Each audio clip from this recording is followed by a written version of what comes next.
是哪儿疙瘩呀？等等，我好不容易死了，才又活过来了。白鹤冉，就你也妄想回府分去大小姐嫡女的尊荣？你死了这条心吧，14年都没能把你给病死，也是命大。哼，命再大，今日也到了头。二小姐，要怪就怪你死了亲娘，还占着嫡女的位置。从今往后，文国公府只有大小姐一个嫡女。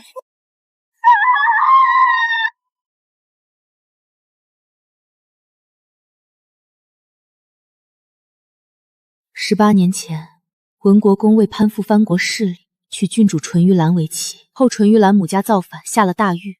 文国公火速休妻，将纯玉兰母女赶了出去。拉扯间，纯玉兰撞柱而死。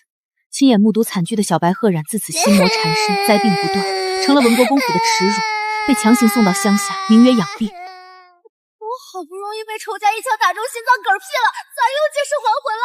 这叫什么事儿啊！啊！我的妈呀！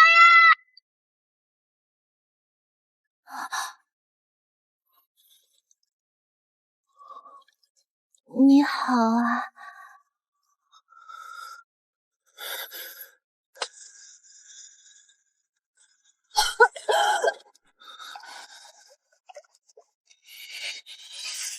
你竟敢！赶紧的，快点，憋死我了！你背上什么东西扎人？这要拍死我吗？那就该多使几分力气，我才能死得掉。我是毒脉白家的继承人，天生血脉秉异，百毒不侵，血中带毒也能解百毒。被我摸到的人都会有过敏反应，可他似乎对我的接触并没有感到任何不适。不得不说，这男人可真好看。站住！你中了毒，最好不要说话。这温泉水里的硫磺酸能压制你体内毒性，你一说话可就破了功。再多说几句，之前的努力就白费了。你刚才不好意思啊。你闭嘴！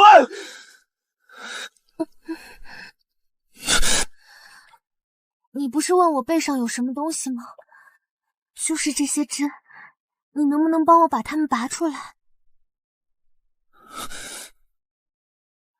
我只不过在边关打了1年的仗，如今东秦民风已经开化到这种程度了。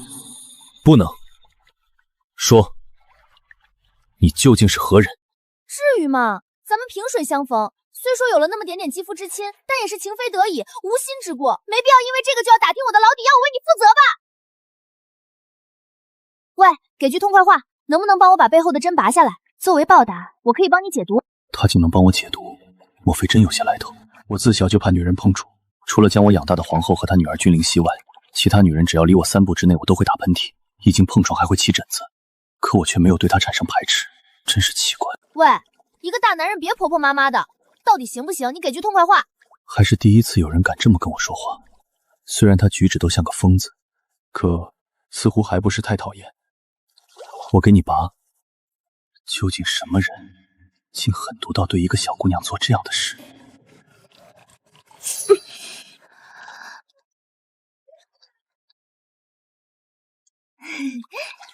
谢谢啊。你说替我解毒？跟你说了不要多说话，没记性。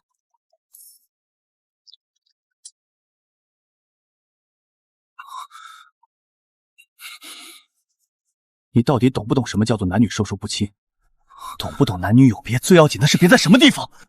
真是麻烦。幸好有这温泉里的硫磺酸一直压制着，你这毒已入了丹田，人一出水可就要游走全身了。我刚刚给你扎针驱毒，兄弟你激动个什么劲儿？半个时辰内不要用内力，之后便没事了。这就算是我今日轻薄了你的补偿。今后大路朝天，各走一边，咱们后会无期，两不相欠。冲着你来的吧，来人至少20个，能摸寻到这儿，想必也是猜到了你会借用这眼温泉来抑制毒性。为何就不是冲着你来的？13枚银针扎进肉里，想来结的也不是小仇。被人扔下来的吧？扎我推我的是2个丫鬟，可没眼下这般阵仗，能取49只红尾壁虎的尾巴制成奇毒加害你，这仇家来头可不小，你的来头更不小。我与你萍水相逢，可不能跟着趟这浑水。你擅自珍重，我先撤了。你走了也好，此事本就不该牵连，多谢你替我解毒，咱们后会无期。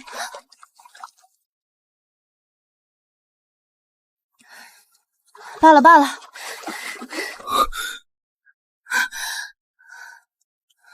毕竟我刚刚摸了你，总不好转眼就弃你于不顾。本姑娘可不是那种始乱终弃的人。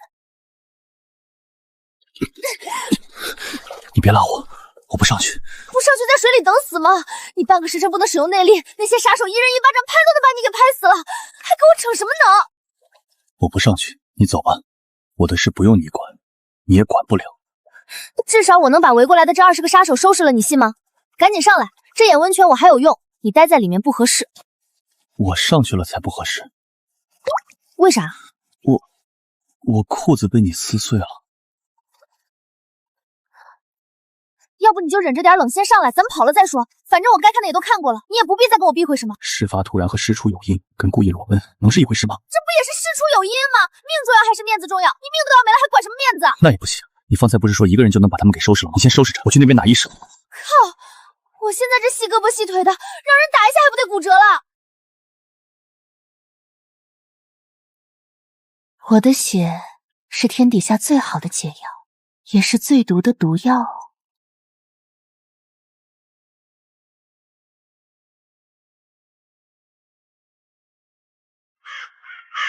这本是保护你，如何？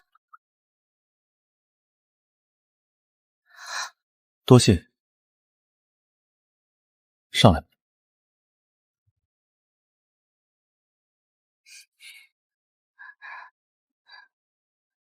穿上衣服差点认不出来了。喂，你脱我衣裳干什么？一个大男人怎么这么小气？我摸你一下还非得摸回来呗？我都给你解毒了，也帮你把杀手解决了，还想怎么着？不带这么讹人的。除了这事，你脑子里还能不能想点别的？我是怕你穿着湿衣服着凉，想把自己的袍子给你换上。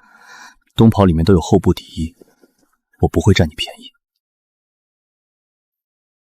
有厚布底衣的是你们，我可没有。这冬袍里面是空心的，不用换了。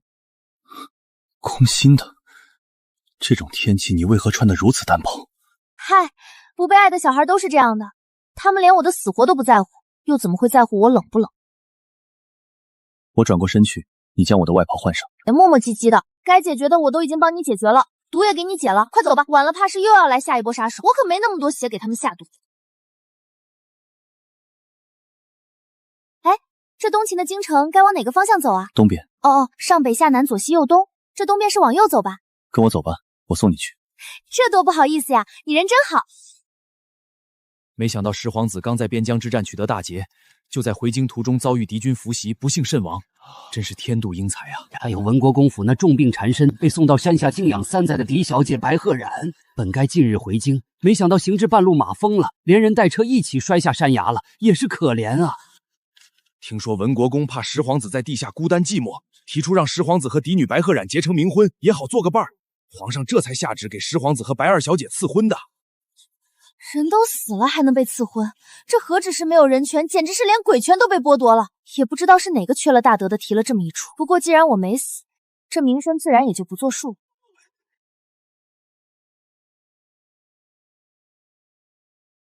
什么人，竟如此大胆，敢撕皇榜？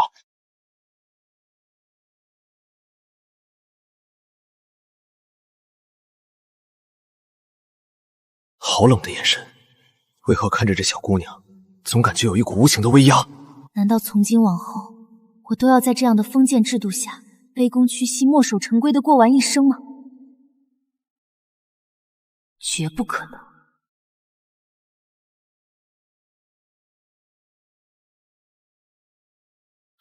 算了，这小姑娘看着精神不大好，指不定受了什么刺激。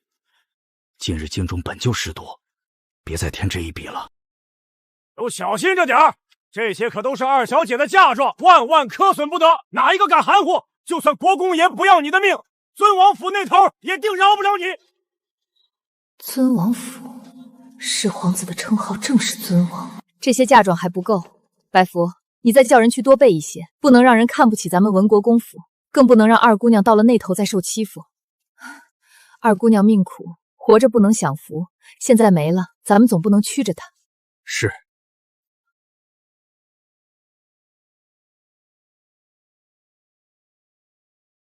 冉冉，你放心，今后我一定待你如亲生。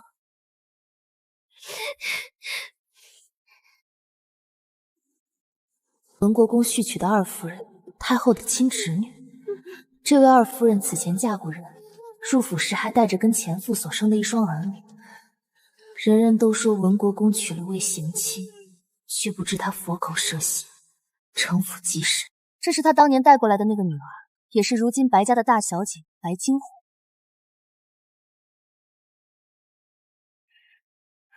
金红，你别摆弄这些东西，不吉利。不吉利？这是亲爹能说出来的话吗？原主在心痛。你放心，既然我借用了你的身子，你受的委屈我会替你一一讨回来。大姐姐，父亲说的对，你别沾那些东西，看着就晦气。那白鹤染倒是会捡便宜，人都死了还占个好坑。石殿下若是还在世，那就只有大姐姐这样处处顶尖的女子才配得上，怎么轮也轮不到她白鹤染。五妹，石殿下岂是可随意编排之人？以后可莫要再说这样的话了。文国公府庶出五小姐白花颜，从小跟在二夫人身边长大，跟白金红很是亲近，小小年纪就盛气凌人，最是擅长阿谀奉承、狐假虎威、挑拨离间。知道了，大姐姐。二妹妹可怜，小小年纪竟遭此大劫，真是想想就让人心里难受。她在世时身子一直不好，如今不在了，多添些福分也是应该的。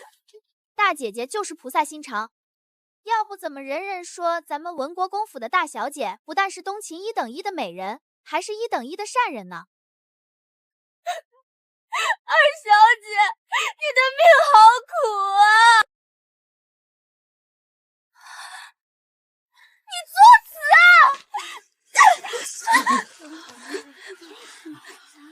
咱们府上不就是在发丧吗？奴婢是按规矩哭丧啊。原本是丧，但现在已经成了喜，有冥婚赐下，丧事也变成了喜事。混账东西！冥婚如何做得喜？让你跟着惊鸿一起听学，你的学都听到哪儿去了？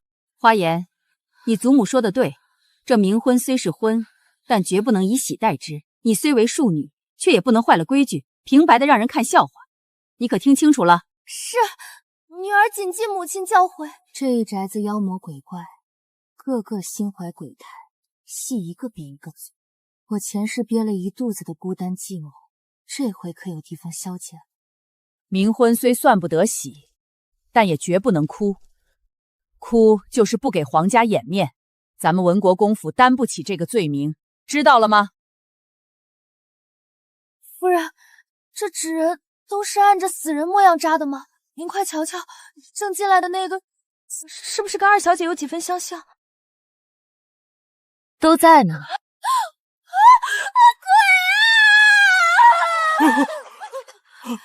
二小姐还活着。希望你来世能托生到好人家。至于你留下来的这个烂摊子，既然我接手了，便与他们周旋周旋，全当给自己解闷。你安心去吧。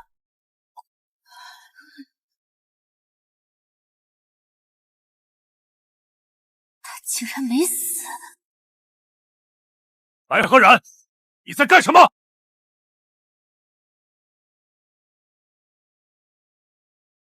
父亲没看出来吗？我在烧纸。他怎么好像和以前不太一样了？你在给谁烧纸？女儿不是吝啬小气之人，这些纸钱自然也不会想着一人独占，反正都是白家的纸，谁先死谁花吧。你不是死了吗？你是人是鬼？你说说看，我是怎么死的？他们说是你掉到了山崖下面。哦，那兴许是我命大，山崖下头刚好有一眼温泉，我掉进温泉水里，捡回一条命。哦，对了，我摔下去时还捡了几根针，你们瞧瞧，是不是跟街边卖的不太一样？快别拿着这种东西扎着自己可怎么办？冉冉，你是咱们文国公府正儿八经的嫡出小姐，不能这样不爱惜自己，还不快把这些针拿走，远远扔了。扔了多可惜，还能用呢。我瞧着针上还有字，好像是白。二小姐，快把针给奴婢，扎着手了可怎么好？行，你说扔，那就扔了吧。欢迎二小姐回家。欢迎什么啊？这还没嫁的男人就死了，真是个扫把星。以后就要守活寡了，白占这个嫡小姐的位置，却不能为家族带来荣耀，真是白养。花颜，不可以这样说话。二妹妹她也是个命苦之人。大姐姐说的是，可俗话说，嫁出去的女儿泼出去的水。既然二姐姐已经有夫家了，那她以后就不应该再住在咱们府里。可是不住在家里，二妹妹又能去哪儿呢？你们不必为我操心。既然皇上已经为我和尊王殿下赐了婚，我今后自然是要住到尊王府去的。女儿在路上便听闻是父亲跟皇上提议的这桩亲事，父亲的心意女儿明白，多谢父亲为女儿谋划。我何曾为你谋划什么？我知道父亲心里一直惦记着母亲，所以绝不会将我弃之不顾。这不，父亲果然为女儿谋划了一个好前程。父亲大恩，阿冉没齿难忘。你莫要巧舌诡辩，我何曾有半点惦记过纯玉兰那个贱妇？女儿明白，父亲如此说话是顾及着二夫人，但世人皆知，咱们府上的二夫人最是大度贤良。更何况我的母亲已经过世多年，二夫人无论如何也不会因此而生父亲的气。父亲大可不必如此畏惧。老爷是这一家之主，妾身虽管着后宅，但必然事事以老爷为主。在老爷面前，妾身不敢妄自尊大。若尊王殿下没死，尊王妃的位置本该是我的。父亲，女儿实在担忧，咱们白家会不会因此背上欺君的罪名啊？何出此言？是啊，这话是怎么说的？如今人人皆知咱们府上的嫡次女不幸遇难，被皇上赐下冥婚，与尊王殿下结为阴婚之好。可现在二妹妹活着回来了，这可不是欺君吗？我们文国公府该如何跟皇上交代啊？惊鸿一句欺君，连老太太都在保着白鹤染不得了，这可怎么办呢？大姐姐说的没错，这白鹤染活着回来，咱们家的确是欺君呀！才回家就惹下这等祸事，我白家留你何用？父亲不要这样，二妹妹怎么说也是条活生生的人命，虽酿成大祸，可金国还是想求求父亲，就留她一命。冉冉的确可以，可事到如今，咱们白家真的无路可走啊！父亲，眼下如果白鹤染不去给石殿下陪葬，那我们白家所有人都得死啊！没错，只有让你为尊王殿下陪葬，白家才能避过这场劫难。你们这是想借欺君之罪除掉我呀？母亲，儿子也是为了我们全家人的性命着想，此事需借咱们白家的蜜酒一用。星言，我劝你在做决定前，再问问自己的心，是不是真的要杀了自己的亲生女儿？儿子的心始终是向着咱们文国公府，向着白家全族的。同父亲一样，我的心也是向着文国公府和白家全族的，所以用我一命换全家平安，我愿意。阿冉要去给石殿下陪葬了，以后只能请母亲多多照顾父亲和祖母，大姐姐也一定要好好保重身子，毕竟从今往后，咱们白家就只剩你一个流着外人血的嫡女。哦，对了，还有没能赶回来的大哥哥，他虽是流着外人血的嫡子，可将来也是要继承文国公爵位的，是白家今后的指望。母亲一定为他选个好姑娘娶进门，开枝散叶，延续咱们白家的血脉。什么开枝散叶延续血脉？惊鸿和浩辰根本不是白家的血脉。如果爵位交给浩辰，到最后跟白家还有什么关系？老爷夫人，好消息，大好消息！石皇子没死，石皇子活着回来了。你说什么？回老爷，石殿下安然无恙，已经进京了。尊王殿下竟然没死，太好了，殿下还活着，我还是有机会的。既然石殿下还活着，那这件事归根到底也就是个误会，解释清楚也就罢了。你没有理由再处死阿冉。可是父亲亲口同皇上提起的要结冥婚，没错。明明还活着的女儿，父亲却说已经死了，皇上会不会认为父亲别有用心？父亲可要提前备好说辞，以免皇上怪罪咱们文国公府蓄意攀附皇亲。金红说的没错，十皇子还活着是皇家的喜事，但我们白家无论如何也摆脱不了一个欺君之罪。阿染，你是为了保全白家而死的，你放心，你死后我会将你母女二人的牌位全都供奉在白家祠堂，认你是我白家嫡女，她是我白家正室。正旨到。文国公府二小姐白鹤冉接旨。圣旨。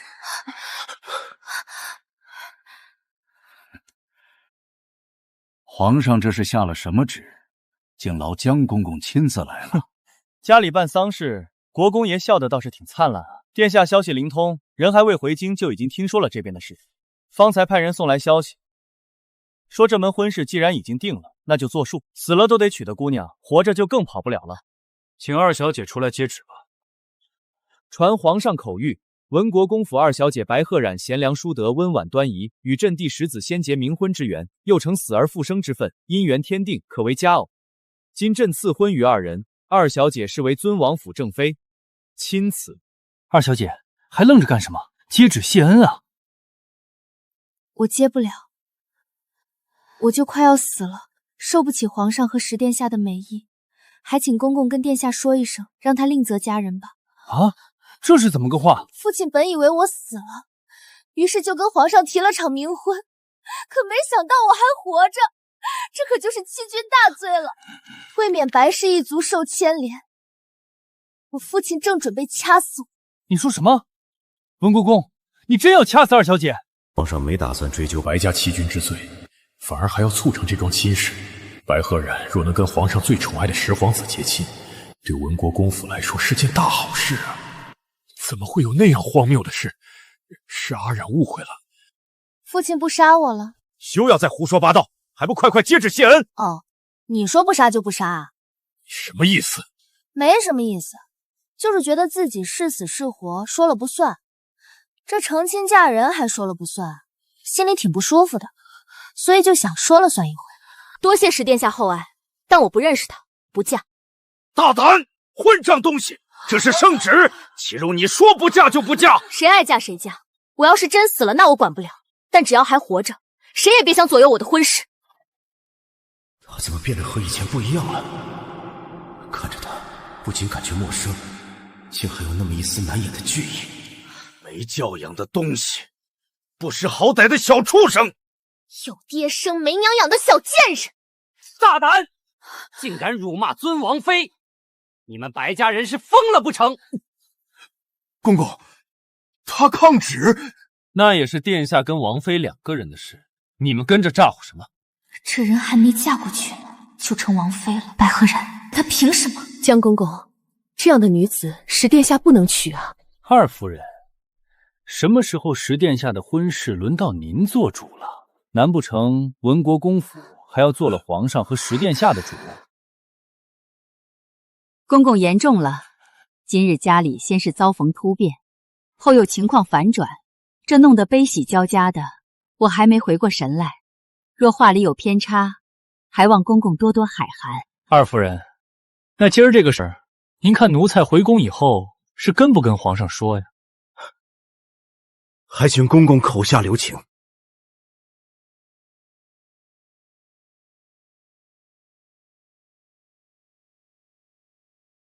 得了，既然二小姐不接圣旨，那咱家就明日再来。明日要还是不接，还有后日、大后日。总之，这口谕会传到二小姐接了为止。国公爷不用送了，反正以后天天见，咱们自然就熟了。我绝不能让白鹤冉嫁给尊王殿下。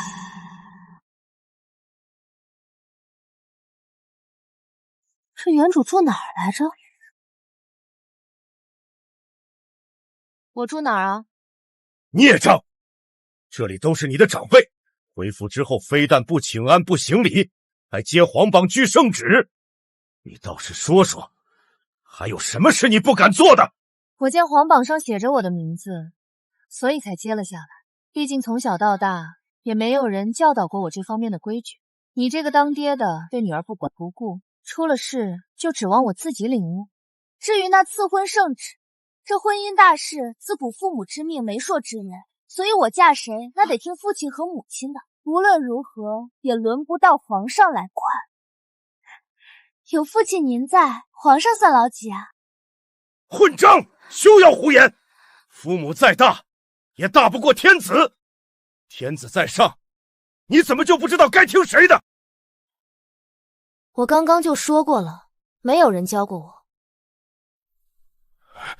你，星言，阿冉说的对，无人教过他规矩，他自然不知晓。到底是这个继母没有照顾好阿冉，都怪我身子不好，常常卧床不起。母亲应该也是想到了这点，才只让大姐姐和其他几位妹妹听先生讲学的吧？是这样的。哼，阿冉是个懂事的孩子，回来就好。祖母瞧着你这精神，倒是比从前好了许多。阿冉是白家的嫡女，既然回来了，那府上给嫡女的规制和分例是不能少的。是，新院子早就备好了，不比惊鸿的差。至于礼教课业方面，不如就跟惊鸿他们一起学吧。也好，母亲这个主意出的真好。我的课业已经学了数年，其实白鹤冉说能一起读就能一起读的，自不量力的结果就是颜面尽失。谢谢母亲，有您在，阿冉就是最幸福的孩子。母亲放心，阿冉一定好好学，绝不给国公府丢脸。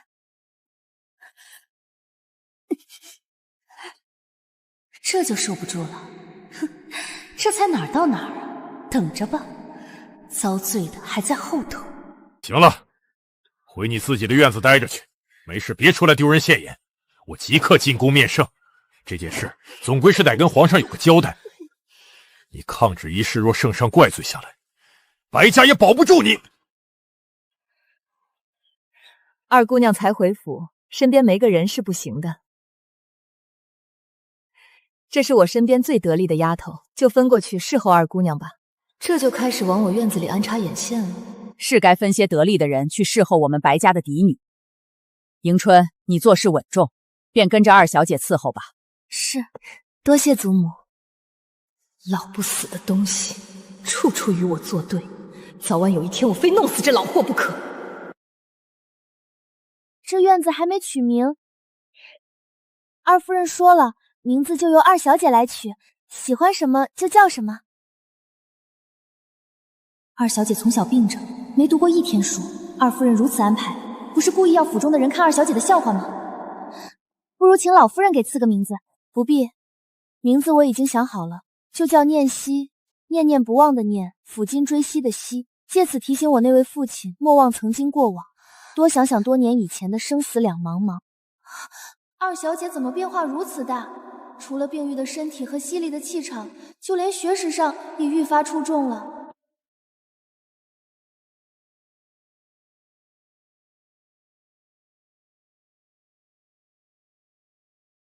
小姐还是快把衣裳换了吧，当心伤寒。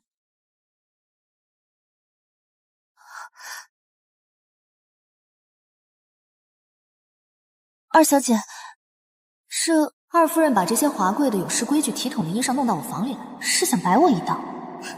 白惊鸿没能在半路上把我弄死，她就要让我在这座文国公府里永世不得翻身，真是打得一手好算盘。二小姐，这些衣裳可全都是二夫人的心意。二夫人说了，只有最好的衣裳才配得起咱们文国公府的嫡小姐。您先歇歇，奴婢这就去备水给您沐浴。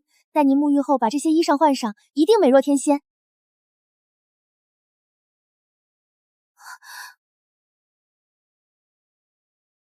怎么了？这种料子奴婢曾经见过，有一年二夫人给太后贺寿，亲手用这样的料子做了一套贴身的礼衣，送给了太后。能送进宫里的料子一定是贡料，就算不是，太后一穿也是了。把太后穿过的料子送到我这儿来，我若是穿了，那就是大不敬之罪。这可怎么办？现在除了这些，再没别的衣裳。小姐这一身实在不能继续穿了，会冻坏的。实在不行，咱们就先穿着。左右是二夫人送来的，错不在小姐。错误面前，原因就没有那么重要了。没事儿，兵来将挡，总会有办法的。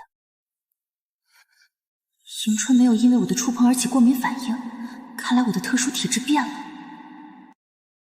二小姐，您怎么了？没事。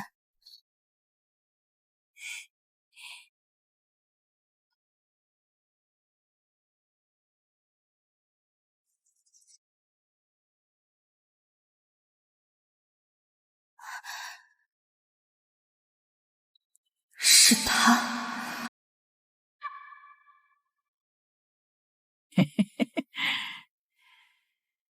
这是从前侍候原主生母的王嬷嬷。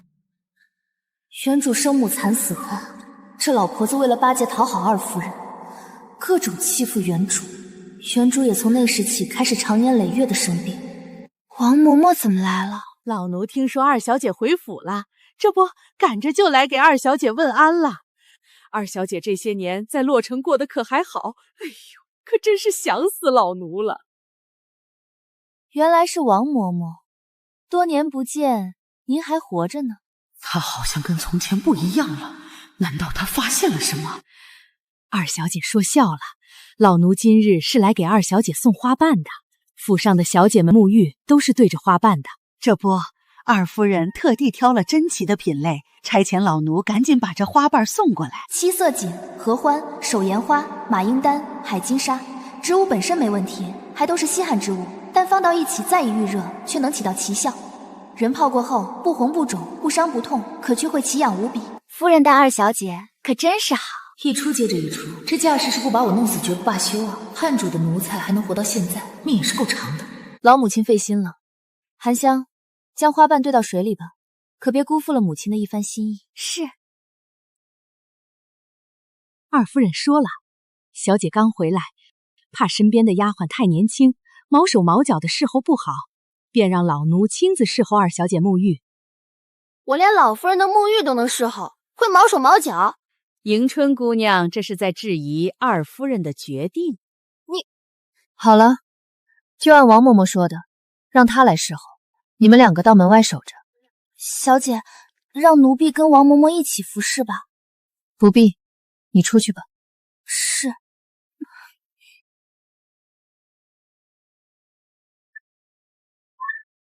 二小姐，请吧。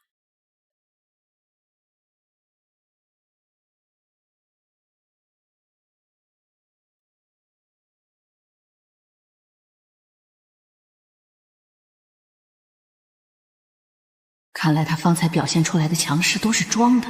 也是，一个从小怂到大的人，怎么可能有那样大的变化？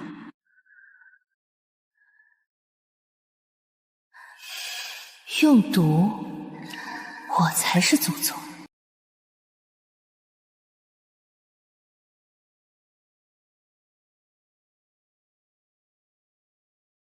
王嬷嬷，要不要来帮本小姐擦个背？二夫人说了，这兑了花瓣的水可碰不得，那种痒会让人发疯，甚至把自己的皮肉抓烂都停不下来。王嬷嬷多活了这么些年，也算是赚了。如今我既已回府，该收的命也该收上一收了。二小姐说什么？她怎么半点没有中毒的样子？放心，这座府里除了你的二夫人外，没人动得了你。这水我也泡了，很舒服。你回去跟二夫人如实说，她定会好好赏你。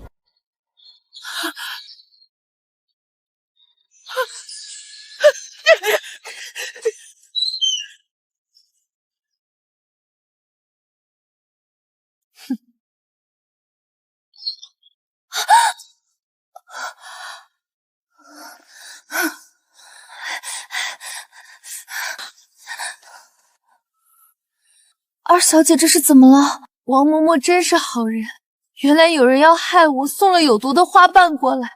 王嬷嬷从前是伺候过我母亲的，都说普念旧主，这话果然不假。要不是王嬷嬷偷偷告诉我花瓣有毒，我就要被害死了。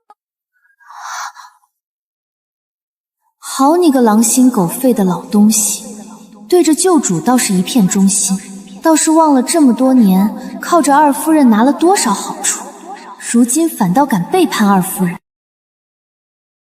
迎春姐姐，这是什么意思？是不满意夫人为二小姐准备的那些衣裳吗？咱们屋子里明明就有衣裳，你还从外头另找来给二小姐穿，这不是摆明了对夫人不满吗？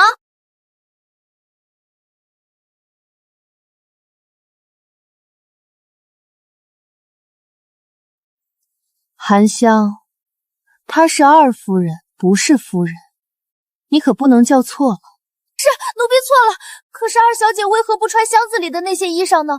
奴婢瞧着那些衣裳，不比这件好多了。那些料子倒是好，但个人有个人的喜好，而且这种喜好呢，每时每刻也都会有所不同。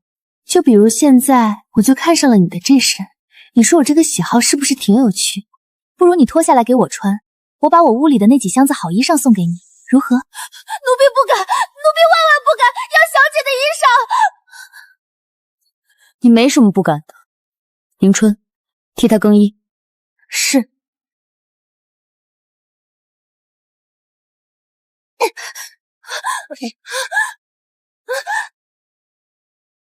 这院里的人都死绝了，哪儿去了？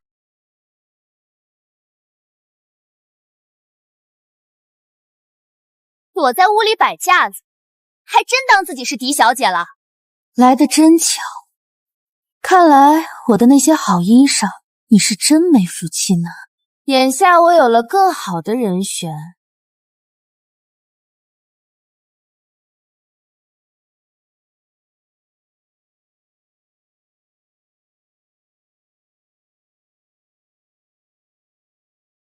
凭什么一个落魄嫡女能得到这么好的待遇？凭什么白鹤染住的院子比我的好？五妹妹怎么来了？白鹤染，别以为祖母偏袒你，你就真能过得上狄小姐的日子了。你母亲已经被休了，我们府上的狄小姐只有一个，那就是大姐姐。凭你，也配穿这么好的衣裳？哦。我正打算将箱子里的这些衣裳赏给母亲送给我的丫鬟呢。什么？白鹤染，你疯了吧？你知不知道这些料子就连大姐姐都是穿不起的？你居然要赏给一个丫鬟，真是没见过世面的土包子！这么贵重？当然，只是可惜了这些好衣裳，给了你这种不识货的东西。白白浪费了母亲的一番心意。五妹妹说的没错，既然放在我这儿也是浪费，那不如就送给五妹妹吧。给我了？你跟你那个早死的娘一个德行，都是贱命一条，配不起我们文国公府的尊贵，早晚把自己给贱死。罢了，看在这些衣服的份上，且就让你在府里再多留几日。白鹤染，你真不该活着回来。是吗？那还真是让你失望了。没想到二夫人竟将文国公府正儿八经的小姐教成了这般蛮横模样，跟她自己的女儿简直天壤之别。真不知道是有多少深仇大恨。人人都夸白惊鸿端庄好看，父亲说我跟在嫡母身边，能学到惊鸿的一成也好。可二夫人从来没有教过我如何才能像大姐姐一样，难不成是怕我学成了超越大姐姐？府上姐妹多，万一有人来同你争抢，可就不好了。五妹妹不如把外袍脱下来，将这些衣裳都包在里头，扛着走。回去的时候尽量走小路，背着点人，应该不会被人发现。哦，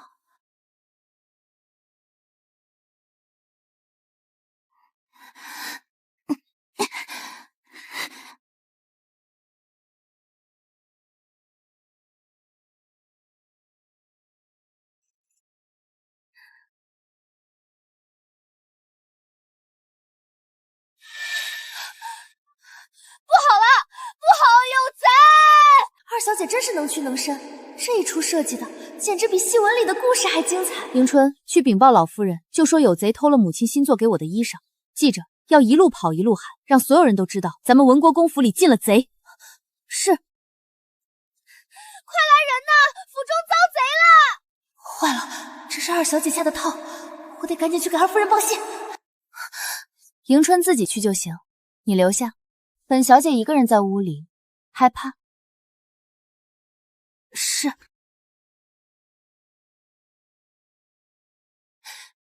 二小姐，老夫人让您去一趟锦荣院。好。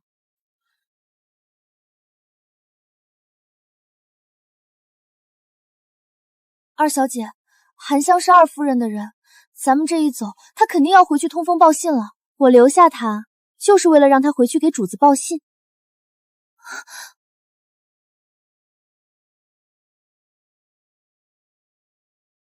祖母，我没偷东西，这些都是白后然那个小贱人送给我的。混账东西！赫然是你二姐姐，你怎能如此骂她？是，孙女知错。可是祖母，那些衣服真的不是我偷的，你一定要为孙女做主啊！阿染受了太多苦，好不容易回来了，却还是被人算计。自从星妍娶了叶氏进门，对我这个亲娘越来越疏离，我如何保护得了阿染？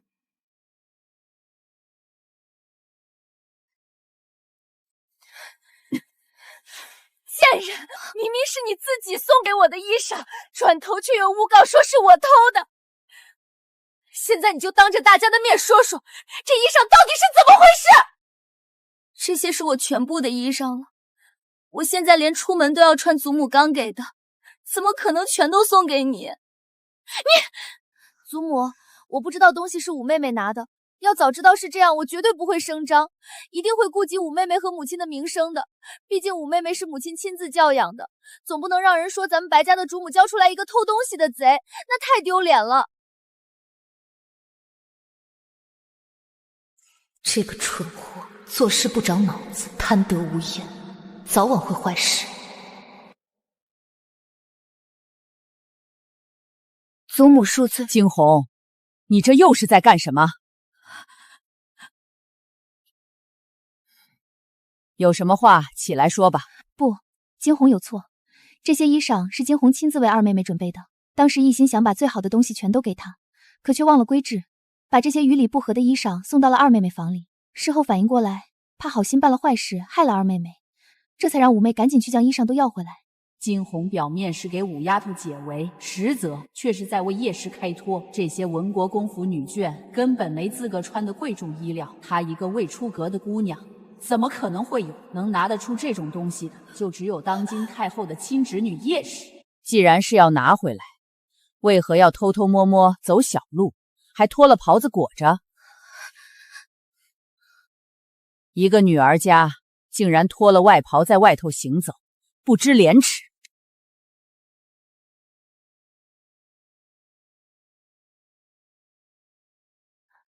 大姐姐救我！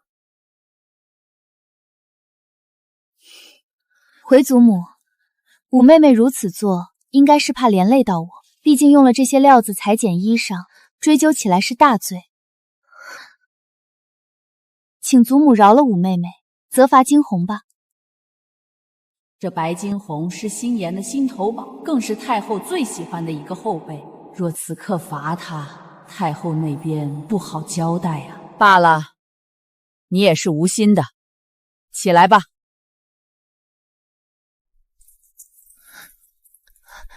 多谢祖母。这老夫人应该是疼爱原主的，但对白惊鸿却有着明显的忌惮。毕竟叶氏母女有太后撑腰，她这是怕了。祖母待我的心意，阿染都明白。您放心，阿染不会吃亏，也不会让祖母受气。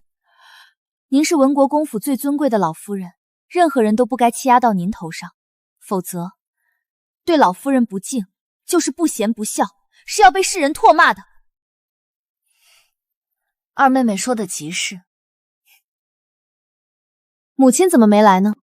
母亲半夜里惊闻二妹妹出了意外，伤心过度。虽然二妹妹平安回来了，但母亲的病却是落下了，这会儿正在休息。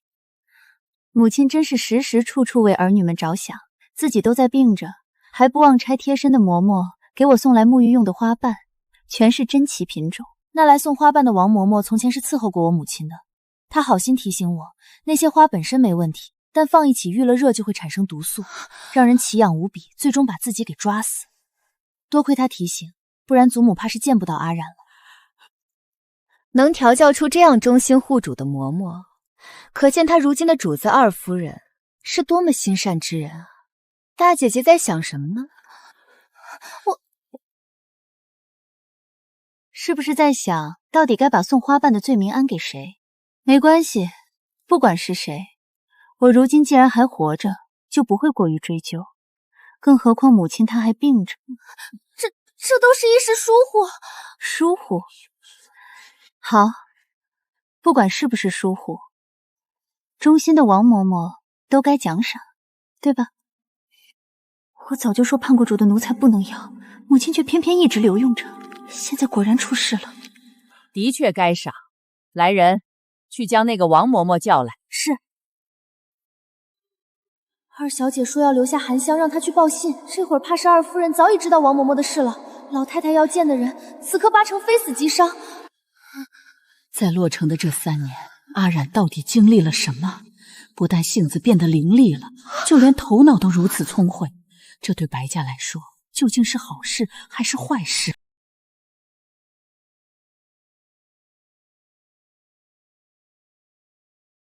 阿染多谢王嬷嬷救命之恩，求大小姐救救老奴，老奴没有背叛二夫人，老奴真的什么都没说。此事若再不解决，母亲定脱不了干系。虽说老夫人不敢对母亲做什么，但母亲一向以端庄宽容示人，绝不能让这个老货坏了母亲的名声。王嬷嬷，母亲心疼二妹妹还来不及，你救了二妹妹，该记你一功。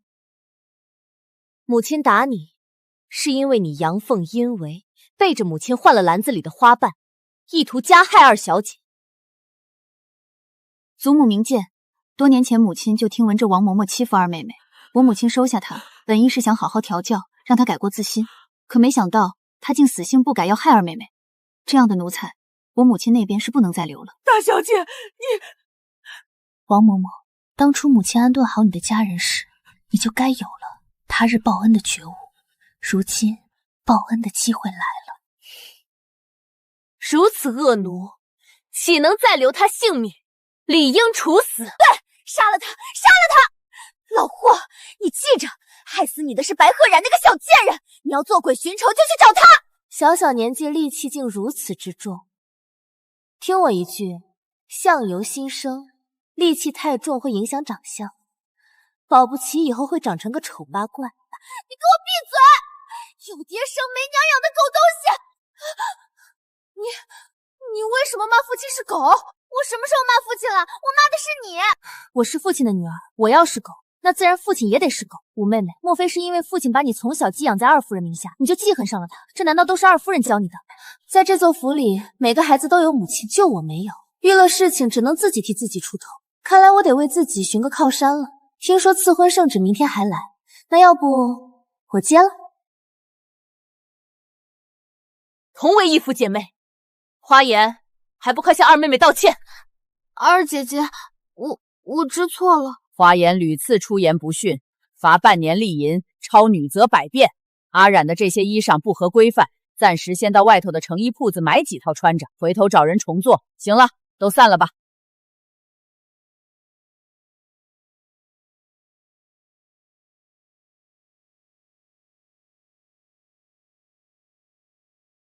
今日之事都是姐姐的错，姐姐给你赔不是了。五妹妹年纪小，你千万别跟她计较，我会让母亲严加管教，再不会给二妹妹惹事端。方才二妹妹提到那赐婚圣旨，我只想同妹妹说，嫁人对女子来说是比出生还重要的大事，妹妹万不可因毒气就拿自己的幸福开玩笑，要为自己的一生负责啊。听大姐姐如此说话，我倒是对那位十殿下生出几分好奇了呢。能让大姐姐这般国色天香的女子倾心相许之人，得是何等的风姿啊！二妹妹不要乱说，我没有，我怎么可能？我只是好心提醒，妹妹不听就算了，万不要如此误会于我。大姐姐放心，我回来就是为了过好这一生的。你们这一家子人，姑奶奶我要留着好好的玩。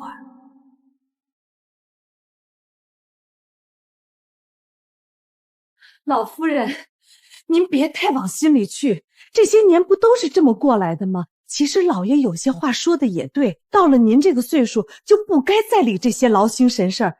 儿孙自有儿孙福，您颐养天年多好。唉，早上阿冉拿出的那些针，你看清了没？看清了，跟当年扎小少爷的针是一样的。浩轩虽是庶出，但也是白家的独苗，他们就这样容不下他。都过去了，好在也没出什么事儿。小少爷的生母红姨娘也不是个善茬，不会轻易就着了道的。再说老爷还年轻，以后咱们府上肯定还会添更多的少爷小姐。有叶氏娘仨在，白家不可能再有孩子出生了。他们是恨不得我们白家断子绝孙，好把这座文国公府据为己有。哼，一个和离再嫁之妇，她凭什么掌控我们白家？老夫人息怒，阿冉这3年也不知道都经历了些什么，竟变得如此犀利。我虽疼她，但她若不知道收敛锋芒，迟早会害了自己。你去一趟阿冉那儿，把我的话转述给她。她是个聪慧的，自然听得懂。是。老夫人的话表面上听起来是在批评我锋芒太露，惹了很多麻烦，但却是担心我在这个到处都充斥着尔虞我诈、阴谋算计的大宅里受到伤害。二小姐可千万不要误解了老夫人的意思，老夫人心里可惦记着您呐。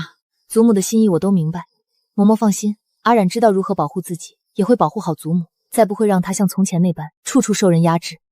方才看到祖母坐的位置旁摆着一盆花，形似兰花，却并非兰花。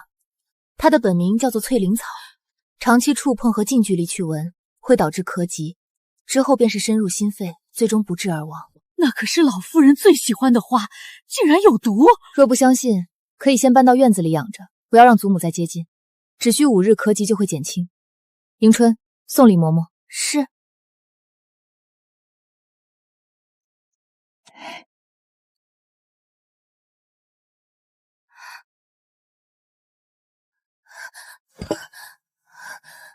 二小姐，方才说的可是真的？那盆花是大少爷送的，说是很稀有的兰花，老夫人很喜欢。大少爷，那不就是叶氏从外头带进来的儿子吗？他送的东西有问题很正常。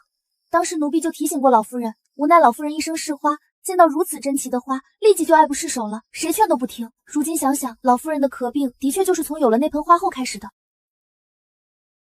你先下去休息吧。是。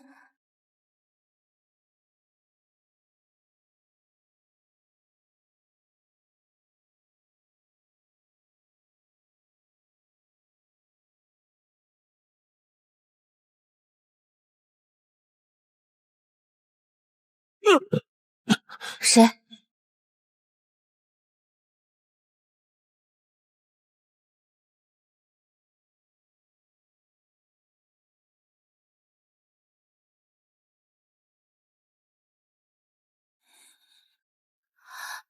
是你？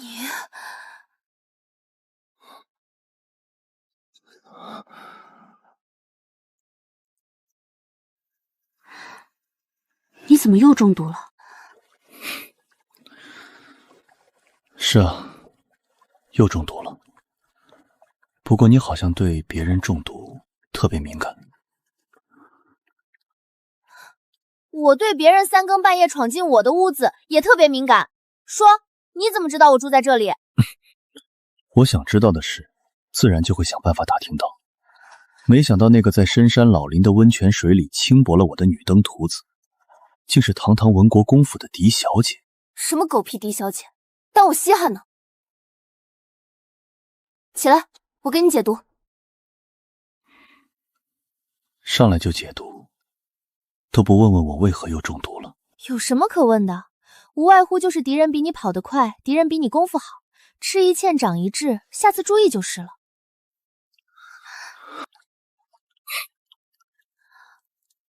行了，别看了，口水都要流出来了。你还解吗？不解就给我滚蛋！解，今晚不解，明儿我可就交代了。不过，你也不问问我是谁。我问了你会说吗？最起码的警觉性还是得有的。不知道我是谁，还敢给我解毒？被毒成这样，依然能躲过文国公府层层守卫，连我那王八蛋父亲辛苦培养多年的暗卫都没惊动，必然是高手中的高手。我如今这小身板定不是你的对手，与其被动丢脸，不如主动送你个人情。万一你是个很厉害的人物，那等以后我在文国公府混不下去时，还能有个靠山。上次在温泉里我们两不相欠，但这次是我欠你的。你放心，他日你若有事，我定不会袖手旁观。行，有你这句话就够了，但愿我不会有用到你帮忙的那一天。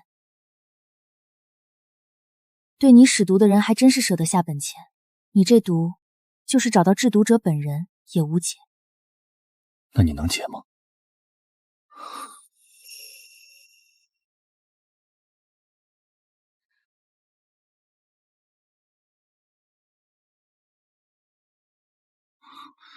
我当然能解了。用你的血？没错。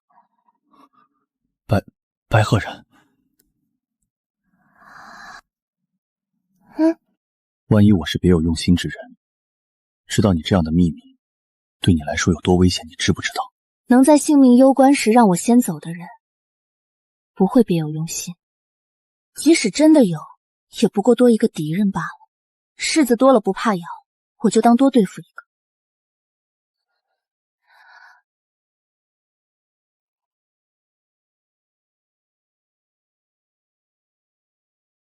喝2口，毒能解，但是因中毒而错乱的经脉就得靠外力辅助治疗。回去找个大夫用针灸给你调调，很快就能好。至于方法，只要你找的不是庸医，就都会。那你会吗？我自然是会的，但是刚回白家，手边连工具都没有，如何帮得了你？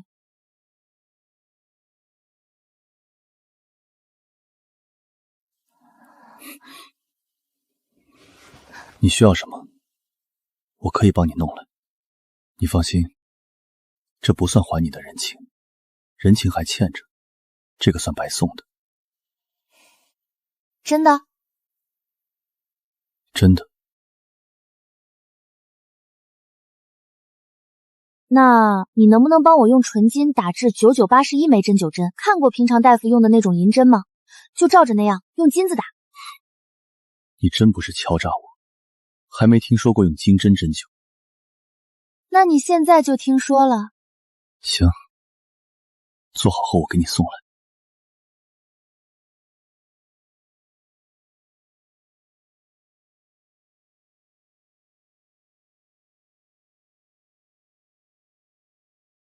对了，听闻皇上为你和十皇子赐婚，被你拒了。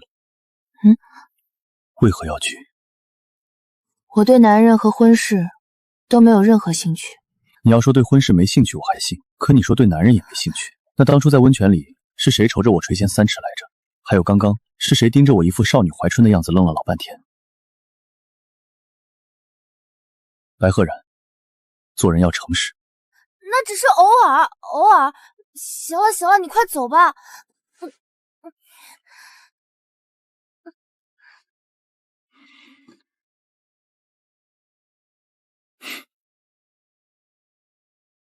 好，那我走了，你自己保重，手指也要记得包扎一下。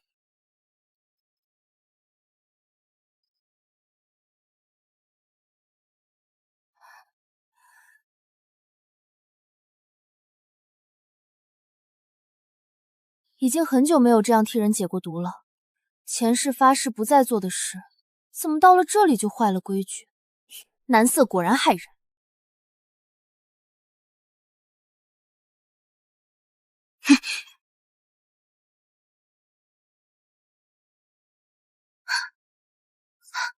还好，内力还在，只是这具身体还太过瘦弱，得慢慢调理。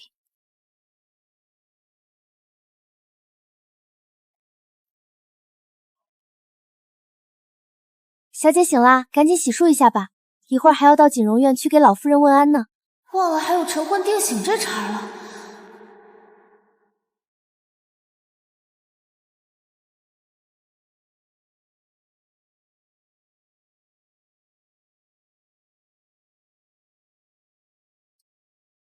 母亲的手怎么了？青一块紫一块的，父亲打你了？我昨日握夜视的手时用了半成内力，这种淤青看起来没多严重，但想要完全痊愈，怎么也得3个月。阿染真会开玩笑，这手是昨日在前院被你一握后就成了这个样子。阿染的手劲儿实在太大了。就是我握的，我当时是有些激动，可我那时已经2天2夜没吃没睡了，自己都是强撑着才能站得直，就算再激动，也不可能有这么大的力气啊。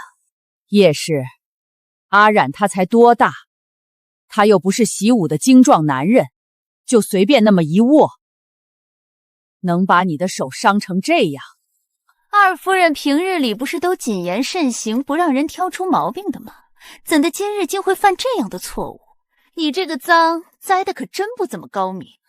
这是父亲在原主母亲还在世的时候就娶进门的小妾，红姨娘。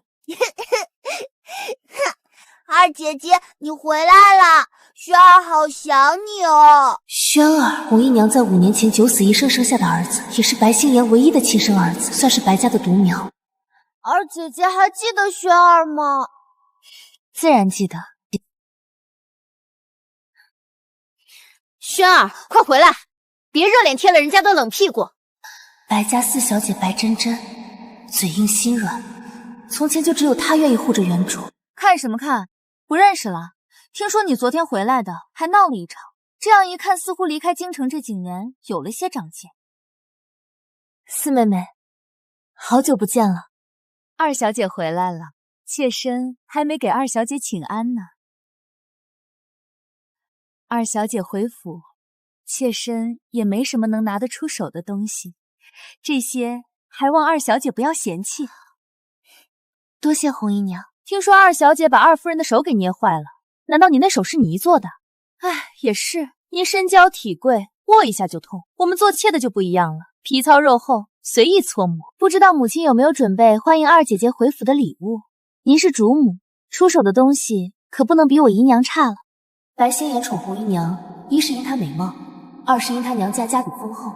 叶氏纵使再容不下红姨娘，也拿她没办法。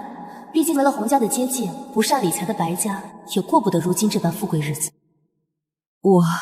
行了，现在没有，过后补上就是。不过母亲可不要拿宫中的东西出来送礼哦，我姨娘给的是娘家贴补的，没动咱们府上的1文钱，母亲就更得给后宅女眷做个表率了。这是自然。都坐吧。你们父亲昨儿进了宫，对于阿染与石殿下的事，皇上没说原谅，也没说不原谅，只给了一句话：看阿染的表现。看我表现，意思是看我时不时失误把圣旨接了。也是，皇上总不要面子，上杆子为儿子张罗婚事，结果被我给拒绝了，老脸怎么挂得住？昨儿阿染说儿女婚事要听父母之命，媒妁之言，我同你父亲都是赞成这门亲事的。你看，父母之命有了，又是皇上亲自赐的婚，那便是圣媒，这桩婚可以成的。哦，那也只能是说父之命有了。至于母之命，很不巧，昨晚我也问过了我的母亲，她不同意。你怎么问的？做梦问的。怎么，你不信？那要不让我娘亲自己同你说说？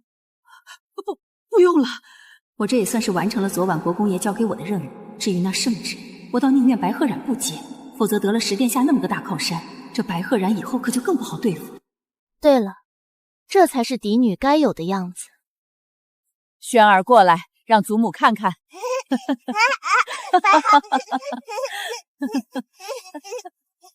阿染，你是铁了心不嫁吗？阿染离京多年，未曾在祖母跟前尽过孝道，如今好不容易回来，就想留在祖母身边多陪几年，不想太早嫁人。傻孩子，祖母老了，你总归是要嫁人的。祖母还想着在有生之年能看着你出嫁，还想为你好好备嫁妆。再说，圣旨结了也不是马上就嫁。祖母，善良的人都有好报，您会长命百岁的。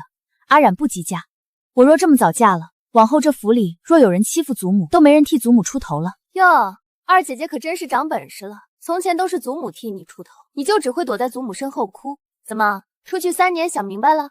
我早就说过，当缩头乌龟没出息，不如大刀阔斧跟他们打一架，死了也是痛快的。别教坏你二姐姐。四妹妹说的对，与其整日躺在榻上被人肆意搓磨等死，不如站起来反抗，没准儿还能拉几个垫背的。红姨娘母女一向同我作对，该死！死老太婆该死！这小贱人更该死！若不是为了我的儿女，为了文国公府这世袭的爵位，我才不会忍受这些屈辱。二小姐，给我们讲讲洛城的见闻吧。洛城是个小地方，我一直都在病着，也没怎么出去走动，外头的事自然不晓得。不过府里人的生活倒是给了我不小的感触，几位可愿意听听？愿意，萱儿喜欢听二姐姐讲故事。这感慨来自于洛城白家的大夫人。我在那儿住了3年，那位大夫人特别重孝道，每日晨起都要到老夫人跟前奉茶。她说这是白家从祖辈就传下来的规矩，谁忘了谁就是不孝。没错，白家祖祖辈辈都以孝为先。想当年我的婆婆还在世时，我也是每日奉茶，从不敢耽误。就是从前阿染的母亲入府后，这规矩也一直都是遵着的。那现在呢？现在谁还记得这个？这些人是故意贬损我的。我隐忍10数载，为的就是让儿子顺利继承文国公的爵位。如此大计，绝不能断送在这老老少少一群贱人身上。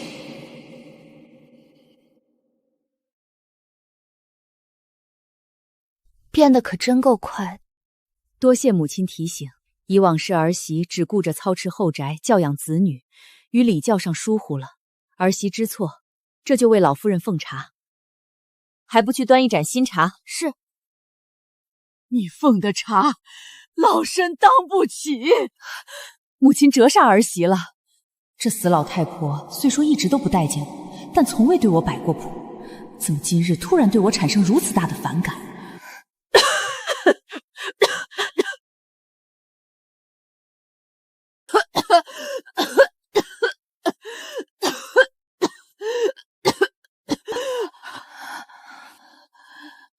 既然母亲有这份心，祖母也别负了人家的好意，全当锻炼锻炼，一回生二回熟，明天再来奉茶时就熟门熟路了。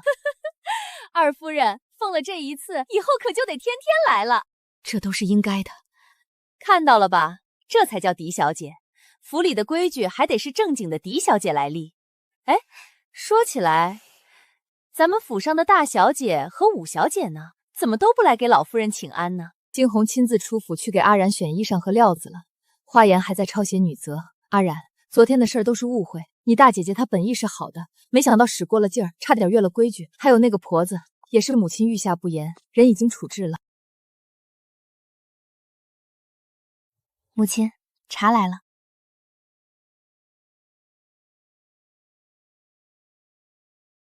母亲，不孝儿媳为您奉茶，儿媳往日疏忽，还请母亲原谅。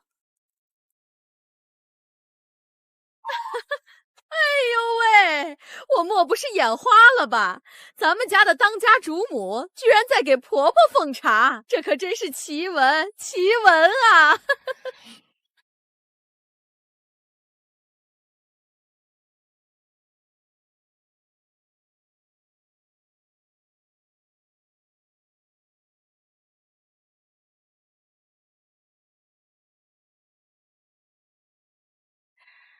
儿媳给母亲请安，今儿怎么一起过来了？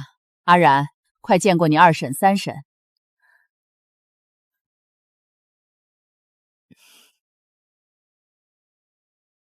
阿染见过二婶，见过三婶。阿染不必拘礼，都是自家人，快起来说话。到底是将军夫人二品诰命，根本无需理会我这个当二嫂的是不是也在这儿站着。是我嘴快了，二嫂还没说话，哪轮得到我开口？实在对不住。二婶刚进屋时，不是问为何母亲会给老夫人奉茶吗？正是呢，咱们主母说要行孝道，以后天天都会来给老夫人奉茶呢。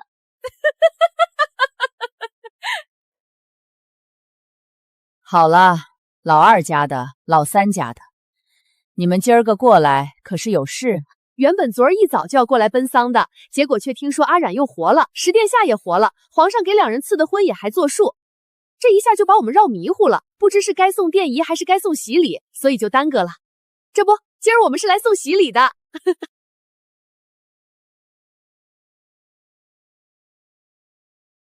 二婶也没什么拿得出手的好东西，这些胭脂水粉还是过年的时候大嫂赏赐，说是宫里的东西。我想着宫里的东西，那自然是顶尖货，便当成喜礼给你送了来，你别嫌弃。当着我的面把我送出去的东西送给白鹤然，这不是在打我的脸吗？谢谢二婶，我很喜欢。叶氏背后虽有太后撑腰，但眼下看来，白家同他作对的人也不少。这都是你三叔在边关征战时收集回来的小玩意儿，送给你把玩吧。听说你还没接赐婚圣旨，待他日你若接了，三婶再送真正的喜礼为你添妆。多谢三婶。哟，今日到这儿的，除了母亲之外，都送礼了。母亲回头可别忘了把礼给补上。放心，我不会忘的。老夫人，昨天那位公公又来传旨了，管家已经带着人往这儿来了。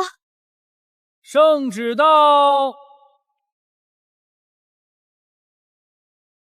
哟，二小姐也在啊，奴才给二小姐问安。二小姐今日气色看起来比昨儿可好多了。这到底是什么情况？皇上身边的大太监怎么对白鹤染毕恭毕敬的？就算皇上坚持要为我和十殿下赐婚，宫里的公公也不用将姿态放得这么低吧？二小姐，奴才今儿个带了圣旨来，还是昨儿那套话，奴才也就不讨人厌再念叨一遍了。二小姐您看，经过了一晚上，有没有改主意啊？没有，我一向是个立场坚定的人，不嫁就是不嫁。哟，二小姐是不是没见过十殿下？咱们十殿下长得可好了，是当朝所有皇子中最俊朗的一位，皇上最疼十殿下了，跟了他可屈不着您。那也不行，我之前一直都在外养病，好不容易回来了，总得在家里多尽几年孝道。只先接着，您只管尽您的孝道，什么时候想嫁在什么时候嫁就是了。十殿下说了，只要您肯接旨，什么都听您的。您说往东，他绝不往西；您说上天，他绝不入地，保证好拿捏。难不成这东秦的皇族走的是亲民路线？十殿下什么时候变得好拿捏了？他那人跟这个词沾边吗？撞了鬼了，居然能听到这样的话。不是亲民，难道是江公公？你们那位十皇子是不是有什么隐疾啊？啊，十殿下是真会选王妃，这白家二小姐的脑子也太跳跃了。将来要是跟十殿下凑到一起，那还不得上天啊？还真是啊，可惜了。那么好看的一个人，那方面却不行，老天爷真是跟他开了个天大的玩笑啊！啊？什么不行？这都什么跟什么？十殿下那种文能把丞相骂哭，武能统御万马千军的人，白鹤染居然怀疑人家有隐疾，这话要是让十殿下知道了，文国公府还活不活？阿染，快别说了，这些可都是要命的话呀！这丫头是不是得失心疯了？不得不说，这二小姐跟十殿下可真配，两人一个比一个虎，一个比一个不着调。且这位二小姐跟十殿下走的那绝对是一个路线。作，二小姐真误会了，十殿下康健得很，没有任何隐疾，而且还是当今圣上10位皇子中最抢手的一个。没有隐疾还很抢手，那他一天到晚总惦记我干什么？哎，你看我那位大姐姐，貌美倾城，翩若惊鸿。只有这样的人才能配得上十殿下啊！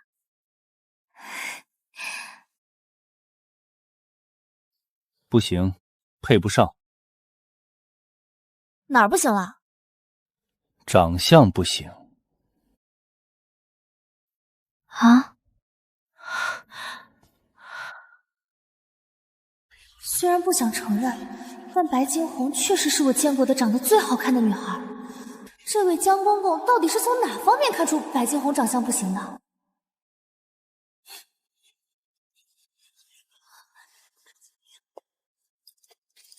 挤兑我也就罢了，竟敢如此羞辱我的宝贝女儿，这个白鹤染绝对不能再留了。这位夫人，您瞪我们家尊王妃作甚？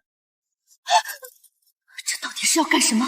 这死太监是来找茬的吗？咱家不就是说了一句，这位小姐长相不行，配不上石殿下吗？话是咱家说的，您心里要是有什么怨气，大可以冲着咱家来。瞪王妃干什么？王妃多无辜啊！我是她的嫡母，疼她都来不及。就连小女适才也是亲自出府去为阿然选衣裳，这才来得晚了些。公公实在是误会了。是误会就好，咱家也是为了夫人好。这万一您邓王妃的事情传到了石殿下耳朵里，那殿下的处理方式可就没有咱家这样温和了。是，多谢公公体恤，此事都是误会，万万传不得。二小姐啊，奴才这么和您说吧，您要是跟了石殿下，那将来您十有八九就是咱们东秦的下一任皇后。不对，不是十有八九，是板上钉钉。古代的太监不是一向谨言慎行的吗？皇帝百年之后的事不应该是最忌讳出口的吗？这怎么江公公为了说个媒，什么嗑都往外唠啊？这圣旨白鹤染一旦接了，按照皇上的心思，肯定会在二人大婚时宣布立石殿下为太子，那白鹤染可就是太子妃了。就算他是天上神仙，我也不嫁。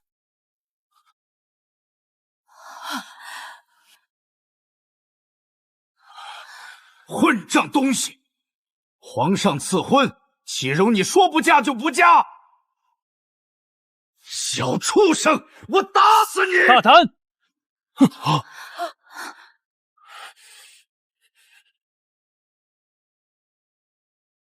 江公公，本国公在自己的府里教育自己的女儿，公公实在没道理掺和我的家事。文国公，你有病吧？江公公何出此言？皇上说了，这道圣旨不管二小姐拒绝多少次，都不可以给二小姐摆脸色看，不可以在二小姐面前端架子，更不可以说半句不好听的话。文国公啊，石殿下这些年不近女色，见着女的就躲，这好不容易看上二小姐了，连皇上都巴巴的宠着，你怎么就看不明白形势呢？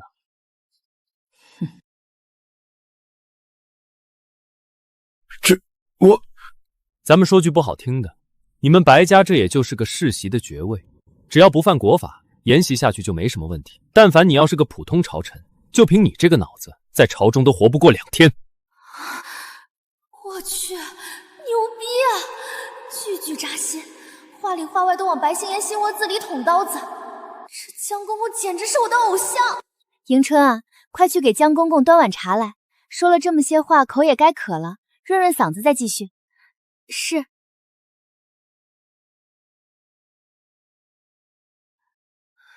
我就爱听公公您说话。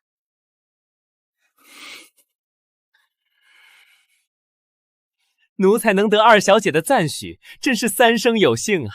二小姐，您看这圣旨，要不就接了吧？还是不了吧？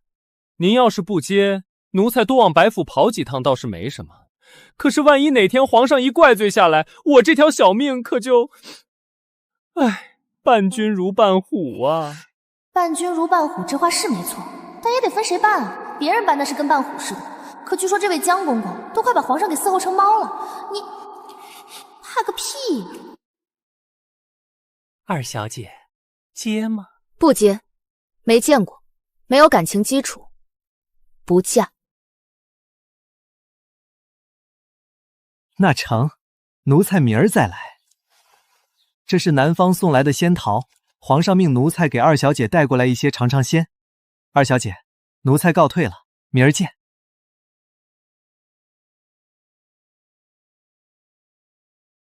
看来白家的风向是要变了啊！好了，老二、老三媳妇儿，你们先回去吧。是，儿媳告退。你那桃子能不能分我几个？我顶爱吃桃。你都拿去吃吧。谢了，萱儿，咱们回去吃桃去。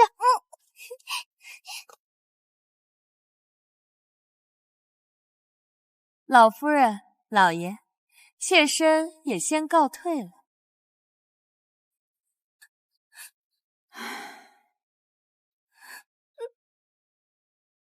话是那江公公说的，他连你的父亲都不放在眼里，又如何能瞧得起我们母女？叶氏故意强调江月没有把白心妍放在眼里，这是想加深白心妍的怒气。这事到底是因我而起，白心妍不能把火气撒到江公公身上，那就只能冲着我来。来人，请家法。是。给我站住！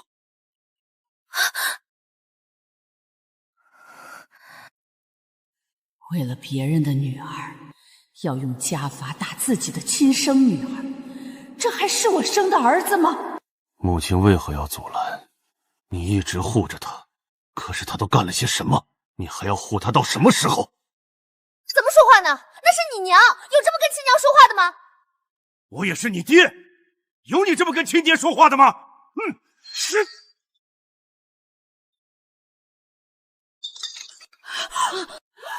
我这不都跟你学的吗？你怎么对祖母，我自然就怎么对你，有样学样。如果这是你们白家的规矩，那么恭喜你，在你这辈发扬光大了。你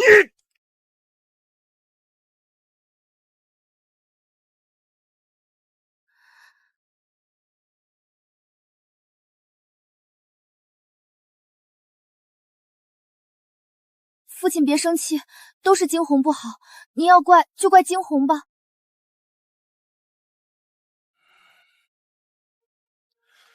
你看看，这才是我们白家的嫡女，这才是我白星妍的女儿。好啊，我没意见。这么些孩子，你愿意偏疼哪个，我不管。但阿冉是十皇子殿下相中的人，你若动了他，咱们白家可不会有好下场。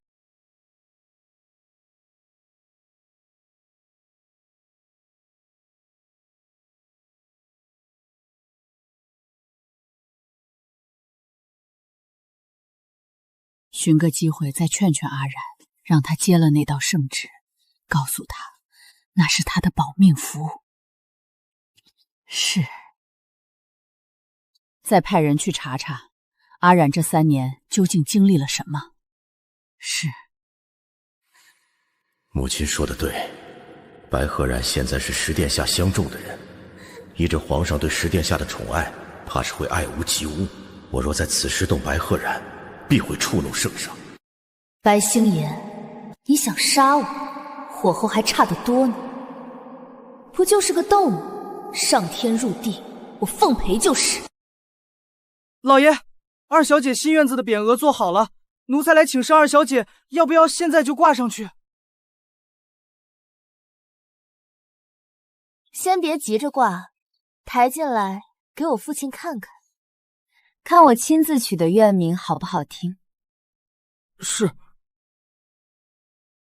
念西院，你取的？是啊，父亲给品鉴品鉴，是不是特别有意义，特别有内涵？有个屁！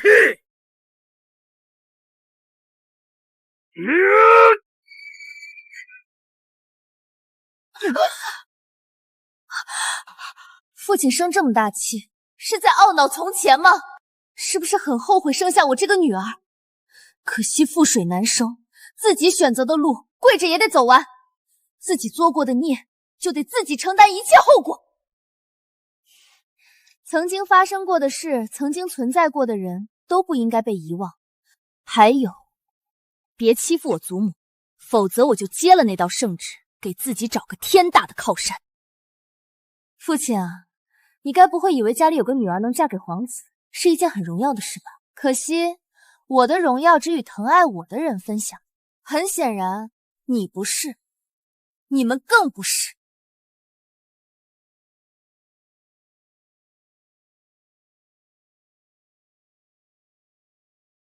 对了，母亲，你昨天送了一个丫鬟给我，可是后来就跑了。据府里下人说，她是跑回了母亲那里，不知道母亲有没有见过？没有。是吗？那还真是有趣了。堂堂文国公府，连个下人都管不好，说来就来，说走就走，这后宅得是多乱啊！怎么管理的？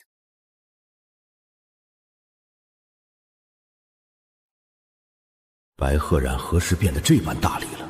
莫非他身上带了功夫？怎么可能？功夫哪是3年就练得成的？不行，得派人查查白鹤然这3年的生活。父亲，惊鸿，让你受委屈了。女儿不委屈，倒是让父亲难堪了。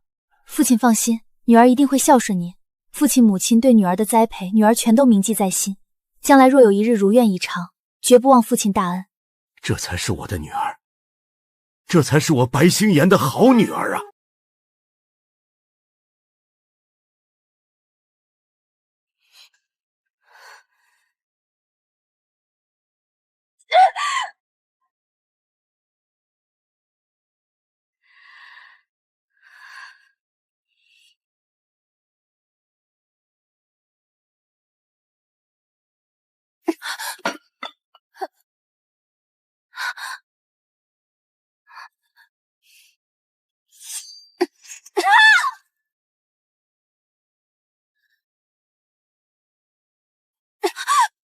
不能叫，万一被外头的人听见了传出去，大小姐的名声就毁了。到那时，大小姐定会打死我的。大小姐不要生气了，当心气坏身子。回去换衣裳，再换新茶来。是。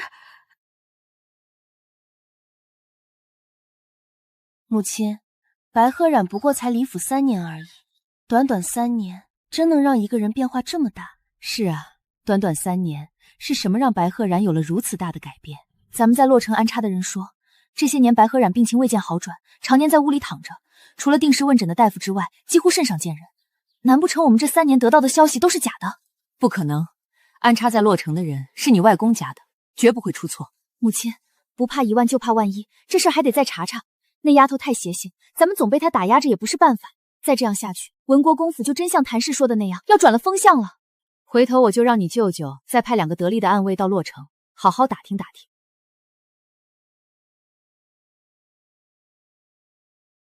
往后对付那白鹤染的事，母亲来做。我女儿的手必须干干净净的，在事成之前，绝不能让任何人挑出你的错处。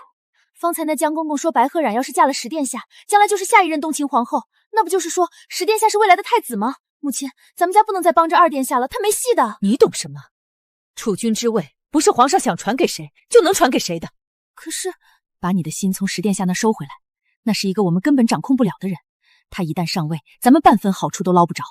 只有如二皇子那般，任我叶家拿捏，才是最合适的储君人选。是，白家人看出我的转变，自然会去查我。可惜啊，我就是真正的白鹤染，任何人都查不出假来。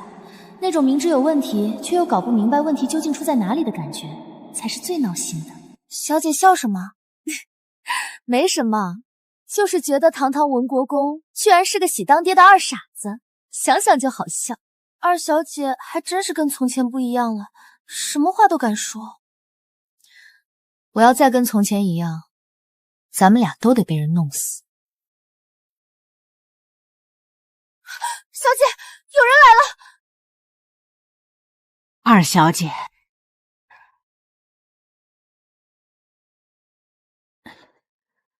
祖母又为我操心了。二小姐刚回府，院子里是该多配些下人的。原本宫中只派了人，但老太太觉得不合适，又全都换了。这些人，二小姐放心用，都可靠。多谢祖母。老夫人说了，咱们府里不安生，二小姐不如就把那圣旨接了，全当是给自己留一道保命符。保命符？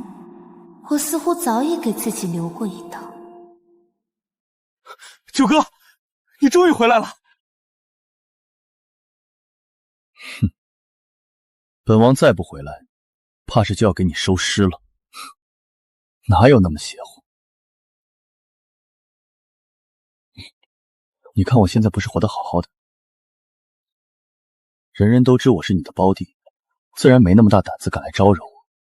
别以为本王不在京中就什么都不知道，死讯都传了，葬礼都办了一半，还说没人招惹。哥，我不但好好的，还有档子喜事儿呢。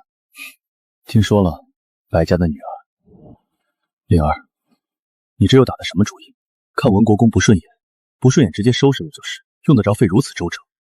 九哥，虽然我的确不待见那白星妍，但这事儿跟他还真就没关系。我是真相中他那闺女了。你会相中女人？我怎么不会？别人不清楚，我还不清楚。你天生对女人抗拒，除了母后和灵犀外，任何女人都进不得你3步之内。否则你就会全身起疹子。怎么着？现在好了？没有，我只是对她不过敏。别说3步之内，就是有肌肤之亲都不过敏。肌肤之亲？白家竟养出了如此放荡不堪的女儿。九哥，你可不能这么说，我们家冉冉可不是那种人。我今天之所以还能活着站到你面前，没让你一回来就给我收尸，多亏了人家仗义相救，他可是我的救命恩人。再说了，婚是父皇赐的，人家到现在都没接圣旨，说什么都不嫁。还有那破文国公府，一宅子魑魅魍魉，可怜我的小冉冉要在那样的环境下生活，想想我都心疼。没正经。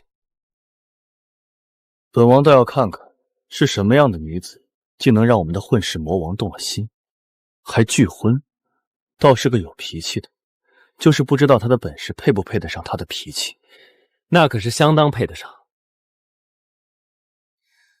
三婶婶说这里面都是一些小玩意儿，迎春，你能猜到有什么吗？这里面有什么奴婢猜不到，但三老爷早年是跟着皇上一起打仗的，应该是站在皇上那边的，而皇上又是站在十殿下那边，这十殿下又是站在小姐您这一边的，所以……停！十殿下什么时候成我这一边的了？奴婢的意思是说，这里面的东西一定会是小姐喜欢的，是吗？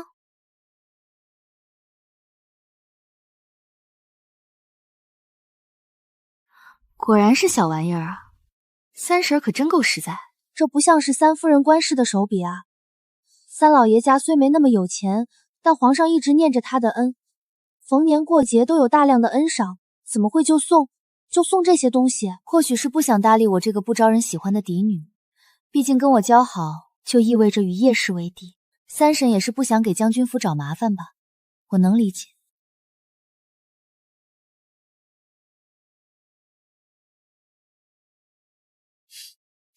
你若在我问话时就说愿意留在我身边，不想回到老夫人那里去，那我还真得考虑考虑，这么快就望主的奴婢还有没有留着的必要。但你没有那样说，反倒让我觉得你有情有义。二小姐，我需要有情有义的人陪在我身边，你放心，我不会亏待你的。至于祖母，她是这个家里唯一心疼我的人，你挂念她，我也一样。二小姐，无论前方还会遇到多少坎坷和磨难，奴婢都会一直陪着您的。对了，小姐，不如再挑2个近侍的一起侍候小姐吧。您是嫡小姐，身边只有奴婢一个，实在不好看。就再挑1个吧，我不喜欢身边跟太多的人。院里下人就都由你管着，你来打理我也放心。是，奴婢这就出去看看，挑个合适的进来。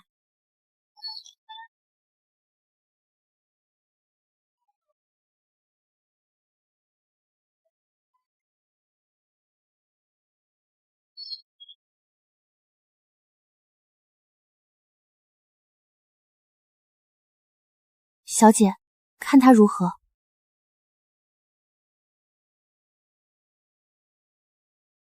你叫什么名字？奴婢墨雨，手上这么多老茧，8成是个练家子。我很喜欢这个名字，好好跟在我身边，我不会亏待了你。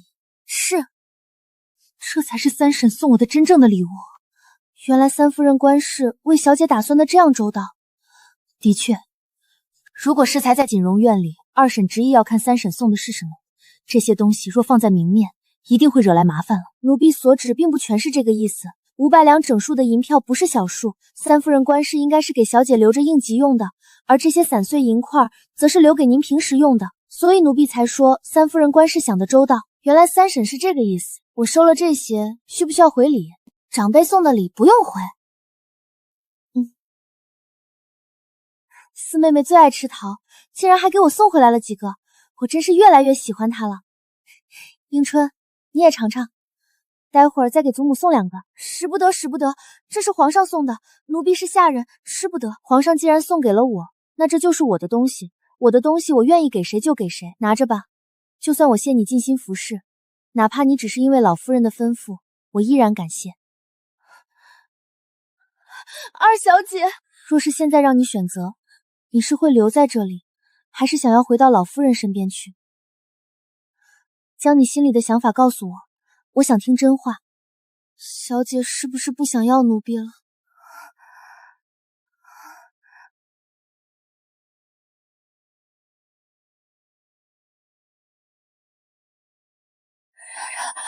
冉冉，冉冉，冉冉，快醒醒，冉冉！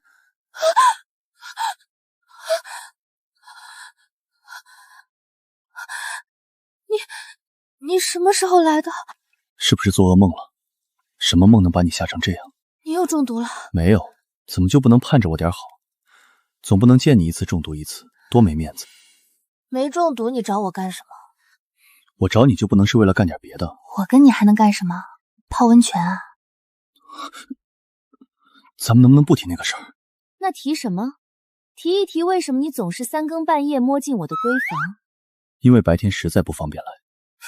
是不太方便，没事儿就被人下毒，保不齐就是朝廷悬赏捉拿的逃犯，大白天找上官家就是自寻死路。哎，你的人头值多少银子？我要是将你绑了送官，应该能大赚一笔吧？上次是谁那么有自知之明，说自己打不过我来着？打不过没事，我可以下毒。停，我还没到被悬赏通缉的地步。白天不愿来是因为白家的人都很招人烦，我怕控制不住把他们都给杀了。哟，挺厉害啊！你要杀的时候记得招呼我一声，我跟你一起。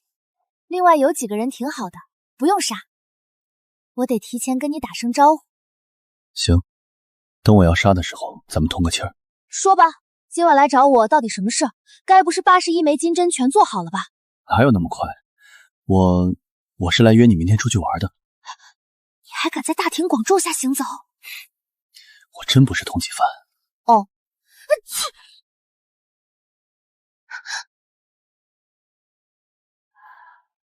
这是墨湖的皮子，去年从边境的山里打的。挺好的，就是颜色有点压抑。我哥那儿有几张赤貂的皮子，红红的，很是好看。回头我问他要来，给你也做件披风。貂很贵重吧？赤貂更贵重吧？整个东秦也找不出几只赤貂来。那你哥一下子就能拥有几张赤貂的皮子？你们哥俩到底是干什么的？我该不是认识了个江洋大盗吧？这又整出个哥哥来，还是团伙作案？就是富贵人家的公子哥嘛，家里钱多遭人惦记，几乎就是从小被人绑架到大的，所以偶尔中个毒什么的也实属正常。演得好假！我不要你的披风，拒绝皮草，没有买卖就没有杀害。什么意思？在动物还活着的时候剥了它们的皮，剩下血淋淋的一团肉，它们没了那层皮就是死路一条。可是人类除了皮毛还有很多衣裳可以穿，所以拒绝皮草，从你我做起。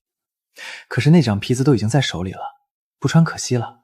咱们先做一件，完了再开始拒绝，你看行吗？那是你哥哥的东西，又不是你的，说送人就送人。反正他也没有女人，正好给我用了。我明天带你去个地方。什么地方？你不是要做针吗？我找到一位制针的高手，还是个老中医，带你去看看如何？在什么地方？远不远？不远，明日4时你出府，我的马车在文国公府的巷子口等你。行，那咱们明天见。我要睡觉了。你睡吧。我说我要睡觉了。知道了，你睡吧。那你呢？我看着你睡。你有病啊！你刚刚睡得不踏实，很恐惧的样子，连我进来了都没察觉，所以我得陪着你。有人陪着你就不会那么害怕。好吧，那你就守着吧。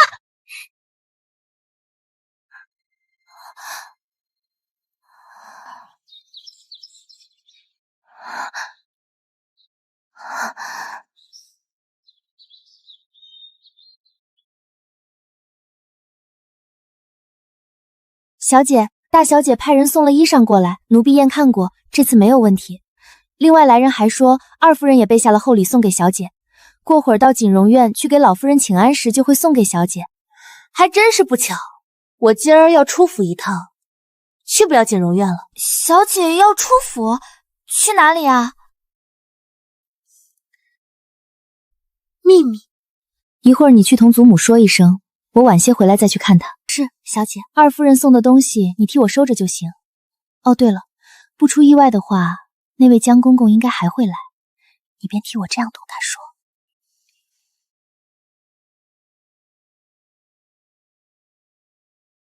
呵呵，二小姐这是要上哪儿去？可经了二夫人的准许？没有。哼，要想出府，须得向二夫人请示。二小姐还是请回吧。如果是白惊鸿出府呢？也是这样麻烦。你还敢跟大小姐比？大小姐是嫡女，嫡小姐出门，咱们自然是不会拦的。人家有自由出入府门的权利。是吗？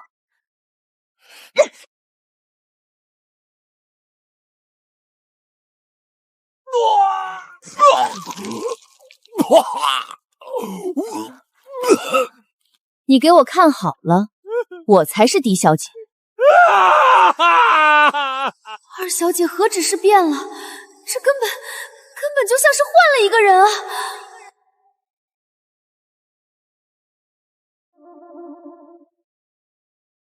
二小姐好，奴才洛修是主子爷的随从。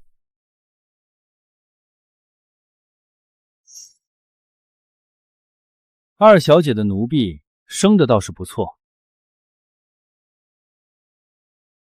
你若喜欢，送给你做媳妇儿可好？小姐，怎么不满意我给你配的这段姻缘？奴婢虽侍候小姐，但卖身契却是属于府里宫中的，小姐不能这样就将奴婢送人。别紧张，我不过开句玩笑罢了。再者，我若真要做人情送你出府，那卖身契在不在我手里一点都不重要，你说是吧？二小姐说的没错，我们家主子爷说了，相中什么就去抢，管他是谁的。东西是这样，人也一样。不过这位姑娘你放心，在下还不至于硬抢，毕竟没太瞧得上。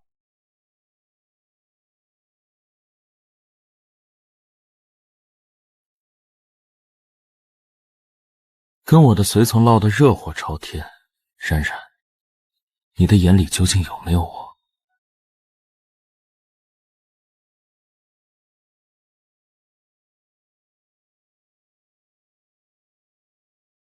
你坐外面。我是要贴身保护我家二小姐，你不让我进去算怎么回事？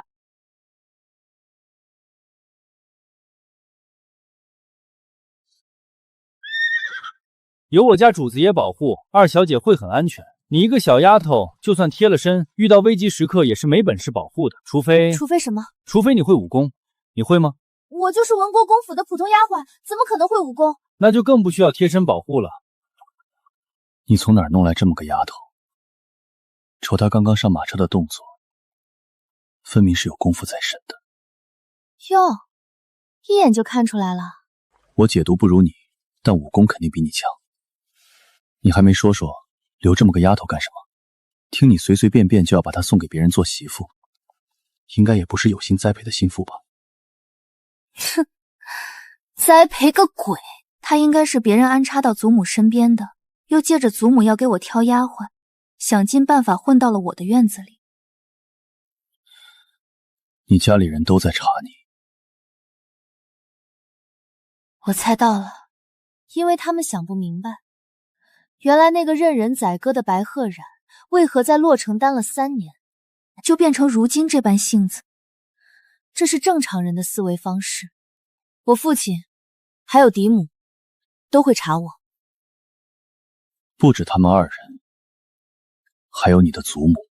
祖母竟然也在查我，敢伸过来毒死你！冉冉，我叫白鹤染。我知道，冉冉。主子到了。好浓的药味儿，咱们要去的地方是一间医馆。有吗？我怎么没闻到？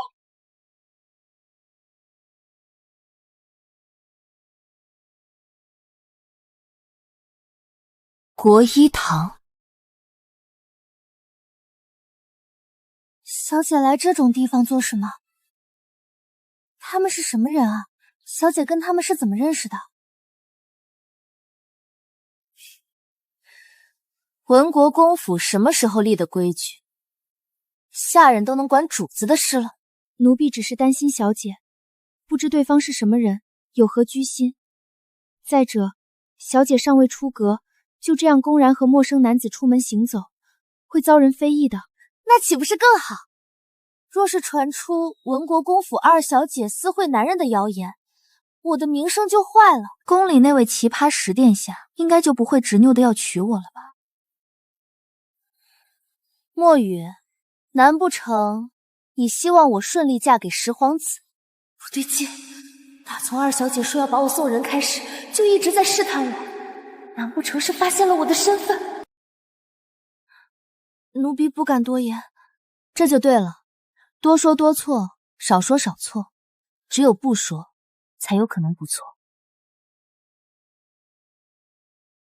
然然，你放心，我既坏了你的名声，就一定会负责到底的。你选个日子，我亲自带着聘礼上门去提亲。滚蛋！谁稀罕你？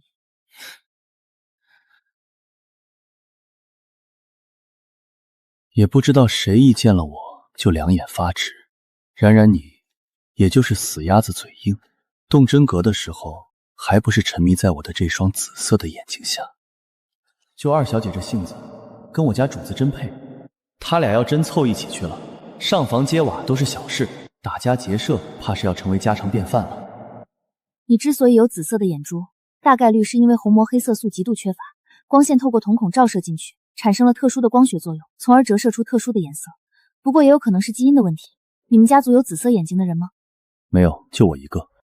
确诊了，你就是有病。啊？感情我家主子从小到大最牛逼的一个特征是病。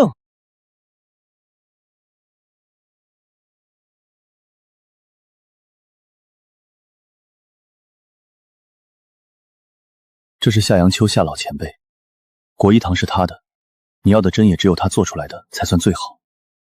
夏老前辈，医术面前不分年龄，不问出处。小姑娘适才对子谋的见解是老朽平生所闻之最特别，也最到位。所以，我这眼睛是病。虹膜黑色素缺乏虽是病理的一种表现，但却并不影响人的生活和健康以及寿命，所以你可以不用去管它。没错，更何况你就是想治，也治不好。那正好，我也没想治。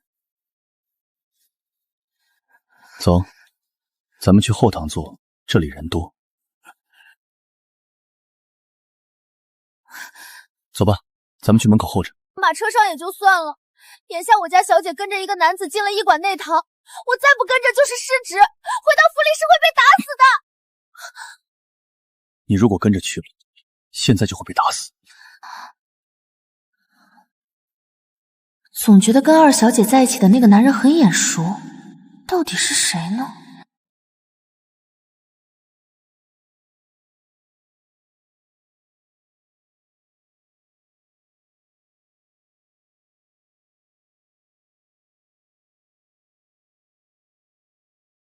这么快就做出这么多？老前辈是很久之前就已经在做了，是自己要用还是其他人拜托您打制的？我只是在数月前突发奇想，用纯金打造灸针，然后等一位有缘人来把这些针取走。只是没想到有缘人是等到了，但要的针无论从数量还是规制上都超出我的想象。夏阳秋是东秦第一神医，皇家一直希望他能进太医院任职，可是他不愿意。最后皇家妥协，出银子建了这间国医堂，并封了他大国医的名号，让他留在京中造福百姓。其实真正活死人肉白骨的神医用的是365枚金针，我用9981枚还是太少了，我的医术还需要精进。冉冉，你再听我说话吗？你若再留神，我都要怀疑你心里是不是有了别的男人。我原本心里也没有谁，所以别的这2个字你用的不对。姑娘，你是不是认得那个人？你说的那个人是谁？姑娘是哪家千金？她是文国公府的二小姐。哎，那肯定是不认得了。二小姐可听说过吴岸海？没有。是了，一个深闺千金，怎么可能听说过那种地方？夏老前辈说的那个人到底是谁？那种地方又是什么地方？老朽只听说那人是一位皇后，那个地方是另外一片大陆，只是没有人见过那位皇后，或许一切都只是传说。姑娘方才提到365枚金针，让我想起了那个传说。我所学的金针针灸都是得自一脉凤家的传承，可没听说凤家出过皇后。看来是我想多了，凤家的先祖怎么可能这么巧合的生活在这？冉冉啊冉冉，我真的特别想知道，你时不时的愣神儿究竟是在想什么？难道守着我这种轻视圣颜之人，不应该多看一眼是一眼吗？为何被他握着，我会如此心安？又在想什么呢？和我说说。没什么，我只是在琢磨，待金针制成之后，第一个先扎死谁呢？明明是救人的东西，被你说的成了杀人的凶器。冉冉，女孩子家家不可以这样暴力。任何事物都是两面性的，金针能救人也能杀人，血有生血也有死血。我一针能活人命，一针也能让人死。这话不假，但医者仁心，入了这一行便只能救人救到底了。这套针多久能治好？10天。好，多谢老前辈。石爷吩咐的事都是老夫分内该做的，谈不上谢。石爷，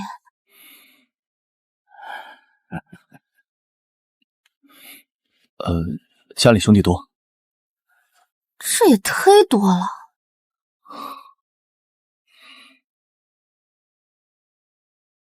等我拿到那些针，咱们俩就又两清了。从此还是大路朝天，各走一边。不会亲，你是我的救命恩人，我这条命早晚都是要还给你的。我要你的命做什么？有那么多人的命等着我去收，你这种不相干的就不要跟着添乱了。我对你来说是不相干的，冉冉，我并不这样认为。主子，您跟二小姐要谈情说爱，也别站在大门口谈，这外头可都听得清清楚楚的。冉冉，我带你去吃好吃的吧。没胃口，不饿。那要不去逛街，喜欢什么买什么。没兴趣。那要不你想个去处？好不容易出来一趟，这么快就回去也太没意思了。你听说过叶家吗？叶家，太后的娘家。也是文国公府现任主母的娘家，据说权势滔天。靠这个老太婆就真以为自己是皇亲国戚了？怎么，对叶家感兴趣？有点儿。那成，咱们就去叶家逛逛，走。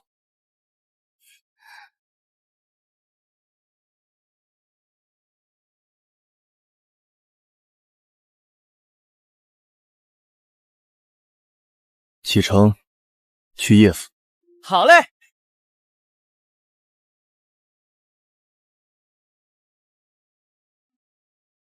小姐为何要去叶府？这件事得回府去跟二夫人通禀一声，得到应允才能去的吧？墨雨，你是老夫人送到我院里来的，就算要说，也该说成得回府去跟老夫人通禀一声。可你为何只字不提你原来的主子，却将二夫人挂在嘴边？奴婢只是想到那叶府是二夫人的娘家，所以才……行了，守好你的本分。本小姐想去什么地方转转，还轮不到她叶氏来管。再者，都是亲戚，理应多走动走动。是。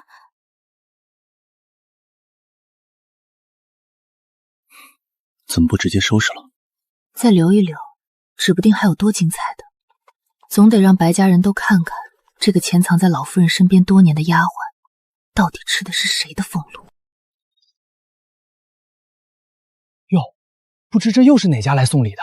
看这马车倒是普通，没准人家那是低调，普普通通哪里入得了叶家的眼，也就只能跟咱们一样，远远瞧瞧热闹罢了。哎，你说也怪了，叶府新添了儿子，怎么没见文国公府那头来贺喜呢？那文国公府的当家主母可是叶老爷的亲妹妹啊！一个庶子而已，上不得台面。文国公府那是正经的侯爵，当家主母怎么会为了一个庶子送贺礼？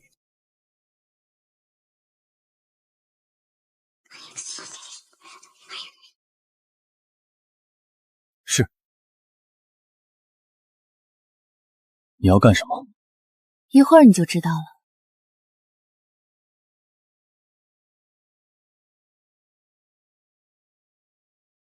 冉冉，你饿了？不是，我这是拿来帮咱们文国公府尊贵的二夫人送礼的。我出门带的钱少，刚才都花光了，你再给我点。够吗？不够我让洛修回去取。江洋大盗就是有钱。多少面额一张的？几百两到几百万两的都有，你要哪种？哎，要不你都拿去，反正我家里还多的是。等等，我真不是江洋大盗。你爱是什么是什么，我懒得管。这些都太大了，要小一点的，50两的有吗？区区50两，哪里还用得着弄成银票？洛修，拿50两银子给二小姐。二小姐，那些银票也得收着呀，别跟银子过不去。有道理，也不知道你这些银子是偷的还是抢的。我会替你捐出去几两给乞丐，算是替你积德。我现在要下车办事，你长得太扎眼了，就老老实实在车里坐着，别下去。诸位，我是文国公府的人，不知可否请几位帮我一个忙？5个人，刚好1人1个。姑娘，想让我们帮什么忙啊？这是我们府上的主母为娘家新出生的小侄子准备的礼物，主母不方便亲自过来，文国公府也不方便出面给一个庶出的孩子送贺礼，所以拜托几位将这些礼物送进去。只要说是替文国公府送礼的，他们一定会让你们进去。没问题。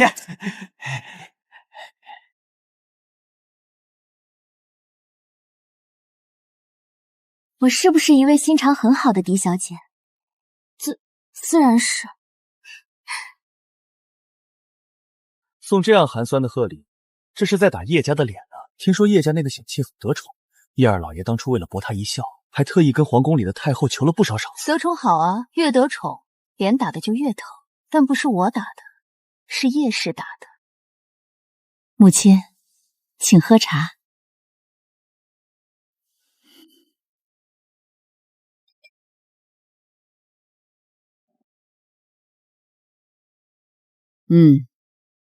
你有心了。老夫人就是太宠着二小姐了，这一个未出阁的姑娘家独自出府，也不来跟您说一声，这就是对老夫人您不尊啊。二小姐这是坏了府里规矩，理应受罚。叶姨娘误会了，二小姐出府前是派了丫鬟过来告假的，锦荣院的人都知道。就派个下人来也太没诚意了，而且这也与规矩不合。阿冉才回来，有些规矩不懂也是正常的，以后慢慢再教就是。什么规矩不规矩的，咱们府上什么时候有那么些规矩了？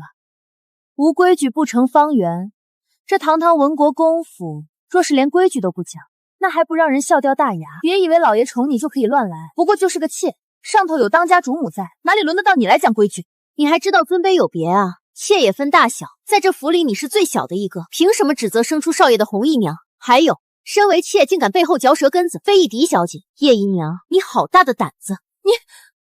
你是要反了天不成？我虽为庶，但大小也被人称一声四小姐，你跟谁你呀你的呢？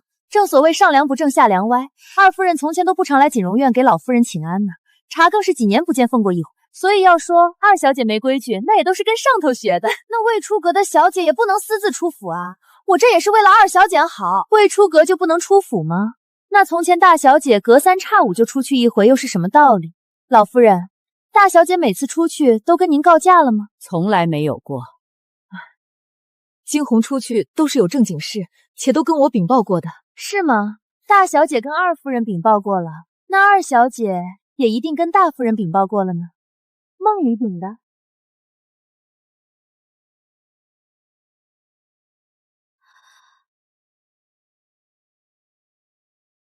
江公公可还是来传那道赐婚圣旨的？正是，你是二小姐的贴身丫鬟，昨儿还给咱家端过一盏茶。承蒙公公记着奴婢。二小姐派姑娘来门口迎着奴才，是不是赐婚这事儿有眉目了？唉，公公实不相瞒，这道圣旨不是我家小姐不想接，她是不敢接啊。圣旨怎么还有不敢接的？二小姐虽为嫡女，却非主母所出，处处不受主母待见，而老爷又素来受制于主母。倘若二小姐接了圣旨，得了十殿下这样的良配，那主母肯定得给老爷脸色看。二小姐心疼老爷，这才不敢接旨。公公有所不知，现在连老夫人都要看主母脸色。虽然文国公府姓白，可是家里原本的主子就跟寄人篱下一样，让咱们这些做奴才的看着都心酸。这位二小姐真是花式抗圣旨啊！这股子瞪眼瞎白话的劲儿，跟十殿下简直如出一辙。罢了罢了，为了十殿下那活祖宗，什么活都得干的。唉，从前真是误会文国公了，没想到他在这个家里根本就做不了主。也是，有太后的侄女在，他哪里抬得起头啊？谁不说呢？所以咱们二小姐是真的不敢接这道圣旨，不然府里老爷和老夫人的日子可就没法过了。公公，我们家主子可怜啊！咱家明白了，全明白了。家家有本难念的经，二小姐真是个孝顺的孩子啊！咱家这就去把这事儿告诉皇上。能把宫里人都给玩得团团转的，这天底下怕是只有二小姐一个了。看来用不了多少时日，二夫人就要倒霉了。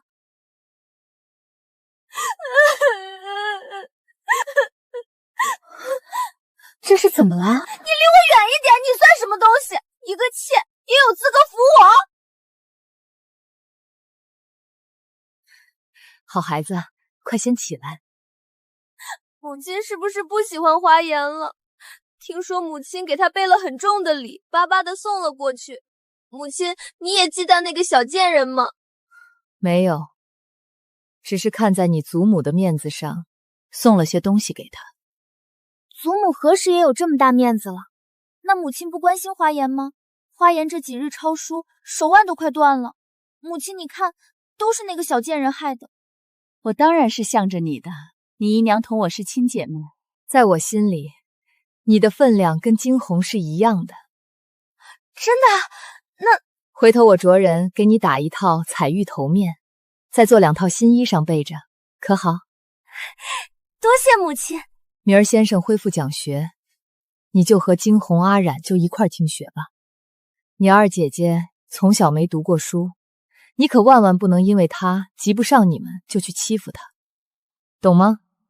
对哦，一个一天书都没读过的小贱人，如何能跟我们学到一起去？非要一起听学，那就只有丢人现眼的份儿。到时候被先生骂，可就不关我的事了。母亲，我知道了，我这就去把明日上学这个好消息告诉大姐姐。姐姐这是想让花颜去对付二小姐，可是花颜她，你不过是我叶家一个不得宠的庶女，我抬举你才让你跟着我一起嫁了。你若不乖乖听我的，那我也就没必要再把你留在身边了。妹妹愚笨，虽然许多事情办不好，但一定会听姐姐的话。我小姐也一辈子都是姐姐的亲女儿，我们都会听话的。你们是我的至亲之人，只要乖乖替我做事，我断不会亏待花颜。对了，老爷多久没去你房里了？快3个月了。你怎么就不能学学洪氏那个妖精？罢了罢了，我会让老爷往你房里多走动走动。你还年轻，要是能给老爷添个儿子，以后可就再没人敢蹬鼻子上脸，欺到我们头上。我知道了，姐姐，我会努力的。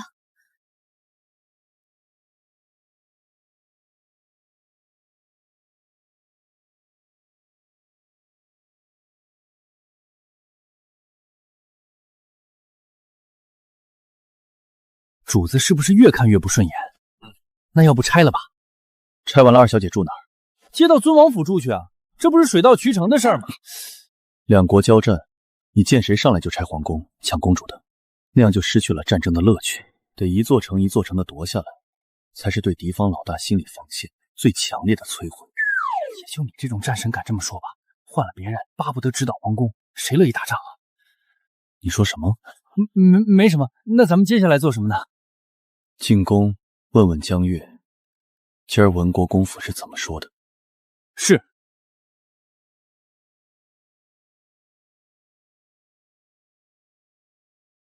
阿染，你回来啦，快坐到祖母身边来。今日有事出府去了，也没亲自过来跟祖母说一声，是阿染失了礼数，定给祖母惹麻烦了吧？那些不算什么麻烦，要搁以前心里肯定是不痛快的。自打你回来，我反倒觉得那些也是很有趣的事儿，斗来斗去，猜猜最后谁输谁赢，全当解闷了。祖母是该这样，凡事想得开些，糟心的事也就没那么多了。对了，这几日祖母咳疾可好些了？好多了，多亏了你的提醒，不然我这把老骨头怕是要葬送在那娘儿仨手里。阿冉，你说那东西该怎么处理呀？总在院子里放着也是不安心，天天看着更是膈应的慌。东西到底是大少爷送的，如果什么也不说，直接扔出去，怕是他们问起来不好交代。那就不扔，寻个机会给他们送回去。送回去？怎么送啊？收下的礼还能再送回去？当然呢。祖母安心，这个机会阿冉来寻，到时祖母只管开口送礼就是了，他们不敢不接。好。昨日你帮我顺背，好像在我背上点了几下，我原本停不下来的咳嗽竟一下就好了。阿冉，你这一手是打哪儿学来的呀？在洛城时跟着来问诊的大夫学了一些，算是久病成医吧。毕竟从小到大别的没接触多少，净跟苦药丸子打交道了。通晓些医术是好事。当初你父亲将你送走，我为此还跟他大吵了一架。现在看来，那一架是白吵了。洛城3年对你来说反而是件好事，福祸相依嘛。皇上赏赐你的桃子就那么几个，你还给我送了来，祖母很是感动。只是这样好的东西给了我，浪费了。给疼爱我的人，多好的东西都不算浪费。祖母，阿冉还是您的阿冉，您不用怀疑。不管到什么时候，阿冉都会护着祖母的。阿冉，祖母不是故意查你，你千万别生祖母的气。阿冉明白，祖母是关心阿冉，您待阿冉的心意，阿冉都知道。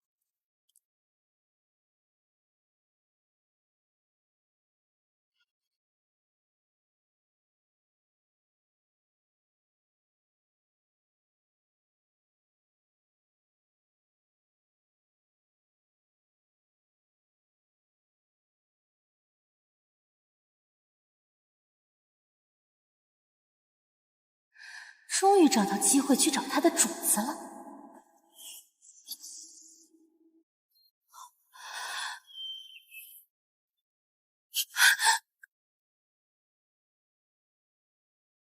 得尽快将白鹤染做的事告诉二夫人。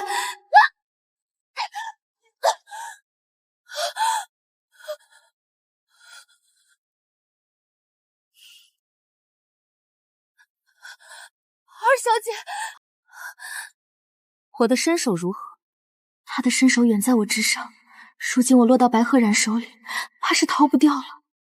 走吧，最近相中几个花样，你回去绣给我。绣花样？花样是有些多，辛苦你了。不绣完不许睡觉，更不能离开。就算内急，也给我憋着。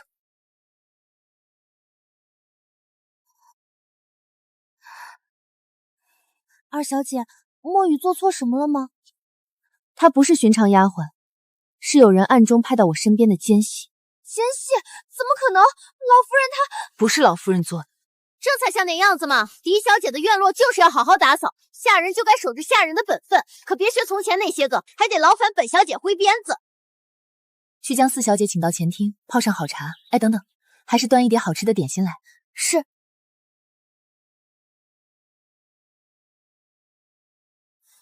来啦！你这点心不错，我长这么大还是头一次吃到你屋里的点心，从前可都是我拿自己的点心给你。你要是喜欢就多吃点儿。一会儿走的时候也带上些，算我还你的。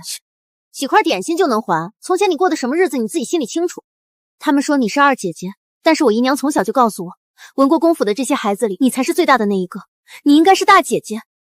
替我谢谢红姨娘，如今连老夫人都只叫我二姑娘，没想到红姨娘还记得这些事。她记得的事可多了。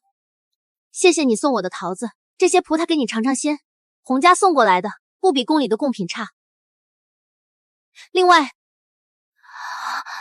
我姨娘让我给你的，她说当年大夫人从哥部带来的东西就剩下这么一样了，是她跟父亲撒娇才要来的，让你好好收着，好歹是个念想。你这次回来真让我刮目相看，但你可得继续保持，千万不能中途泄了力。这座府里的妖魔鬼怪再不镇压，怕是要反了天，到时候你我都没有活路。放心，曾经的仇怨一个都不会忘。那就好，我走啦。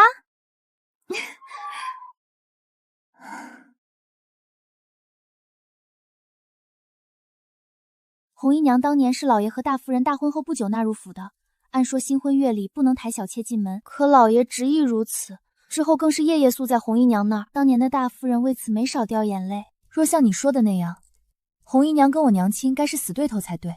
当年红姨娘生了大病，差点就不成了，是夫人衣不解带的照顾她，才慢慢好转起来。打那以后，红姨娘就将大夫人视为救命恩人，掏心挖肺的对大夫人好。原来如此，白珍珍和红姨娘真的就只是为了让我有个念想吗？为何我总觉得此事不简单？对了，小姐，二夫人给您送了些珠宝首饰，不算多好。奴婢听说以前大夫人带来的嫁妆，可是整个东秦都看不到的珍宝。嫁妆，我姨娘让我给你的。她说当年大夫人从哥部带来的东西，就剩下这么一样了。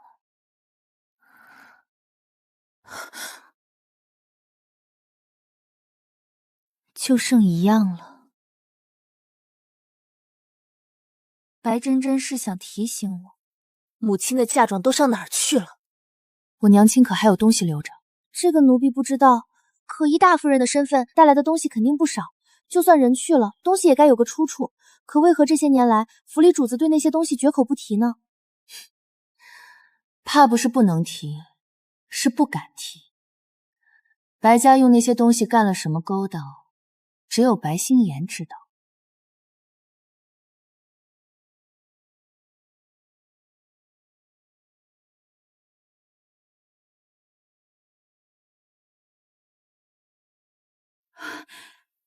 老爷这是怎么了？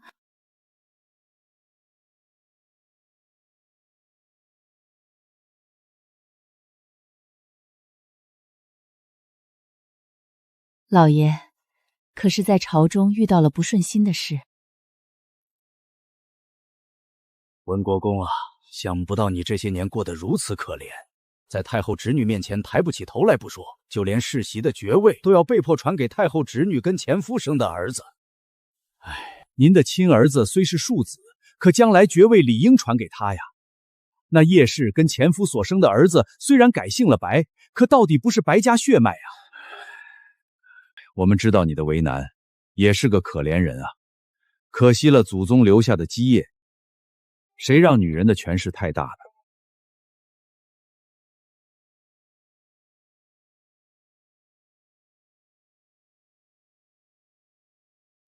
老爷如果有不痛快的事，可否与我说说？没什么，朝中的事情罢了，你不要多心。咱们夫妻多年，我是打从心里敬你爱你的。妾身也是，心里装着的都是老爷。不管老爷遇到什么难事，妾身都愿尽最大努力帮您化解。妾身这一生，注定是要和老爷绑在一起的。你兴我兴，你亡我也绝不会独活。那帮朝臣定是受了奸人的鼓动来挑拨我和他的关系。没错，他们定是看我过得太好了，又有太后在后方坐镇，眼红我。老爷，妾身今日来了月信，不太方便，不如老爷去妹妹那里吧。她是妾身的亲妹妹，老爷既疼妾身，理应也多疼疼她才是。怎么，现在本国公连去谁房中都得听你的了吗？老爷，妾身没有那个意思，妾身只是……行了，我什么都给了你，在这座府里，若是连眼下这点尊严都保不住，我要这文国公府又有何用？什么叫什么都给了我？莫非他在后悔什么？收还！夫人有何吩咐？明日你去打听打听朝堂上发生了什么事，还有再查查老爷这么晚回来是去了哪里，都见过什么人。夫人放心，奴婢天亮就去。难道是白鹤然动了什么手脚？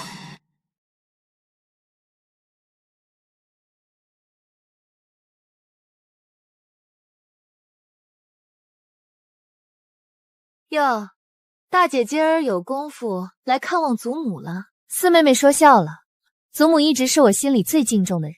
昨天五妹妹抄女则，我还同她一起抄了心经，为祖母祈福。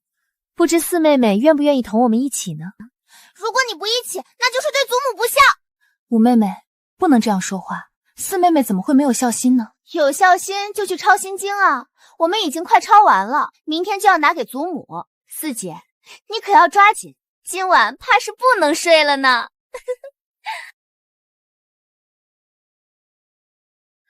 母亲说什么呢？这么开心？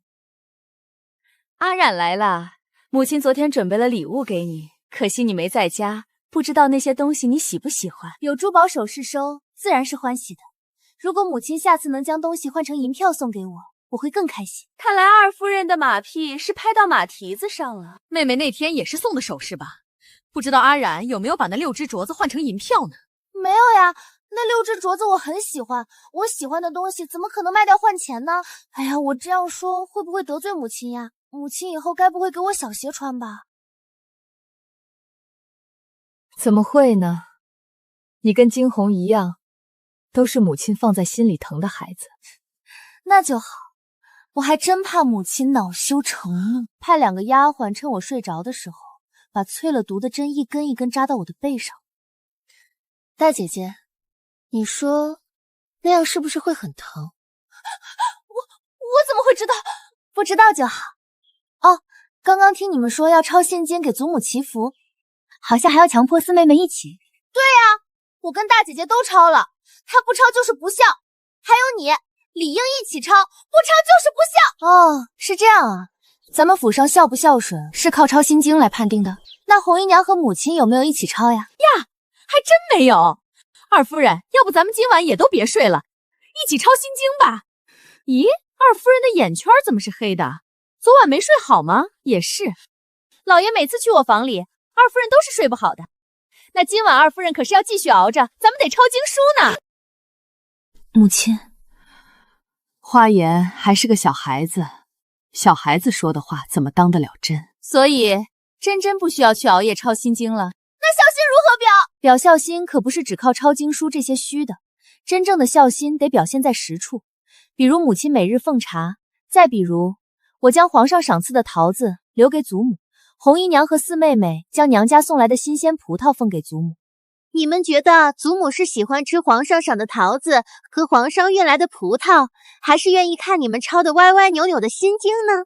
好想去问问祖母呀！那还等什么？还不赶紧进去？走快一些，别耽误了母亲给老夫人奉茶。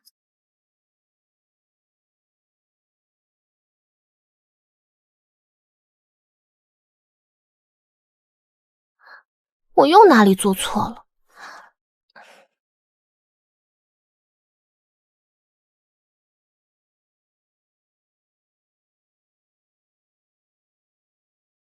老夫人怎么把大哥送的兰花换掉了？难道他发现了什么？手还没好呢。母亲恕罪。行了，放下吧。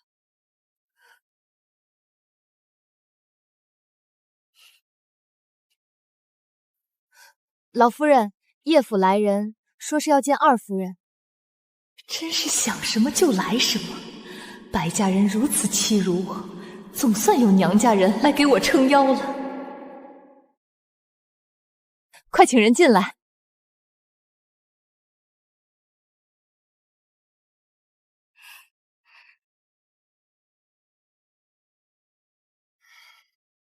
请进来吧。是。不知是大舅舅来了，还是二舅舅来了，亦或是2位舅舅一起来了。惊鸿许久未见舅舅们，心中甚是想念。我也好想舅舅。从小舅舅就疼你们，舍不得你们受半点委屈。你们不回去探望，他们自然是要来看看你们的。叶家人别的不会，就会进宫告状，一个比一个不讲理。今天要真是来给他们撑腰的，可有一场闹的。你怕吗？哼，有本事就弄死我！只要弄不死，我就一天不让他们痛快。好戏开演了。万嬷嬷，不是说舅舅来了吗？母亲，怎么是他来了？老奴给白老夫人问安，是叶家的万嬷嬷吧？从前甚少往咱们这头走动，这次到府上来可是有事？回老夫人的话，的确是有事，但这事儿是要跟我姑奶奶问的，或许不该叫姑奶奶，该叫您二夫人才是。现如今二夫人怕是不再把叶家放在眼里了吧？你说什么？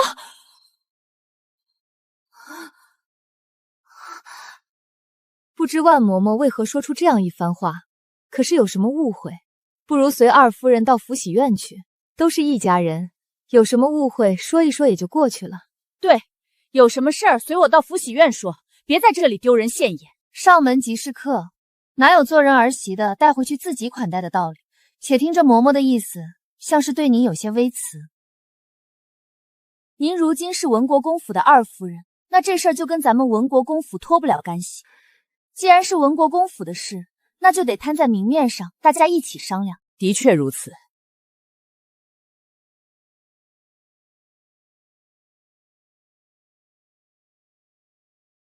在哪里讲都是一样的。老奴今日过来，就是想问问二夫人，昨儿个往叶府送的那些个礼是什么意思？虽说叶府出生的只是个数字，但那也是二老爷最疼爱的一个数字。您要是不待见、不搭理就完了，为何还诚心羞辱？什么礼？二哥的小妾生孩子我知道，但不过一个庶出，还没资格受我的礼。您说的没错，区区庶子入不了堂堂文国公府二夫人的眼。既然庶子没资格受您的礼，您不送就行了，为何要送那些个贱物去羞辱？那好歹是叶家的血脉，再卑贱也容不得您如此践踏。我什么时候往叶府送过礼了？不知我母亲往叶府送的是什么礼？哼，一篮子鸡蛋，2尺红布，1包点心，5个肉包子。我亲爱的嫡母，过去我真是误会你了，我还以为你就是对我们家人不好，原来你对自己娘家人下手也这么狠啊！二夫人，你是不是没银子了？怎么这个月宫中的账面又空了？不对啊，这才月中，你把银子都使哪儿去了？红姨娘，你平日里处处与母亲针锋相对也就罢了，可现在有外人在，你就不能收敛一些吗？总该顾一顾咱们文国公府的体面，自己没脸就说自己没脸。拿文国公府说什么事儿？人家生儿子，你们给人送红布送包子，这就让文国公府有脸面了？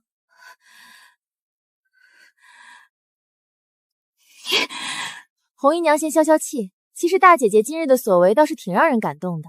大姐姐将叶府的嬷嬷说成是外人，这说明她打从心里觉得白家人才是她的亲人，叶府人对于她来说早已经是外人了。你说这还不够令人感动吗？白鹤然，你是不是听到我大姐姐这样说，心里特别难受呀？怕她跟你抢嫡女的尊荣？大姐姐现在可是白家的女儿，正儿八经的白家嫡女，白家就是她的家，只有白家人才是她的亲人，你妒忌也没用。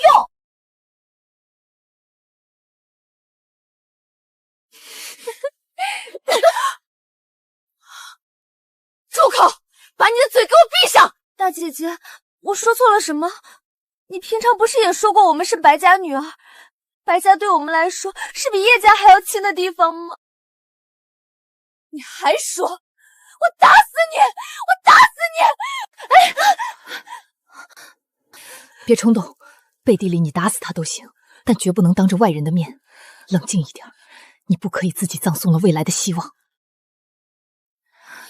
大小姐，吴小姐还小，不懂事，您大人大量饶了她吧。真精彩啊！这样的戏码我都等了10年了，今天终于开演了。狐狸终有一天是要露出尾巴的，还好今日没带小少爷一起来，他还小，可见不得这些打打杀杀的。姐，我服了，我真服了，这才哪儿到哪儿，戏还没演完呢。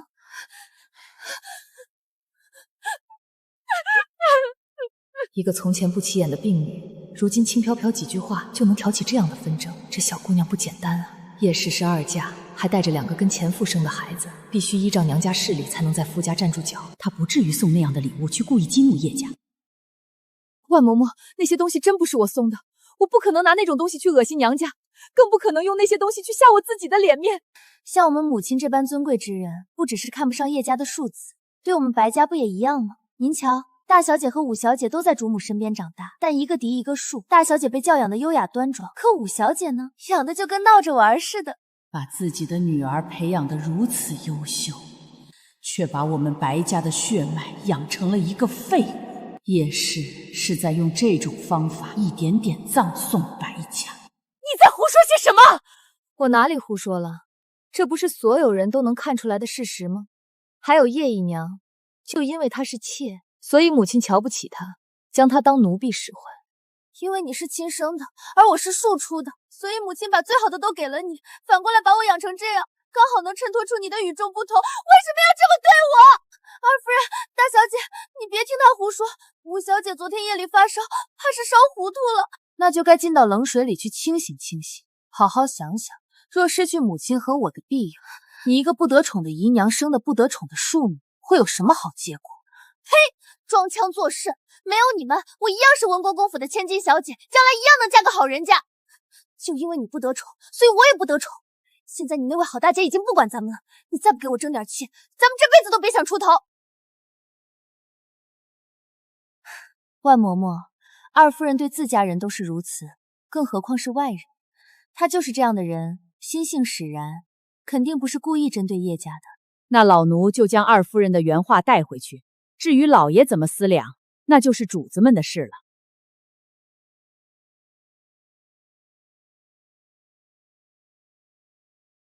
慢走。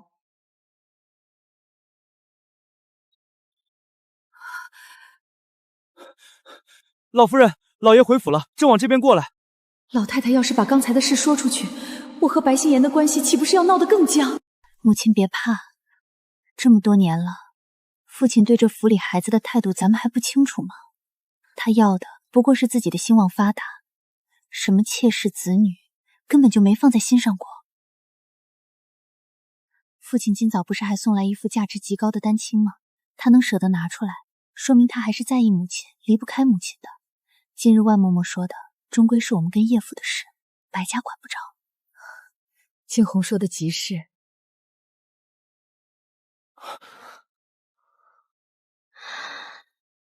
怎么了？脸色这样难看，还出了这么多汗，是不是身子不舒服？老爷，父亲，是不是有人欺负你们？你这逆女又干了些什么？星妍，阿冉是你的亲生女儿，你不分青红皂白的质问她，会寒了孩子的心。母亲，咱们家从前一直都好好的，可自从这个逆女回来，每天都要生出是非，我还用分什么青红皂白？能将当家主母气成这样的，除了她还能有谁？那若真不是我呢？若真不是我，父亲可会跟我道歉？你想得美！逆女，如果你母亲有事，我要你用命来还！星妍，我生你养你，希望白家能在你手里变得更好。可是你要知道，家再好，没有了亲情，那也不叫家。老爷真的冤枉二小姐了。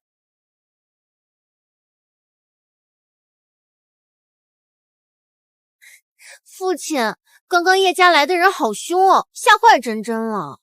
叶家来人了。白心妍，众叛亲离的滋味也该你尝一尝了。叶家来了个嬷嬷，长得特别凶。她说母亲看不起叶府刚出生的庶子，送了不值钱的礼物，叶家就让那万嬷嬷过来训斥母亲。那个嬷嬷是不是姓万？对，是叫万嬷嬷。她怎么来了？你给叶府送了什么？我什么都没送啊！一个庶子出身，我怎么会巴巴的给送礼？叶府实在是太冤枉我了。冤不冤枉，那都是你们叶家的事。星妍，那万嬷嬷来兴师问罪，关阿冉何事？叶家人算叶家的账，跟你的女儿有什么关系？不管什么原因，我身为父亲，教训自己的女儿也没有错。你怎么变成了这副模样？祖母别生气，父亲想教训就教训吧，反正这么些年白家人也都习惯了的。你这话什么意思？字面上的意思，父亲听不懂吗？为了叶家人骂白家人，你到底姓啥？混账！我怎么生了你这么个混账东西？孩子是怎么生的，你自己清楚。这种事还要拿出来当着这么多的人面说，父亲，你不要脸也得给咱们留点脸。你，父亲别为难了，不想跟我道歉也行，那就做些补偿吧。我生你养你，你跟我要补偿，你又欠我多少？生是生了，但养我你可没花多少银子啊。父亲不想补偿也无所谓，不道歉我也不追究。我是一个很孝顺的女儿，无论什么时候都不会让父亲为难的。老爷，宫里又来人了，请江公公到前院厅堂坐吧。今日来的人不是江公公，是一位陌生的公公。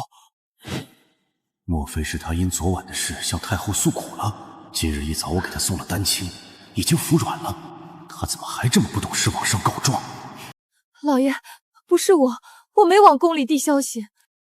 不管来的是谁，先请到厅堂去喝茶吧。本国公这就过去。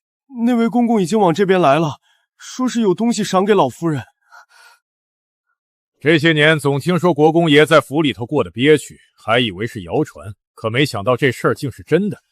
不但国公爷过得不好，连带着老太太也跟着受委屈。你说说，这叫什么事儿啊？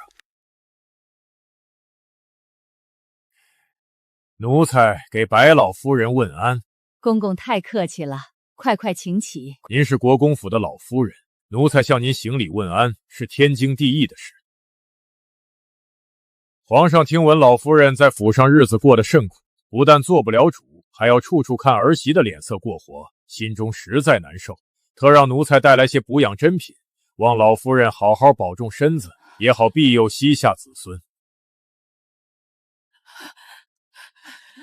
老妇谢皇上恩赏。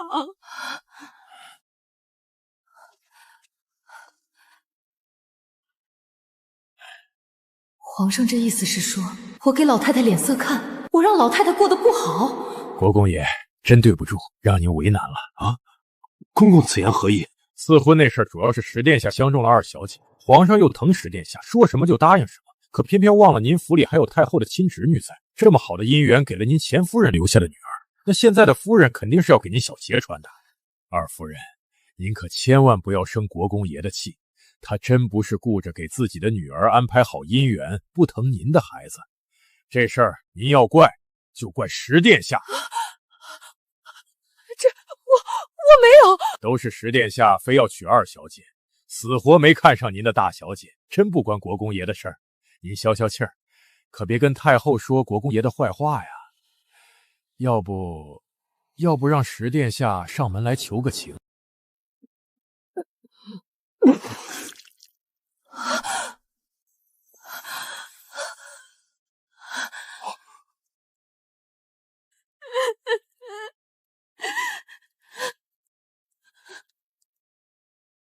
江总管来时还提醒奴才，千万要将姿态放低，千万不能得罪二夫人，否则太后怪罪下来，不但会训斥国公爷，奴才的脑袋也不保。二小姐，您觉得奴才刚刚的姿态放得够低吗？公公已经很客气了，我也不会让父亲为难的。为了父亲不在母亲跟前受气，赐婚的圣旨我是一定不会接的。星言，如此大的福分，阿冉都可以不要，就只是为了让你过得好啊！你从前是怎么待他的，他现在是怎么待你的？谁对你好，你心里可得有思量啊！一事是我自己的选择，寄人篱下也好，低声下气也好，男子汉大丈夫有舍才有得。我用暂时舍弃的尊严换文国公府未来的希望，总有一天我会将失去的尊严再一点一点找回来。奴才先告退了。我送您。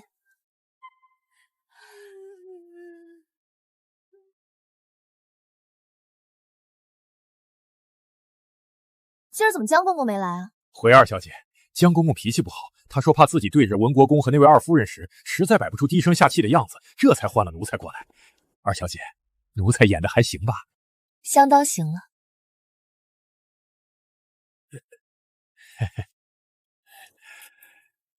多谢二小姐，奴才告退。二小姐，二夫人后来醒了，五小姐却闹了起来。后来老爷做主，让五小姐回到叶姨娘身边，二夫人急火攻心之下又晕了过去。老夫人心烦，便让他们各自回去了。这还只是刚开始，以后有他们的好日子。绝对是白鹤冉那个小贱人做的。前天只有他出了府，叶家收到的东西肯定是他送去的。若早知道他回府后会带来这么多祸端，我当初拼着慈母的名声不要，也绝不会让他回京。可惜现在说什么都晚了。我的人半路动了手，明明10几枚淬了毒的针都扎进去了，人也推下深不见底的山崖，他居然还能活着回来，且一点伤都没受，连毒都解了。母亲，你不觉得这事儿有些奇怪吗？先不管这些，这样的事以后你千万不要去做。你的手必须得干干净净的，只有这样，才能为你的将来多添一重保障，懂吗？那我们就这样算了。怎么可能就这样算了？我会派人往叶家送信。那万嬷嬷是个精明的，想必应该明白东西根本不是我送的。如今我在白家过成这样，你的舅舅们绝不会坐视不管。至于咱们这头，且再等等，等去洛城的人回来再说。小姐，叶府收到的那些礼是不是你送的啊？对啊，是我好心送的。叶家好歹是二夫人的娘家，娘家哥哥生孩子连点礼都不送，这像话吗？你说我是不是一个特别明事理的嫡小姐？明事理吗？二小姐实在是太明事理了。听你这个语气，像是不赞同我的做法。奴婢是相当的赞成。自从二夫人入府，被人气到晕倒，这还是破天荒头一回，奴婢觉得特别过瘾，有一种恶中有恶报的感觉。这点报应对他来说远远不够。咱们走着瞧，看看是我魔高一尺，还是他道高一丈。二小姐，按着您的说法，二夫人是坏人，那您才应该是道，她才是魔。是这样的，在这座府里，我必须成为一个魔鬼，才收服得了他们那些魑魅魍魉。墨雨，我这个解释合不合理？合理。对了，二小姐，叶氏的寿辰快到了，这可是文国公府每年一度的大事啊。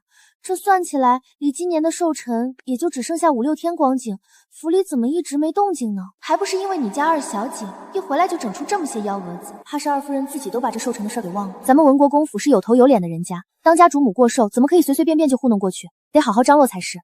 只有办得好，办得隆重，方能彰显我们文国公府的实力。小姐要给二夫人张罗寿宴？对，我身为白家最孝顺的嫡女，这种大事自然是要主动为长辈分忧的。明天我就去和祖母商量，今年的寿宴一定要比往年办得更加隆重。二小姐这表情怎么都不像是要好好给二夫人办寿宴的样子，倒像是要借着这个寿宴再整治二夫人一回。我怎么忽然有些期待了？夫人，大小姐，叶家老爷说了，贺礼的事不怪您，但要您密切留意二小姐，必要的时候。我知道了，那个白鹤冉的确不能再留了。夫人，墨雨自从去了二小姐那儿，就没有任何消息传回来。叶府贺礼的事10有8、9是二小姐做的。那天是墨雨陪着二小姐，可她并没有将这么重要的消息告诉我们，要么是暴露了，要么是她已经背叛了您。这枚棋子已经废了，去安排人，今晚将墨雨做掉。是。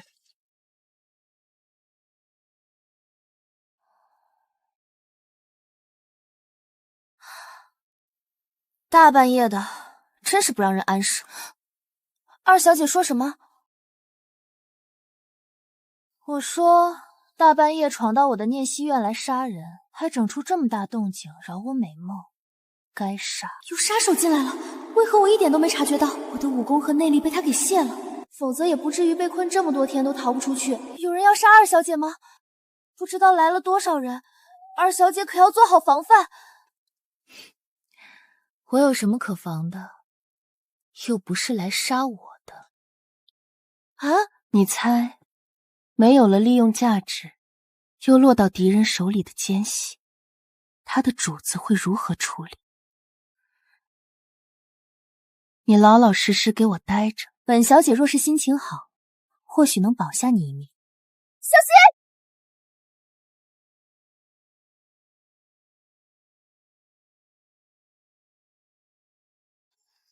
徒手接暗器，又能如此快的反甩出去伤人，这样的内力没个10年8年是练不成的。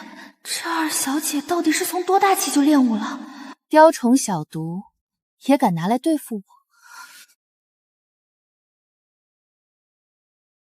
这是二夫人身边的暗哨，轻功和暗器均属一流，没想到却被二小姐如此简单粗暴的反杀了。左边树上2个，房顶上还蹲着1个，杀个丫鬟来了4个，你们主子还真舍得下血本。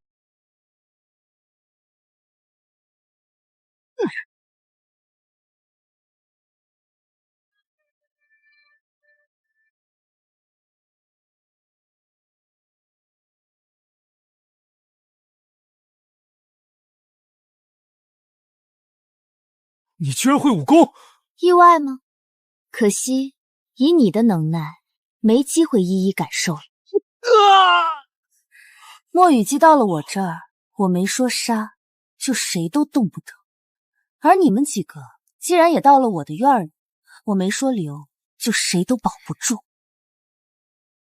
屋顶上的那位，下来吧，你们不是一伙的吧？别光在那儿蹲着，夜里风凉，下来打一会儿还能暖和暖和。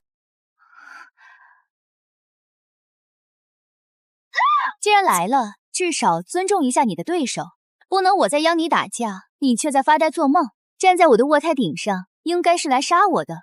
今晚可真有意思。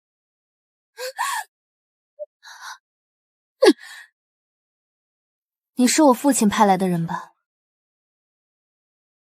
我那位伟大的父亲当成宝贝似的养了你们这么些年，结果在我面前连一招都过不上，实在丢人。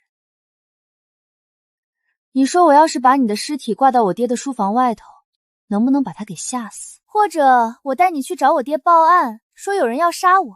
哎，你猜他是宁愿暴露自己也要把你给保下来，还是不想暴露自己，直接动手把你给杀了？其实这2种都不好。你到底想做什么？最能让我那个爹闹心的，就是今后他再也看不到你，而我呢，也装作今晚什么事都没发生，然后他那颗心啊，就会一直都悬着，一天比一天难受煎熬。你说这是不是最好的折磨人的方法？二小姐给奴婢个痛快吧！哟，这么快就想死啊？想得美！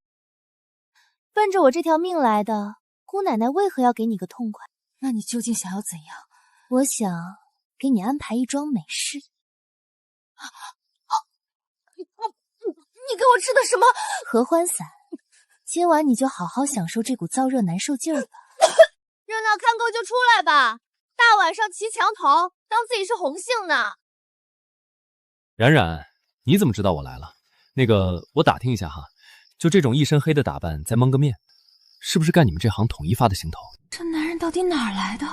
长得也太好看了。不对，是合欢散开始发挥药效了。行了，别贫了，叫你出来是干体力活的。什么体力活？杀人吗？杀人那不叫体力活，就拍一巴掌的事儿，不累。杀人不累，但扛人可就累了。你受累，把这人给我扛到二夫人屋里去。哎，你出入这宅院如履平地，应该知道他住哪个院吧？当然知道。冉冉心眼够坏的呀。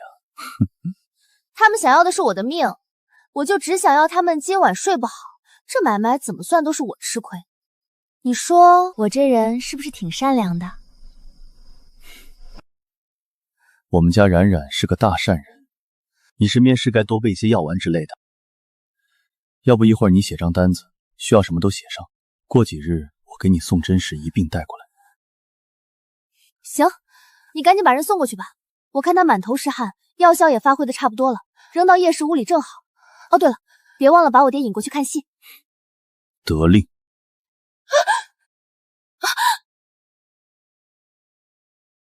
今晚折腾出这么大动静，院里的下人怎么一个都没出来？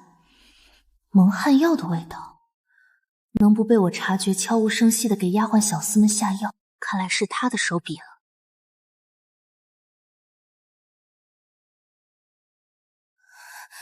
多谢二小姐救命之恩，奴婢这条命从此就是二小姐的了。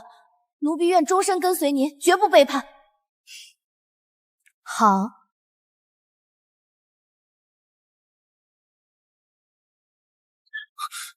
写了这么多，我干脆给你开间医馆得了。你这些东西都够堆出个药材铺子了。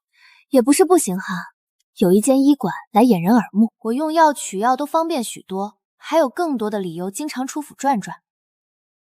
对，方便咱们约会。哼，约你鬼！事情办完了。报告主人，出色且超额完成任务。超额？意思就是比你预想的结局还要精彩。那还在这里等着做什么？走，看热闹去。别急啊，好戏都演得久。你现在过去，除了一幅春宫图之外，什么都看不到。听我的，好好睡上一觉。明儿一早，自会有一出大戏，让你看个够。睡觉？今夜来我这儿的可都是奔着我的性命来的。你呢？又是为了什么？这纯属巧合。我要知道今晚他们来，肯定会换个日子。你这意思是，明知道我有性命之忧，你却躲了？本以为咱们经了温泉那一回，多少也算是出生入死的交情了，没想到这么不堪考验。我不是这个意思，我就是想来看看你。看我？那你看到我跟人打架也不说搭把手？问题是你没打呀，那几个人死的比自杀还快呢。半夜私闯官邸的登徒子，我倒要看看你会不会死的也比自杀还快。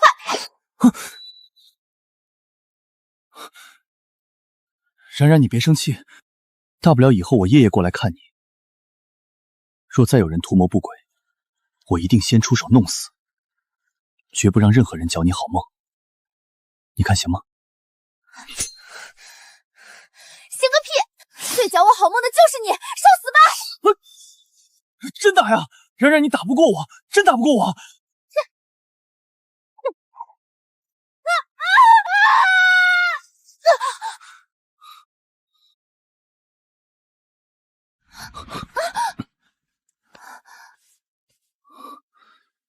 是不是扭到脚了？疼不疼？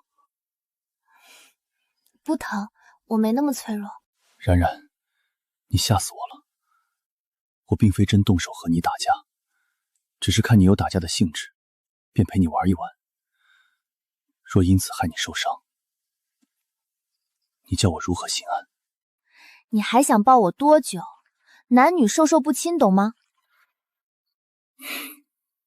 冉冉，这又不是你第一次跌进我怀里了。上一次你可没介怀过。我没有吗？我十分确定，你真的没有。今时不同往日，那时我孤家寡人一个，但现在我却是有婚约在身的，对方还是个皇子，万一他报复起来，那可不是好玩的。皇子而已，不怕。更何况调戏别人的未婚妻，我觉得好玩又刺激。哼！登徒子，不闹了，逗你玩呢。其实那婚约你结了也好，有皇子庇佑，今后你在这白家也不会过得如此辛苦。你哪只眼睛看到我过得辛苦了？这文国公府有豺狼有虎豹，我每天打猎整人，开心都还来不及。心很累，不是吗？生活在这样一个复杂的家庭里，脑子里的那根弦时刻都得绷紧，稍微松一点就有可能丧命，那种滋味我能感同身受。你的家庭也很复杂吗？远胜于白家。哼，是吗？能换种眼神吗？大半夜挺瘆人的。我想办一件事，你帮我出出主意呗。好啊，你说说看。那位二夫人快过生辰了，既然我回来了，她的寿宴自然不能太过平淡，不如你帮我想个好主意，大办一场。冉冉，你果然没让我失望，总能鼓捣出有意思的事来。这活儿交给我就对了，保证让白家这场寿宴办得风起云涌，毕生难忘。还有5天，叶氏的生辰可就到了，你可得快点谋划。放心，不会让你失望。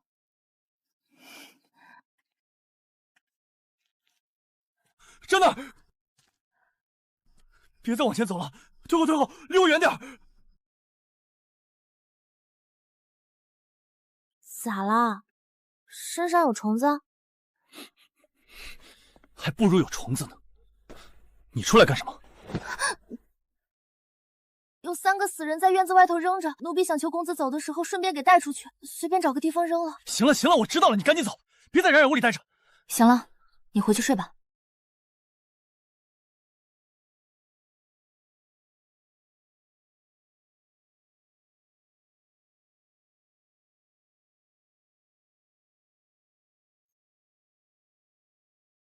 你对女人过敏？不对啊，我也是女的。你不一样。我怎么不一样了？等等，你说我不是女人？我哪点不像女人了？我不是那个意思，我这是天生的毛病。女人一离我近了，我就全身发痒，但你是个例外。你不管离我多近，我都一点反应也没有，简直比我母亲和妹妹都特殊。你说，咱俩这算不算是上天注定的缘分？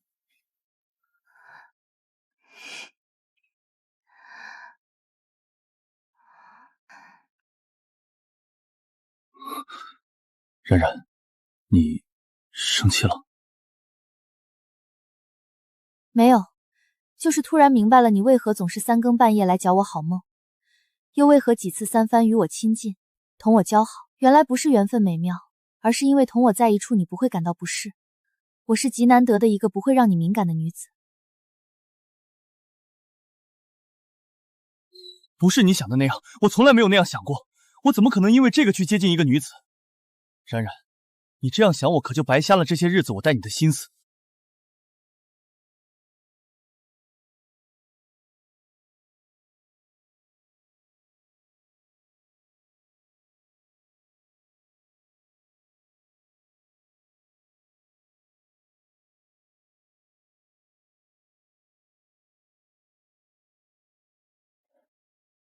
冉冉，我错了。你有什么错的？不是说我想错了吗？不管到底是谁的错，你现在不开心了，那就是我的错。你错哪儿了？我错在不该惹你生气。但是冉冉，真不是你想的那个样子。我不是色迷心窍的登徒子，也不是没有女人就不能过日子。我就是觉得你这个人挺有意思的，同你在一起就是坐着干说话都会很开心，所以才常来找你，心里巴望着你也能待我不同一些。冉冉，只要你不生气，今后我什么都听你的。你让我往东，我绝不往西；你让我杀人，我绝不留一个活口。你看，这样行吗？你这是跟我表白呢？你没听出来啊？不是，我听出来了。但之前是谁劝我接了圣旨，嫁给石皇子来着？是谁明知我有这么个棘手的婚约，还一点不着急不上火的模样，试图跟我搞地下情来着？什么叫地下情？就是见不得光的感情。见不得光肯定不行，我还得带着你出门呢。我得让所有人都知道我有个好媳妇。滚蛋！别瞎叫！未来好媳妇儿，你再考量考量，我也再努力努力。你看我跟那石皇子谁更好一点，然后你选一个。要不你2个都选，我没意见。你们这儿还有一妻多夫的制度啊？那我岂不是赚大发了？没那种制度，一个女人只能有一个相公，但我跟那位石皇子是个例外。怎么个例外法？能让一个男人不吃另一个男人的醋，唯一的可能就是根本没有另外一个男人。告诉我，你到底是谁？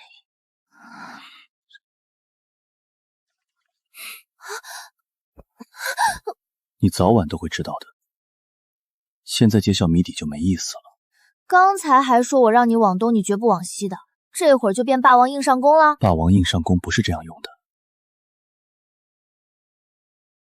睡吧，我守着你。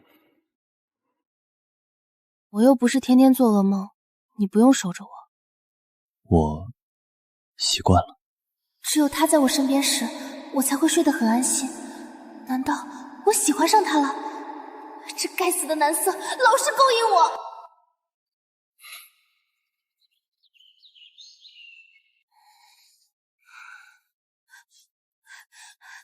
小姐，出事了！怎么了？刚刚四小姐来传话，让您到梧桐园去看热闹。梧桐园？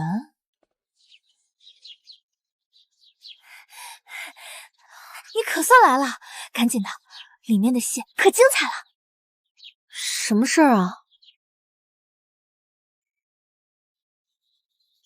有这么蹲墙角的吗？这样看得清楚，而且里面正激烈着。别说铜脸大一个窟窿，就算咱们现在把这门给拆了，他们也发现不了。我操！怪不得昨晚那家伙说出色姐超额完成任务，我让他把舞娘扔到夜市屋里，结果他居然把人扔到了白心妍的屋里。这结局是比我预想的精彩啊！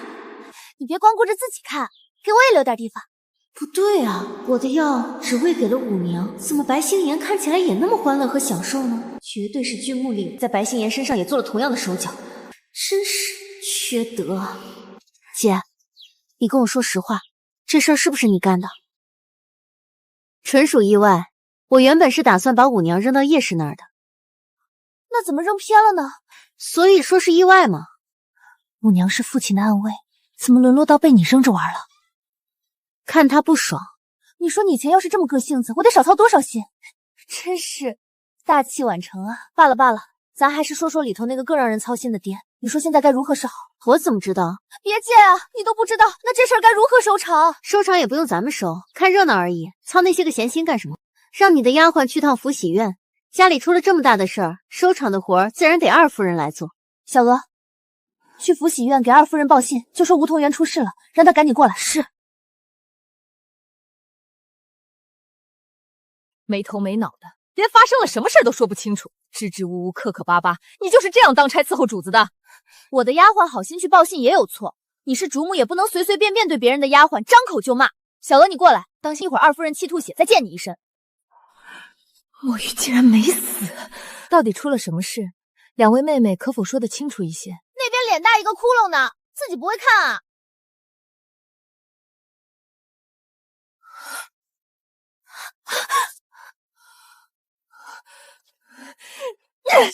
白杏妍，你个王八蛋！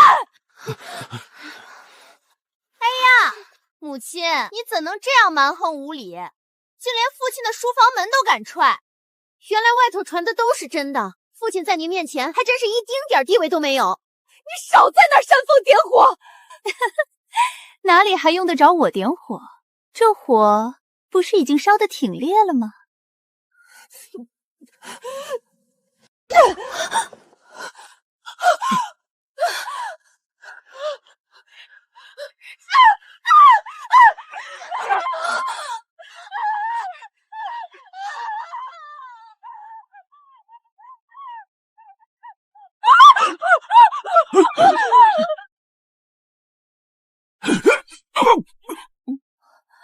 母亲，大小姐受了惊，夫人还是快叫人将大小姐先送回去吧。送大小姐回房。大姐姐这么快就回去了，还没用早膳吧？一起吃点再走呗。下流胚子！骂谁呢？你凭什么骂我下流？这是你吃早膳的地方吗？你还有没有点规矩？谁家规定的女儿不能在父亲身边吃早饭？用得着你来教训我？迎春，去把府里人都给我叫来，让大家评评理。是，去叫啊！把人都叫来，这里是得好好评。白鹤冉是故意激怒惊鸿的，他想让府里的人都来看我们的笑话。带大小姐回房，名声要紧。就这么把人放走？急什么？有人替咱们拦着呢。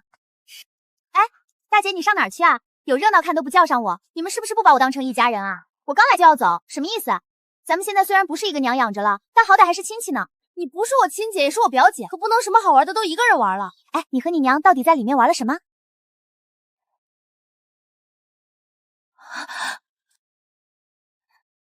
白惊鸿，你敢打我！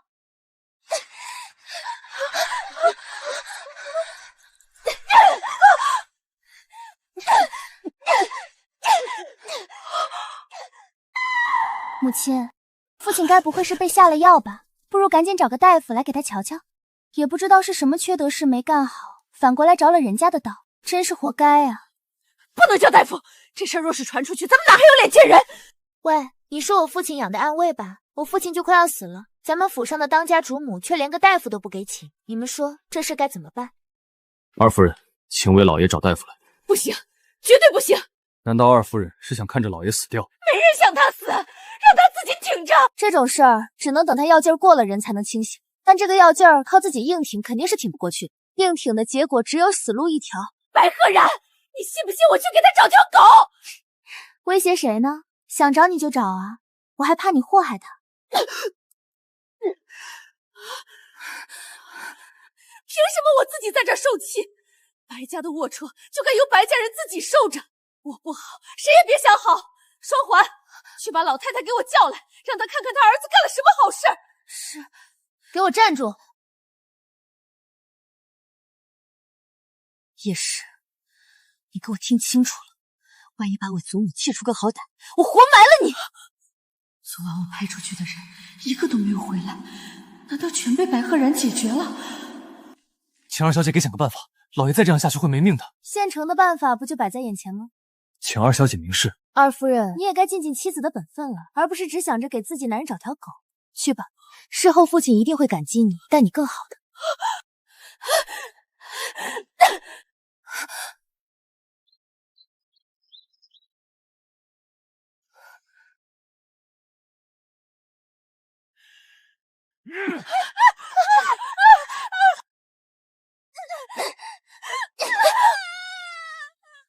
这梧桐园出了什么事儿啊？谁叫的这么凄厉？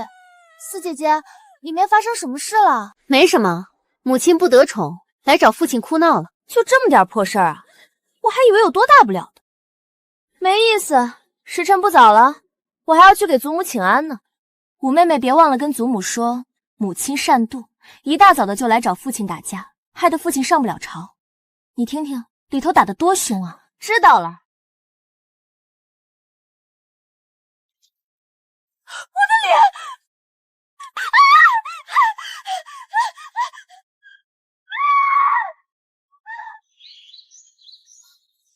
这么激烈，他们什么时候能出来？估计晌午吧。那还不得累个半死？白心妍必须要死，只有她死了，我儿子才能继承爵位。但现在还不是最好的时机，我绝不能白遭这个罪，更不能白白浪费这个机会。老爷不知被何人下了迷情药，这种情况下请大夫也没用，更何况关乎您的颜面也没法请，妾身只好出此下策救您。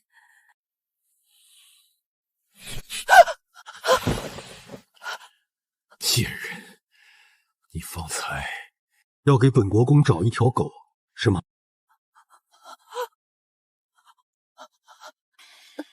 本国公现在就掐死你，再把你丢进狗笼子，让你也尝尝与狗为伍的滋味。老爷，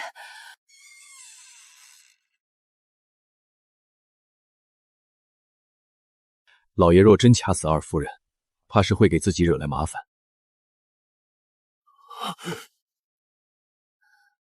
五娘不知被喂了什么药，比老爷所说的药性还要强烈数倍，属下无奈将她杀了。今日之事，还有什么人知晓？说，还有二小姐、五小姐、大小姐，以及他们各自的奴婢，还有二夫人的奴婢。另外，二夫人主张找一条狗来，后来是二小姐做主，让二夫人尽了义务。五娘是我培养的最厉害的暗卫，没想到不仅没杀了白赫然，反被他所害，甚至祸及到我。白赫然这次回京，身边定是带了高手，很有可能就是昨晚出现的那个神秘人。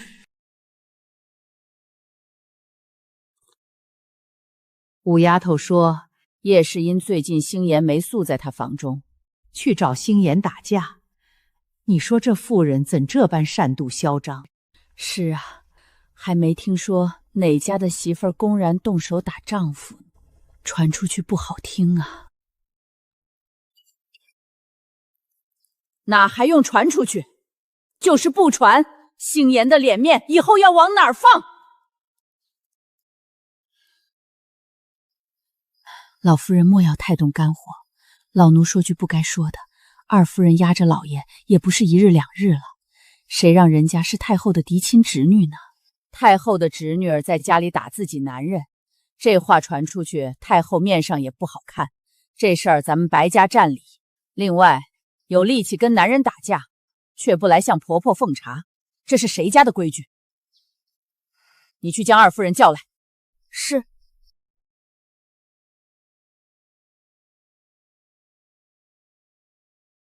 老夫人，二夫人和老爷睡下了，守在外头的暗卫说今日不能过来给老夫人奉茶。睡下了。李嬷嬷，我是耳朵不好使，听差了，还是眼睛不好使，分不清楚白天黑夜了？老夫人耳聪目明，哪哪都康见着，确确实实是说睡下了。我白家是造了什么孽？怎么娶了这样一个女人进门？真是家门不幸，家门不幸啊！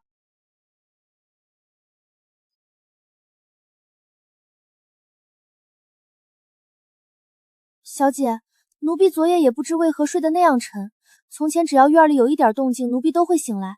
可自从到了这儿，有好几次都一觉睡到天亮，说来真是奇怪。可能是咱们院安静，人少事也少，所以睡得沉了。是奴婢失职了，做奴婢的本分就是侍候好主子，任何时候都得保持警醒。放心吧，我没那么脆弱。今儿闹了这么一出，想必祖母也是气得够呛。明儿我准备给她调养调养身子。另外，夜市寿宴的事，还得再跟她渗透渗透。祖母，阿冉来了，快坐，陪祖母一起吃点儿。是。祖母老了，牙口不好，你不一样，你如今正在长身体，得多吃点才好。祖母，以后每隔几天我都来给您调养身子，好不好？我保证不出半年，定让您生龙活虎，年轻10岁。好啊，你那施针的手艺真是绝了。自从你上次给我扎完之后，我就觉得整个人都精神了许多。那祖母以后就更要配合阿冉了，让阿冉把祖母的身子调理得越来越康健。祖母，虽然昨天发生了不太好的事，但二夫人的寿宴快到了，该办还得办。我要在她寿宴上安排一出好戏。好吧，你只管去办，就算是太后责怪下来，我也认了。只是一想到昨天的事，我就生气。祖母，恶人自有天收，不是不报，时辰未到。叶家施与白家长达10年的屈辱，若一朝一夕就找补回来，岂不是太便宜他们了？所以咱们不急，慢慢来，一点一点把受过的委屈和屈辱全都找补回来。祖母听你的。老夫人，老爷来了。他今天又没去上朝，一个大男人被个女人连累的连朝堂都误了，这个家还能好？哎，让他进来。是。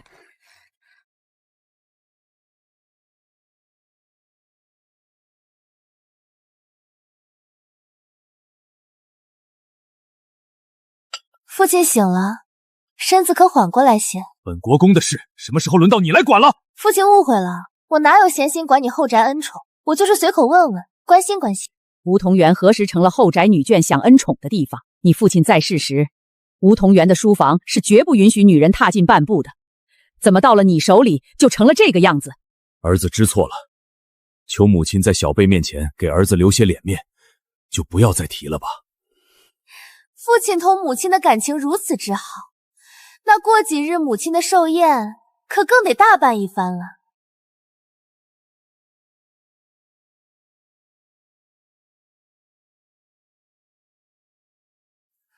给祖母请安。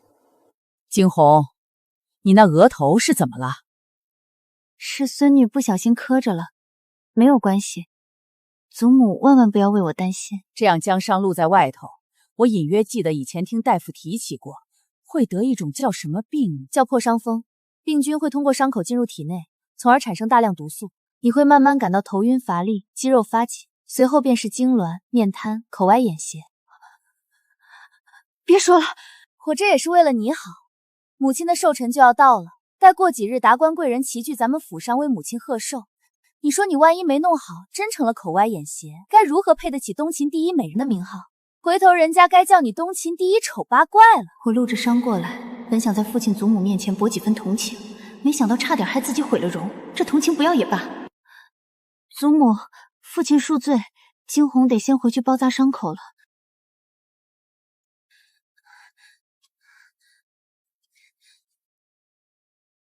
惊鸿虽不是我亲生的，可我从小将她养大，对她寄予厚望，早已视如己出。此次都是因为我才害她受伤破相。母亲想什么呢？没什么。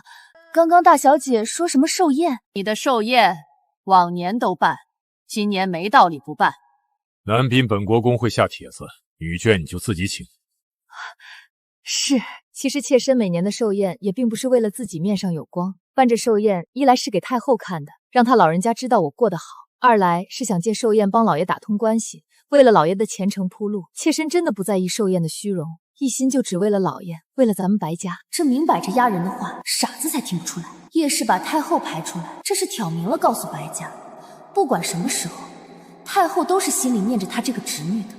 母亲，儿还有事，先告退了。母亲，儿媳也先告退了。以前我只是烦他们，怎么现在瞅着他们就觉得那么累呢？那是因为从前他们还愿意在人前端着架子做样子，现在已经收敛不住，要现出原形了，所以祖母就要比从前费心思，否则一个不小心就会被人害了。阿然，若非你心细，祖母这条命就折在他们手里了。祖母不必担心那东西，借着这场寿宴送回去就是了。当着宾客的面，她不敢不接。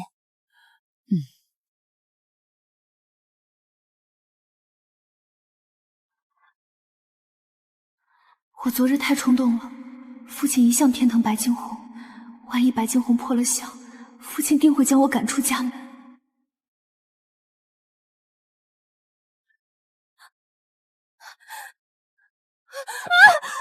杀我！不要杀我！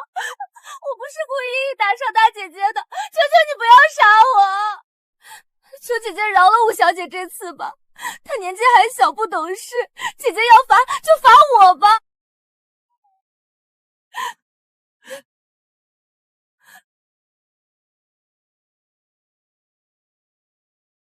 抵了，抵了！母亲，你看，我姨娘的额头也出血了，能不能抵了大姐姐的？我不想死，我真的不是故意的。双环，将叶姨娘抬回去，再去请大夫诊治。这是我的亲妹妹，务必要上心。是。你这孩子，怎跟你姨娘一样胆小？我就算不是你的亲娘，也是你的姨娘，说什么杀不杀的胡话。可是我打伤了大姐姐，让她破了相。傻孩子，你打从出生就抱到了我的房里来，我早把你当成了自己的亲生女儿。今日别说惊鸿没事，就算有事，我总不能因为大女儿受伤就去迫害小女儿啊！我就知道母亲不会不要我，我就知道母亲舍不得我。母亲真是愚蠢，我不过几句软语就又将她的心给收了回来。哼，白花颜，你打伤了我的惊鸿，我怎么可能轻易放过你？好了，不哭了，一会儿你随我去取些疤痕膏给你姨娘，别叫她落了疤。那样好的东西给一个妾用，实在可惜了。母亲留着吧，不用给她。那怎么行？她是你姨娘，她若不好，你又如何能好？还是母亲对花颜好，什么都为花颜着想。花颜，我知道你因为上次的事一直记恨着我。花颜不敢，花颜没有。上次出了那样的事，你心里不痛快也是应该的。但是花颜啊，虽然你兄弟姐妹众多，可到底你跟你大姐姐才是最亲近的，可万不该信了外人的挑拨，和你大姐姐离了心啊。母亲待你和惊鸿都是一样的，从未有像他们说的那般，好好养她却不好好养你，然后让你成为惊鸿的对比，故意让你难堪。真的吗？当然是真的。你大姐姐到底不是你父亲亲生，所以她的性子不随白家人，跟你们姐妹出入很大，是正常的。你看那白鹤染、白真真，性子是不是也与你一样，也跟惊鸿截然不同？是了，原来根本就不是母亲不好好教养我，而是我骨子里流着白家的血，白家的女儿都是这个德行。我真是傻，居然上了白鹤染那小贱人的当。母亲，都怪花颜听信了小人的恶意挑拨，不但伤了母亲的心，还连累大姐姐受了伤。花颜一会儿就去给大姐姐赔罪，要打要骂，花颜都认。只要大姐姐能原谅我就好。白花颜这个没脑子的真是好拿捏，眼下不能再让惊鸿出头了，得让白花颜替惊鸿去对付白鹤然。你大姐姐早就说了，她不会怪你。花颜，母亲说句你不爱听的，你虽是文国公府的五小姐，但终归是个庶女，将来要么是嫁给嫡子做妾，要么是嫁给庶子。母亲，我不想做妾，更不想嫁给庶子。所以我当初才求你父亲和祖母将你养在了我的膝下，将来给你个嫡女的名分，才好能给你择门好姻缘。多谢母亲。再过几日就是我的寿宴，回头我叫人给太后递个话，将未娶正妃的皇子也叫来几个，给你参看参看，如何？真的吗？多谢母亲。瞧你这孩子高兴的，快回去好好准备准备吧。是。二夫人，真的要给太后递消息吗？会不会太抬举她了？消息是要递，但绝不是为了抬举那个死丫头。敢打我的惊鸿，我又如何能让她好过？明儿给姑母传个消息，这次寿宴让二皇子到场，是时候为我们叶家的大计打算一番了。是。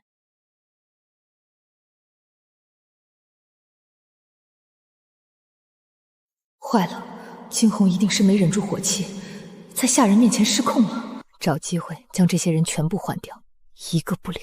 夫人放心，奴婢明白。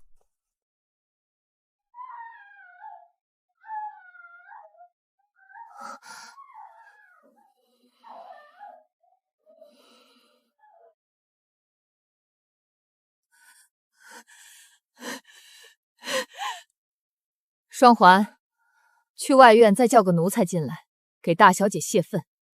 哼！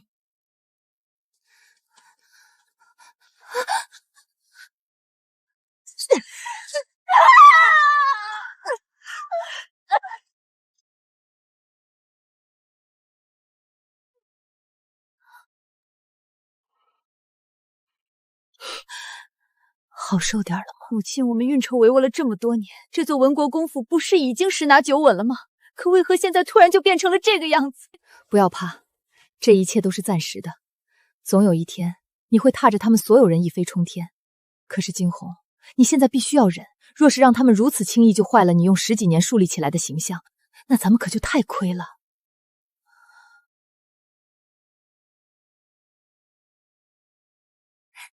帮我瞧瞧新送来的这些花样子，哪些好看，多选出来几个，回头让下人一并送到华福楼去打了，咱俩分着戴。打什么？华福楼是什么地方？金铺啊！堂堂文国公府嫡小姐，居然来上都城最有名的金铺都不知道，说出去丢不丢人？堂堂文国公府，把嫡女养的连上都城最有名气的金铺都不知道，丢人也轮不到我丢。上头有人顶着，这么多，挑也挑花眼了，不如随便选几个吧，不怕挑花眼，实在花眼，大不了照着这些一样打一套。有钱真是任性啊，怕是白惊鸿也活得没你这样奢侈吧？切，他可拉倒吧，就叶家那点财力，洪家随便一个小妾姨娘就能给他们全干趴下，装什么大瓣蒜？哎，姐，你说宫里那老太太还能活几年？你真不怕叶家报复？万一宫里那位……我还没见过那老太太，所以一时也不好说还能活几年。不过毕竟现在还活着，万一给洪家穿个小鞋咋办？她不敢，至少现在不敢。敢现在断了洪家的路，白家就得饿死。姐，你说这场博弈到最后究竟会谁输谁赢？现在我们靠着洪家的钱和父亲的恩宠，若是有一天这些都没了，还能靠什么？若有一天什么都没了，那就靠自己。就像现在的我，什么都没有，只能靠自己。不要怕，从前你扬鞭护我，今后便换我牵着你一路前行。纵然前方是龙潭虎穴，也与我一同闯一闯。闯过去了，便是晴天朝阳。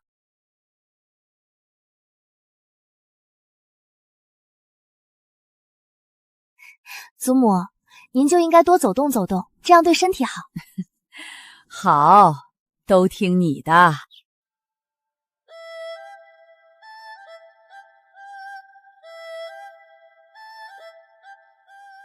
祖母，让惊鸿来扶着您吧。不必了，你伤还没好，顾自个儿吧。老身有阿染扶着就好。大姐姐也是想在祖母跟前尽尽孝道，祖母怎能这般薄人好意？五小姐到底还小，连尽孝道到底是怎么回事还搞不清楚呢。五妹妹虽然年纪小，但到底也是10几岁的姑娘了，身上怎么还是这样素净？母亲没给你置办几套平日带着不丢人的行头吗？哎呦，我忘了，你现在已经回到你姨娘身边了。叶姨娘倒也是没什么好东西能给你，但从前母亲也没给准备些吗？从前花颜还小，是不能置办那些行头的，会损了福气。现如今年岁也够了，待我的寿宴办完，也是时候为花颜添置添置。谢谢母亲，就知道母亲待花颜最好了。红姨娘既然说大姐姐扶一下不算尽孝，那你倒是说说什么叫尽孝？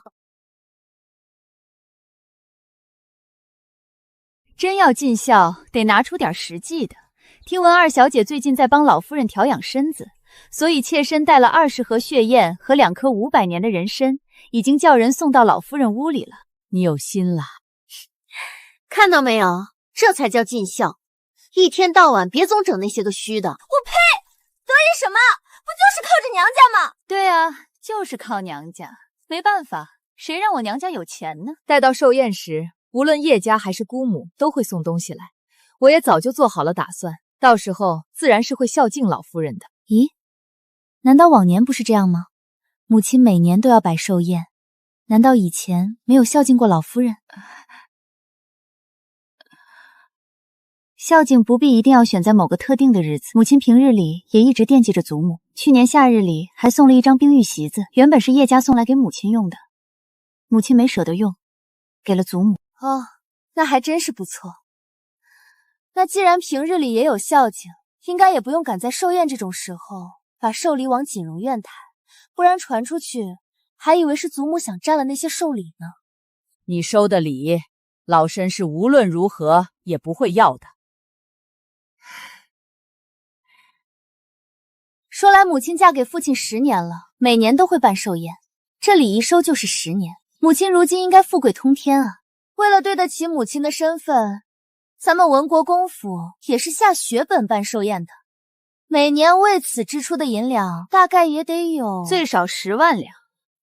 最少10万两，那10年就是100万两，这还是最少的。这笔钱是母亲自己出吗？母亲是咱们府上的当家主母，当家主母过寿辰，当然是府里出银子。原来这10年来，文国公府出了100多万两银子给主母办寿宴，可当家主母接到的贺寿礼，好像没往宫中交过一文。你怎知没有交过一文？再者，府里中馈一直是母亲管着，如何取用，如何填补，怎么都轮不到一个小辈指手画脚。真逗，闲唠嗑而已。我什么时候指手画脚过？你是看到了还是听到了？你话里话外就是那个意思。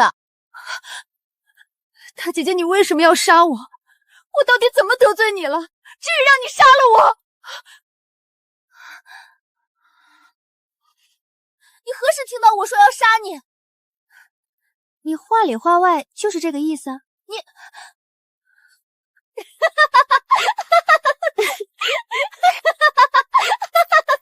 呀，真是可惜了，这东西特别贵重吧？也就值几万两银子，没事儿，摔就摔了。反正我也戴了1年多，不稀罕了。回头再打个更好看的戴着玩。虽然碎了，但毕竟也还是好东西。回头让管家将碎片和珍珠宝石一定拿到外头去卖一卖，得来的银两就充入宫中吧。这些怎么也值个1万多两，且能用一阵子。也好。老夫人，江公公来了。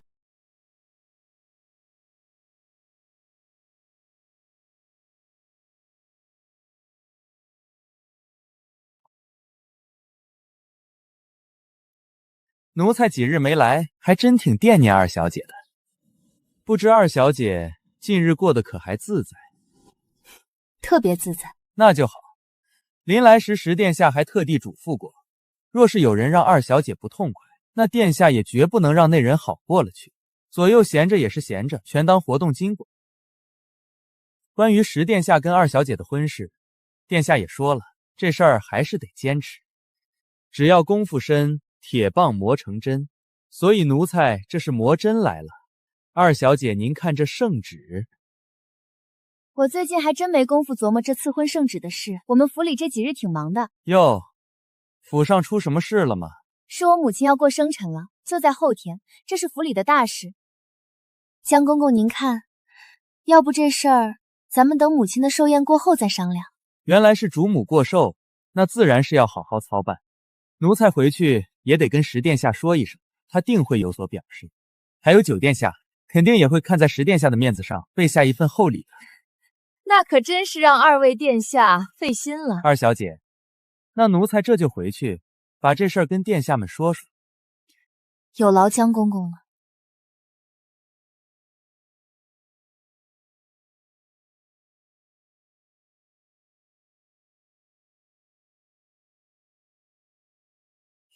没事，我自有安排。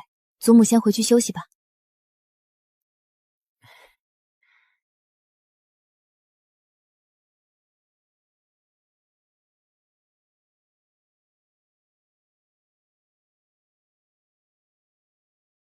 对了，红姨娘，近日怎么没见到轩儿呢？先生早早就来了，听学呢。老夫人说，小孩子还是要多做学问，日常请安什么的，有心就行了。一直说咱们一起读书，可是这府里头天天有事，日日都不安生。讲学的先生都告了长假，好久没翻书本了。这不是正合你意？那是，与其让我学那些个女责女训的，还不如找个武师教我功夫，省得以后动了真刀真枪的，我再挨打。姨娘，你先回去吧，我和二姐姐说会儿话。二小姐平日里若是有什么需要，只管跟妾身来说，妾身这里要命没有，要钱管够。瞧二小姐这双手上空的，哪里有嫡小姐的架势？带着撑场面用，不用了，甭跟我客气。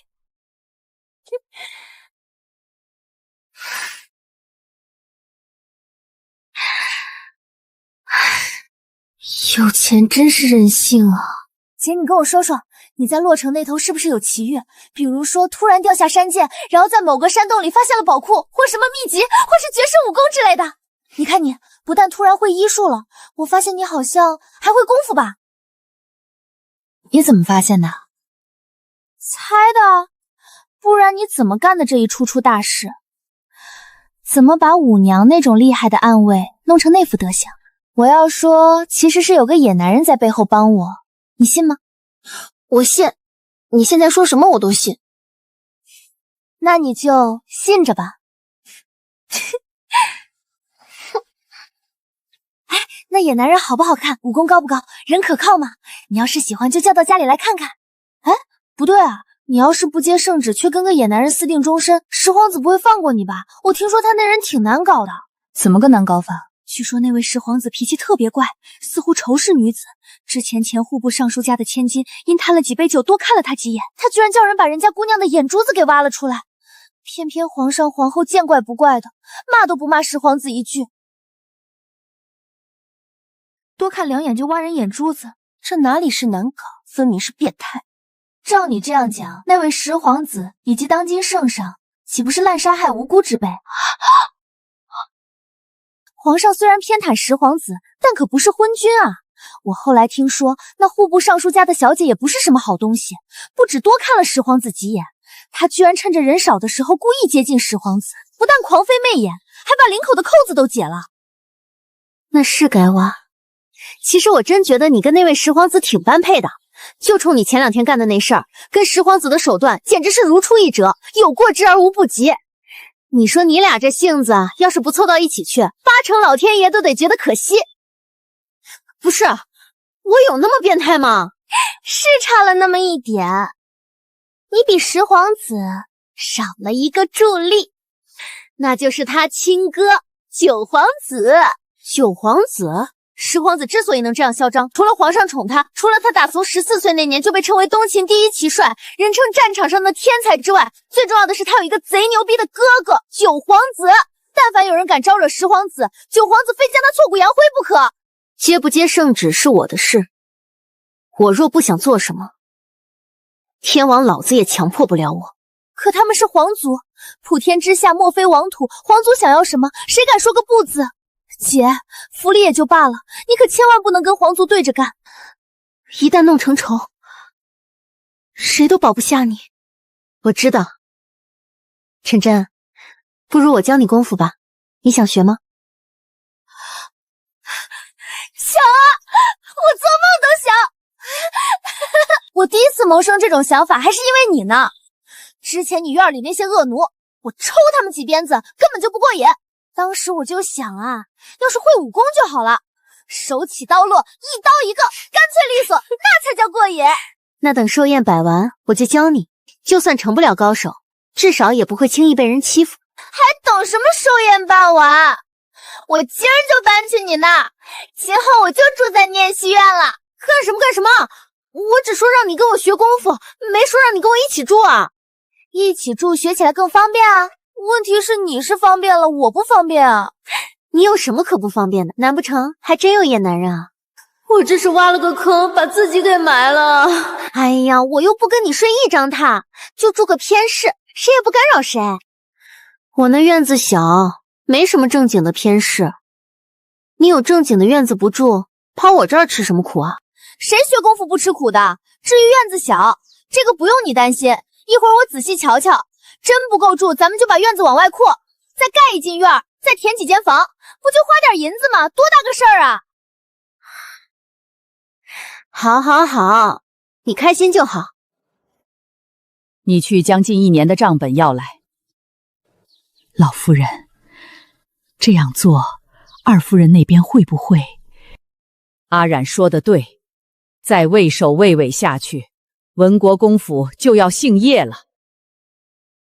到时候没人救得了咱们。唉，可咱们能拿到的账册，那都是做得漂漂亮亮，一个错处都抓不着的。我知道，你只管去拿，能敲山震虎也是好的，算是给那叶氏提醒，不要以为白家人都是傻子，任他拿捏。从今往后，府里的大事小情，老身不能只用眼睛看着了。是。什么？老夫人要了账本？夫人息怒，左右能拿走的是表面功夫，真正的账册除了您，谁都看不到。再去提醒账房那头，真正的账册一定要收好了，千万不能露给任何人看。是，老夫人派去的人刚走，奴婢晚些时辰再去，省得惹人眼目。只是夫人若真不放心那账册，不如拿回来咱们自己收着。不可，我这儿也不是铜墙铁壁，看看外头那些丫鬟婆子，表面上对我唯命是从，实际上谁也不知道他们当中的哪一个就是白星妍安排过来的眼线。这么些年了，我们总想往梧桐园那边安插人手，可惜从未成功。看来老爷对夫人一直都有防范，如今又多了个邪乎的二小姐，夫人今后可要加倍小心了。哼，也不用太紧张。虽然这些年没交过贺礼到宫中，但毕竟那是我收的礼，白家也不至于真好意思伸手来要。他们无外乎就是心疼这10来年的花费，只要账册藏好，谁也不敢真拿我如何。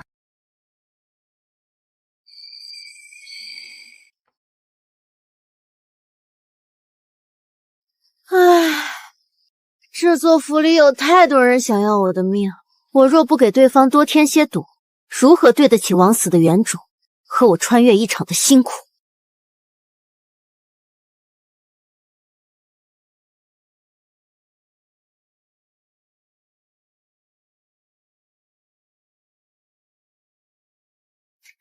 姐，你上哪儿去？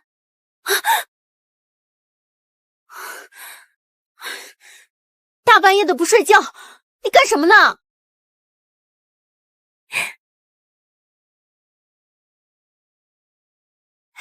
我一想到明早能练功夫，就兴奋的睡不着。你呢？上哪儿去？去偷东西啊！带我一个！那可不行，累赘。我都要拜师学艺了，总得考验一下我师傅有没有真本事。万一你就只教我些花拳绣腿，那我还不如照着街边卖的画本子练呢。考验啊？那行，你跟着吧。我去，真的假的？这么厉害！3年练成这样，你吃药练的？四小姐真不用考验，二小姐的武功，怕是老爷所有的暗卫捆在一起，都不够她打3个回合的。啊！你个鬼似的，大半夜冒出来干什么？吓死我了！给主子看家护院，赎罪。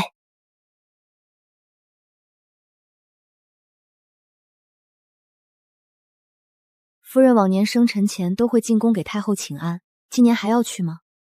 若去的话，就得马上准备了。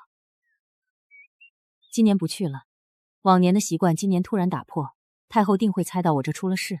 眼下白家这个局面，我不能冒险主动去搬救兵，但若是救兵自己想起来了，那他们可就怪不得我了。还是夫人心思精细。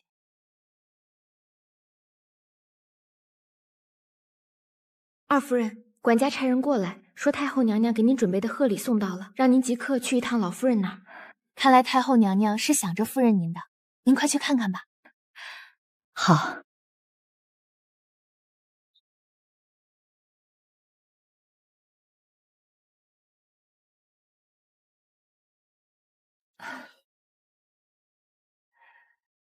全烟，你怎的亲自过来了？奴婢见过全烟姑姑。夫人，帖子送的怎么样了？啊，都送好了，妾身多谢老爷关怀。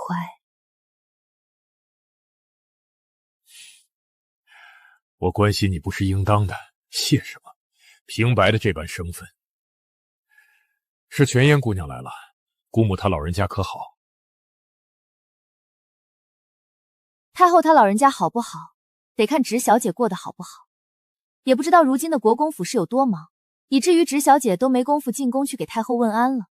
太后思念的紧，只好差奴婢来看看，顺便给直小姐送些东西庆贺生辰。都怪本国公前些日子小病了一场，连早朝都耽搁了2日，你只顾照顾我，都没抽出功夫进宫一趟，害姑母担心了。这男人要是想吃起软饭来，什么脸面不脸面的都能豁得出去。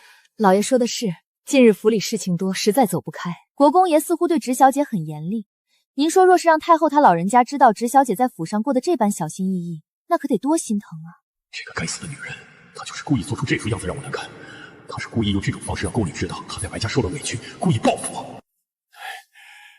姑娘言重了，叶柔在我白家是主母，连府上中馈都由她管着，她怎可能活得小心翼翼呢？定是这些日子照顾我累着了。希望国公爷对直小姐能多用点心。夫人娶回来是要好好疼爱的，美妾再好也终究是妾，将来同国公爷荣辱与共的只有妻子。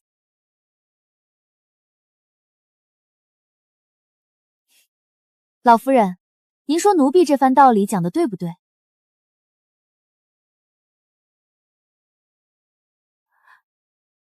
原来直小姐的确过得不如意。唉，女人一旦嫁出去，那就是别人家的人了。婆婆宽厚还好，若是个狭隘心肠的儿媳，注定要一辈子受气。这样说起来，我们太后娘娘也算是做婆婆的人呢。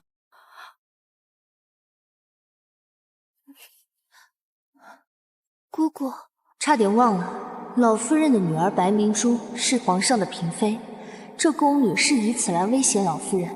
若是对叶氏不好，太后也不会放过她女儿。姑姑说的没错，太后娘娘是天下女子的表率，更是后宫和悦之典范。天底下没有比太后更好的婆婆了。若是太后苛待妃嫔，妃嫔们难免心绪不佳，不能尽心侍候皇上。那皇上又怎能龙颜愉悦呢？太后虽不是皇上的生母，可也定不会做让皇上为难的事情的，对吧？好犀利的一张嘴！你们白家人果然胆子够大，竟敢在背后编排太后娘娘，可知这是何等大罪！白赫然，你给我住口！姑姑说我编排太后娘娘，那你意思是，太后根本不会顾及皇上是否为难，根本不考虑龙颜愉悦与否？这怎么可以？那可是皇上呀！白赫然，你不要乱说话，全言根本不是那个意思。那是什么意思？母亲方才见祖母瞪了你一眼，就吓成那样，这会儿倒是胆子大起来了。阿然，我是怕你得罪了宫里的人，是为了你好。那待江公公再过来时，我还真得请他跟宫里的主子们请教一下，为何夸太后就是得罪人了？反过来说，太后并不打算为皇上着想的人，却要受人敬仰，连我父亲堂堂文国公也要向他行礼，这到底是什么规矩？太后毕竟不是皇上的生母，若传出太后不为皇上着想的流言，太后的处境就更艰难了。是奴婢失言，还望您能原谅则个，不要将这件事放在心上，更不要外传了吧。是啊，这种事传出去对我们白家也没什么好处，毕竟咱们可是跟太后沾着亲的。父亲是不是眼睛不舒服？怎么总往上翻白眼呢？该不是中风了吧？明日就是母亲寿宴了，有病可得赶紧治，免得在大喜的日子里让人看笑话。等等，他刚刚提到江公公，听闻十殿下看上了白家二小姐，打从回京后就天天派江公公上门求亲，难道所求娶的就是他？敢问这位姑娘可是白家二小姐？没错。完了，惹上什么人不好，偏偏招惹了一个跟十殿下那魔头有关系的。怎么，这位姑姑对我的身份有质疑？不敢，适才奴婢失言，还望二小姐不要放在心上。毕竟国公爷跟太后是亲戚，二小姐就放奴婢一马，把这件事给忘了吧。既然都是误会，那就请姑姑回宫后禀报太后娘娘，母亲在白家一切都好。虽说府里需要操心的事多，但没有哪家的当家主母不忙的，相信太后一定会体谅的。上次江月公公过来时，说看在我的面子上，十殿下和九殿下会给母亲送来贺礼。今日的事，姑姑如何同太后说，我便如何同江月说，剩下的便看宫中各方主子们谁更胜一筹了。这位二小姐果然厉害，若我和她各自告状，十殿下定然会和太后结仇。若是惹了那个魔头，皇上也不会善罢甘休。奴婢的话怎么回，全听您的。直小姐，哦不，二夫人在白家一切都好，婆婆信任，将府中大权全部交付，因此比往年更忙碌了些，这才耽搁了进宫请安。姑姑真是个聪明人，那便回吧。府上还要忙着给母亲备寿宴，实在不便留客。奴婢告退。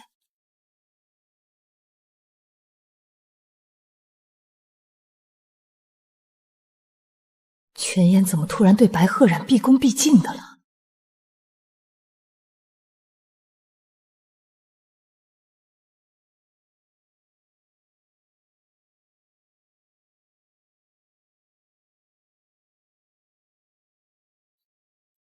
咦，这身男装是给父亲做的吧？哈哈，看来姑母心里是有我这个侄女婿的，也是你在姑母跟前美言的功劳，本国公心里都记下了。老爷，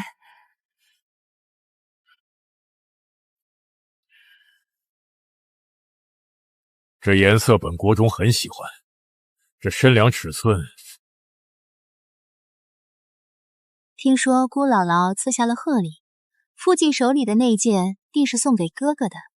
姑姥姥真是周到，每次有东西赏下来，都不会少了我跟哥哥的那一份。你姑母真是周到。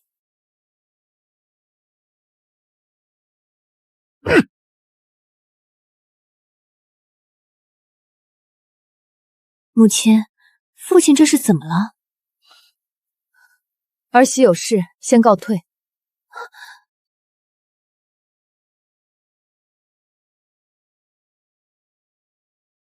你们说说，这叫什么事儿？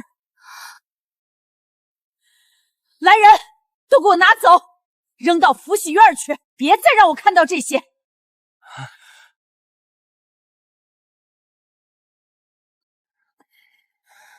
祖母生气归生气，但父亲这次受挫，却也不失为一件好事。阿冉，这是什么意思？势力是一把双刃剑，只有让父亲不断的看到利刃砍向他自己的这一边有多锋利，他才有可能在这种锋利的砍割下渐渐疲惫，重新回头。是啊，只有让星妍一次又一次的遭受打击，他才会明白谁是敌，谁是友，谁为善，谁为恶。我的阿冉真是长大了，往后祖母都听你的，你怎么说祖母就怎么做，咱们一起努力，将你的父亲给拉回来。还有我，珍珍也会跟你们一起努力的。我姨娘总说，当年大夫人离府前嘱托过她，除了要照顾姐姐之外，也要照顾好老夫人。当年我劝过你父亲，你舅舅虽夺嫡失败下了大狱，可也不会连累到你母亲。可你父亲不听，他被权势蒙瞎了眼，否则也不会娶叶氏进门。都过去了，人总要往前看，咱们应该多想想今后的事。祖母放心，不管发生什么事，我都会一直跟我的亲姐姐白鹤冉站在一边。好孩子，你们都是祖母的好孩子。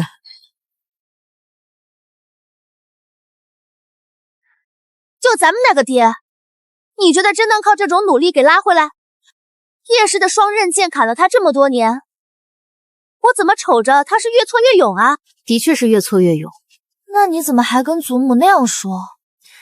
你总不能直截了当的告诉祖母，他儿子没救了，争权夺势这条道肯定是要跑到黑的，10匹马也拉不回来。老太太那么大岁数，你觉得她受得了吗？也是。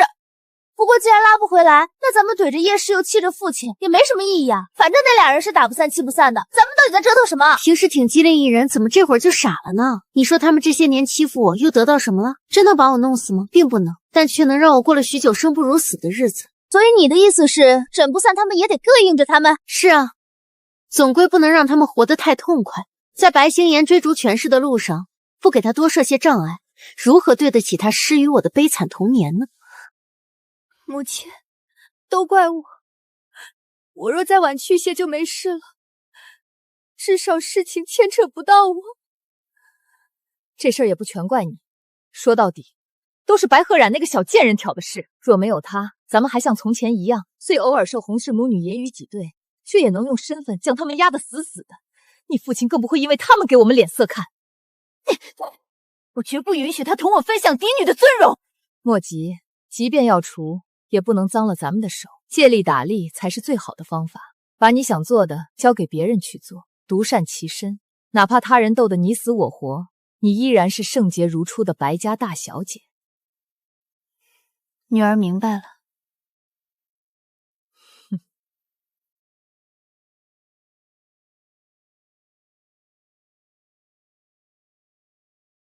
去拿给叶姨娘和五小姐。是。小妹，珍珍、轩儿，快出来，看我给你们带什么好东西了。洪老爷，老夫人请您去正厅说话。好。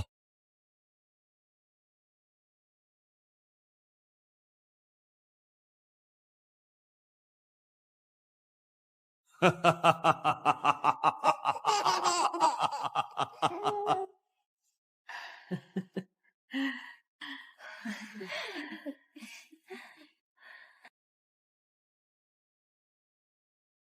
哪句话不够再跟舅舅说。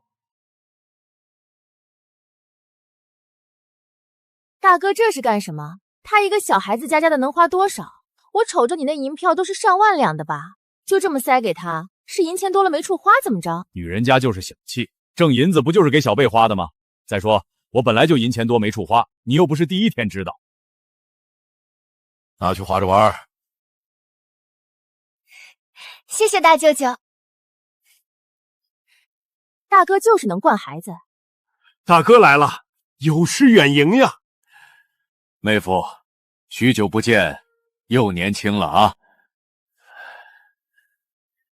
一个妾的娘家人也配当亲戚处？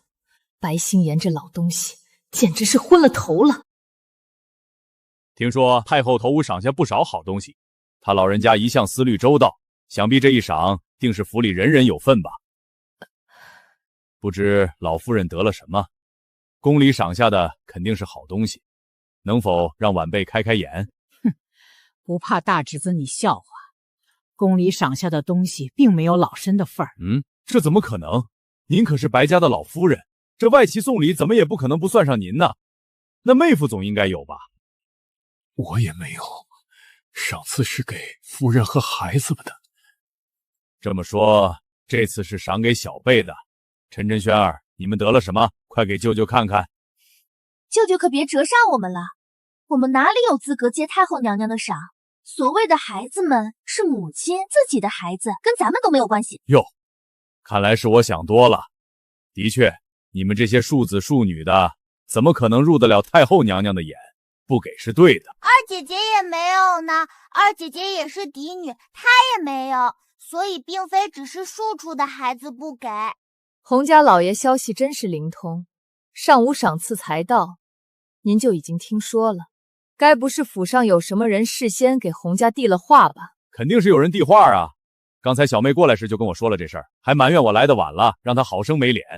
我也是不知道宫里的人头5就来了，还以为礼都得明天送呢。要早知道，我就是晌午饭不吃，也得早早的把东西抬过来，可不能让我妹子失了颜面。老夫人，宫里头不给咱们洪家给，今儿抬过来的东西不少，原本就给大家都预备了一份的。我母亲一直惦记着您，还想等天气暖和些过来串串门子，跟老夫人说说话呢。老身也甚是想念老姐姐，等天气好了，让红姨娘带着几个孩子陪我去串门。我可还惦记着洪家厨娘做的萝卜糕呢。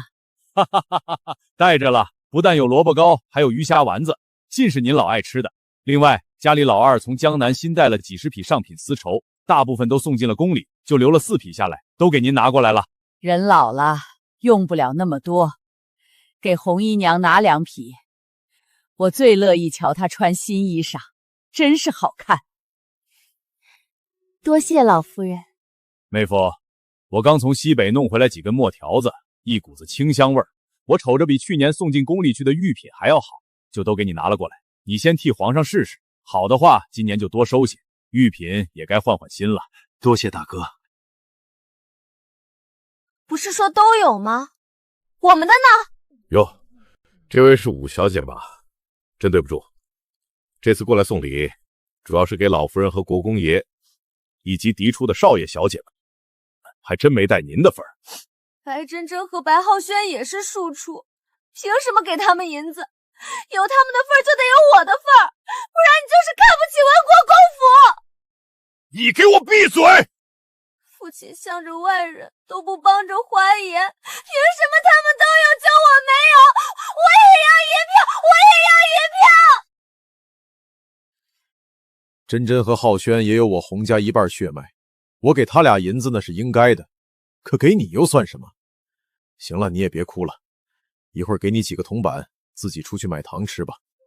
那就算没我的份儿，也该有我大哥和大姐的，还有我母亲，他们的东西呢？二夫人寿辰自然是要备礼的，不过寿辰的正日子是明儿，所以给二夫人的贺礼明日会应着时辰送到。另外，给大小姐和大少爷也各备了绸缎2匹和文房4宝1套。你给白真真他们实打实的银票，但我大哥大姐这边就这些破玩意儿。我还没听说过伸手管人要礼的。妹夫，你这可是有头有脸的侯爵府，规矩应该严格才对，怎的一个庶女如此不知礼数？还不快把这小孽畜给我带走！没规矩的东西，今天晚上不许吃饭！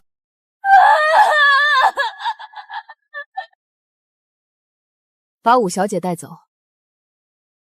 是。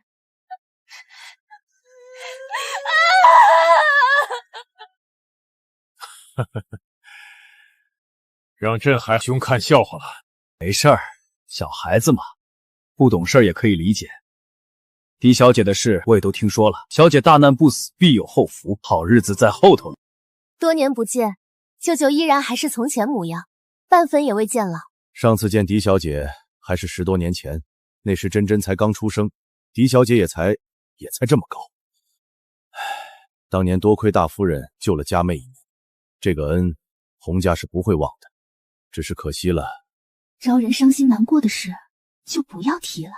对，不提了，都过去了。我这次来也给狄小姐带了不少东西，不知道你喜欢什么，反正就捡着女孩子家都稀罕的玩意儿，一样拿了些，凑了2箱子。另外，这些也给狄小姐拿着，喜欢什么就买，别亏着自己。舅舅还能想着阿染，阿染十分感激。礼物收了，这些银票就拿着。掏出来的银子断没有再往回收的道理，你若不要，那我只能撒到大街上去了。那便多谢舅舅了。这就对了嘛。老夫人，家里还有事，我就先走了。既如此，那我也不多留了。明日寿宴可一定得过来热闹热闹。好，大哥，我送你。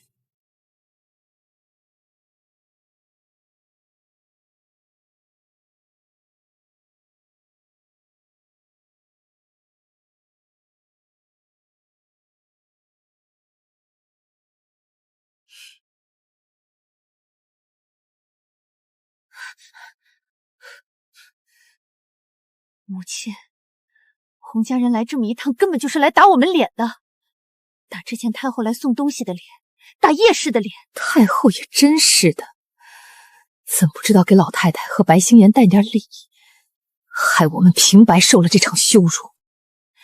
我选了50个花样子，送到华福楼去打制了。回头咱俩分分，一人25个。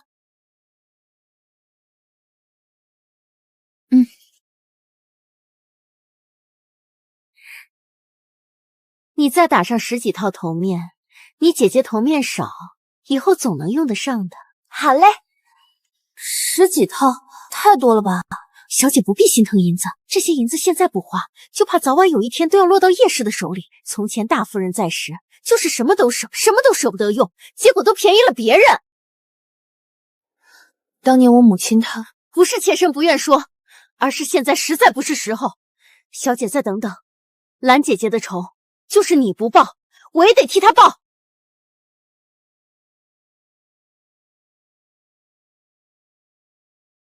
冉冉，如果娘回不来，就让燕川带你回歌部去找你的舅舅。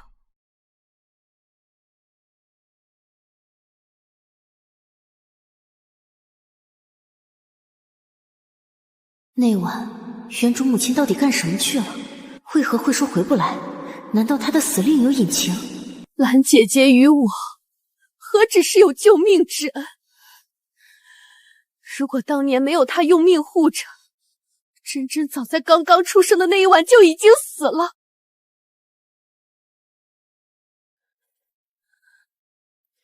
血债血偿，天经地义，欠了我们债的人一个都跑不了。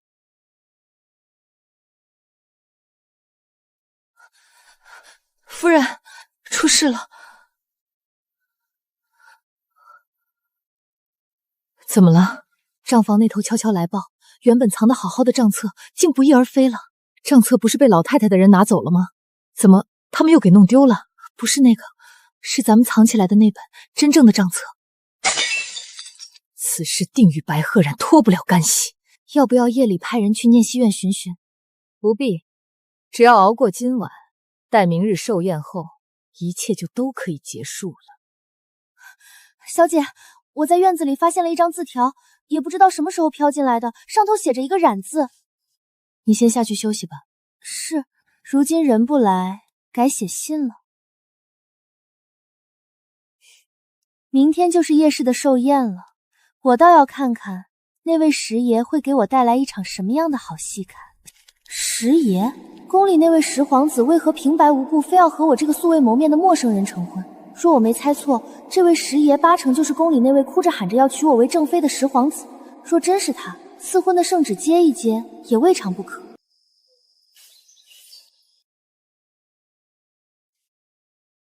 小姐今儿怎的起这么早？往常奴婢不进来叫，您都是赖在榻上不愿起的，就连陪老夫人用早膳都没这样积极过。因为今天是个大日子，不就是过个生辰吗？一群人聚在一起吃饭听戏，年年花府上的银子，却没见晚会交过一吻。这样的大日子还是少过的好。今年院里的衣裳都由你来洗吧，顺便把自己的手好好刷一刷，省得沾得咱们一身污浊和血腥。是。小丫头厉害了，可比刚从老夫人那儿过来时强多了。这不是怕给二小姐丢脸吗？总不能主子如此强势，身边带的丫鬟却是个怂包，所以奴婢硬着头皮也得给主子您长脸。待寿宴过后，我打算把墨雨的内力还给她，以后咱们身边有一个会武功的丫鬟，出来进去的也安全一些。内力这种东西还得有借有还的。之前我封了她的几处穴道和经脉，只是手法隐晦了些，看起来跟彻底废除没什么两样。可实际上，只要将封住的穴道解开，就算是还给她了。可为什么要还给他呀？他是奸细啊！就这样还给了他，那以后咱们还能睡得着觉吗？该不会睡到半夜就被人抹了脖子吧？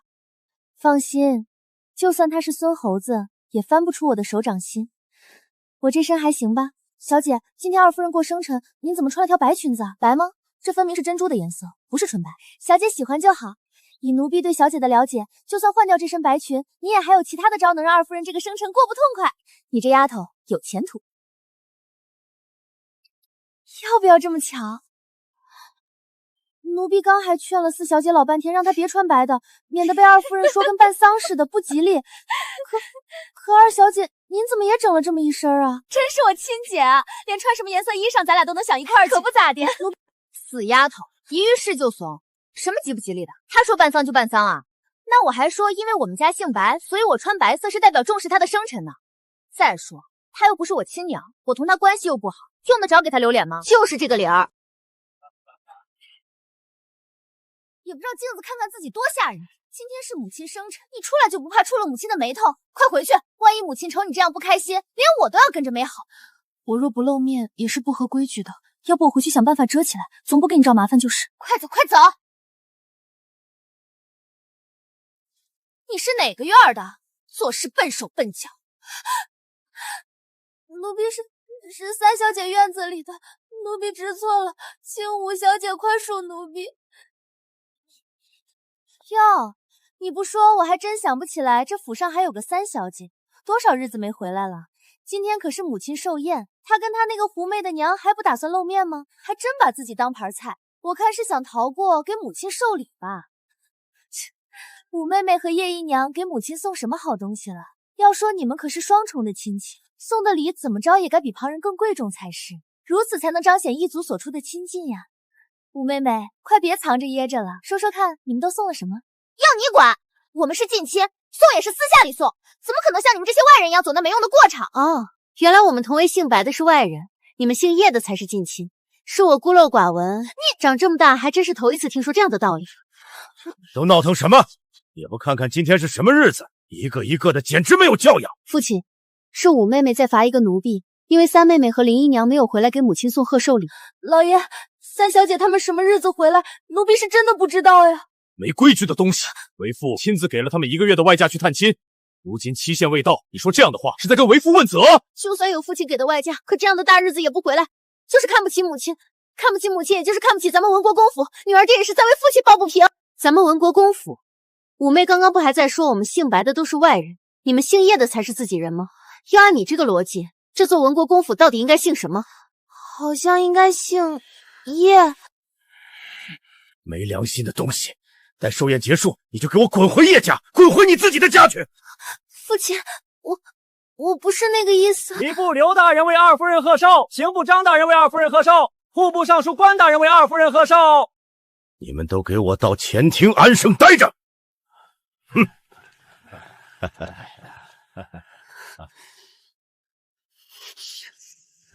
花言，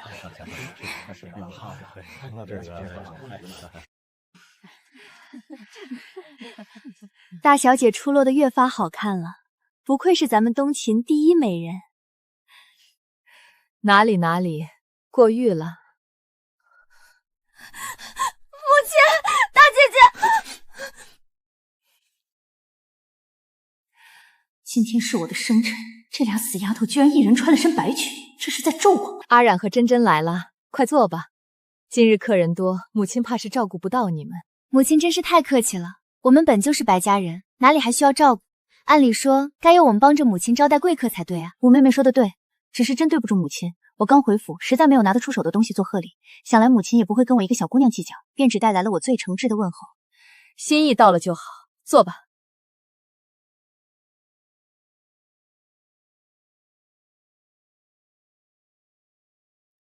敛财倒是一把好手，只可惜目光短浅，看到的都是眼前这点蝇头小利。想赚大钱呢，这辈子是没可能了。二老爷、二夫人到！大嫂，咱们来给您庆贺生辰了，祝大嫂年年有今日，岁岁有今朝。咱们的二叔白星武，你还有印象没？印象不深，那就对了。咱们这位二叔自视甚高，从来不把我们这些庶出的孩子放在眼里。大嫂福如东海，寿比南山。我这个岁数过生辰，他竟然祝我寿比南山，这不是摆明了嘲讽我岁数大吗？哟，大嫂这是有多瞧不上我们家二爷啊？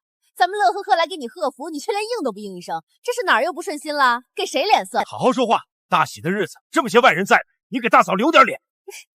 这二叔武道高手啊！多谢二弟、二弟妹，快坐吧。三老爷、三夫人到，唐小姐到。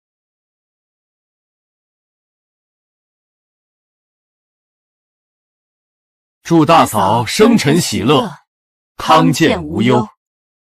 给大伯母请安，祝大伯娘生辰喜乐。童检越发出挑朗，坐吧。谢大嫂。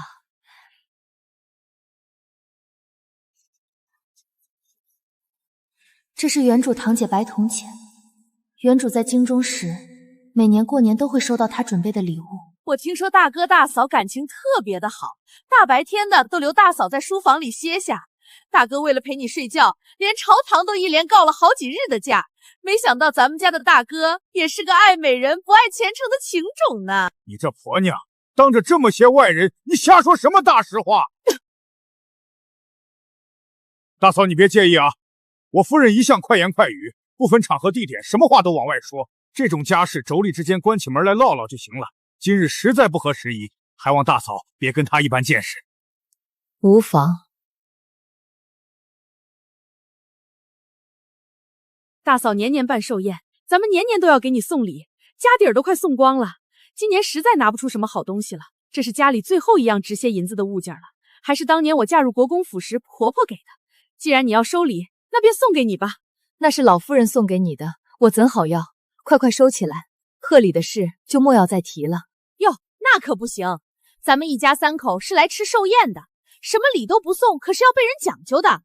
大嫂要是拒不收这对镯子，那咱们只好走了。对，不送礼哪好意思吃饭？走了。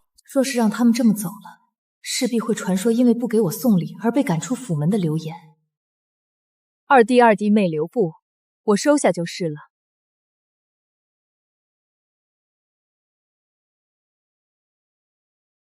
这才像话嘛！你们陪大嫂吧，我去看看大哥。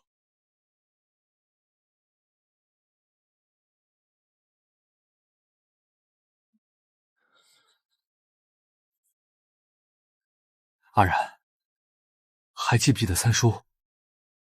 三叔挺想你的。当然记得，当年阿冉要被送去洛城，三叔还替我跟父亲说好话来着。三叔没用，护不住你。罢了，过去的事不提。既然回来了，就好好的，有空常去三叔府上玩。想吃什么，叫你婶婶吩咐下人去做。谢谢三叔惦记阿冉。大嫂，不打扰你们聊天了，我先去前院。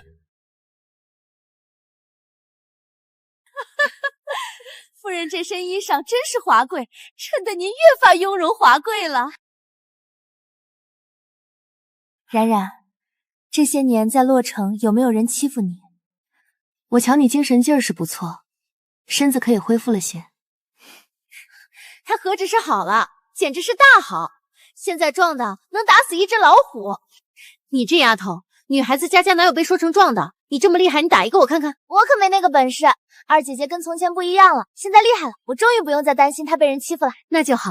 上次听母亲说，你似乎是比从前好了许多，我特别开心。这是你去洛城那年我为你求的平安符，本想赶在你走之前交给你，可惜我还是晚了一步。总归是我的一番心意，冉妹妹就收着吧。谢谢堂姐。贴身带着，百毒不侵。冉冉妹妹好像和以前不一样了。多谢妹妹。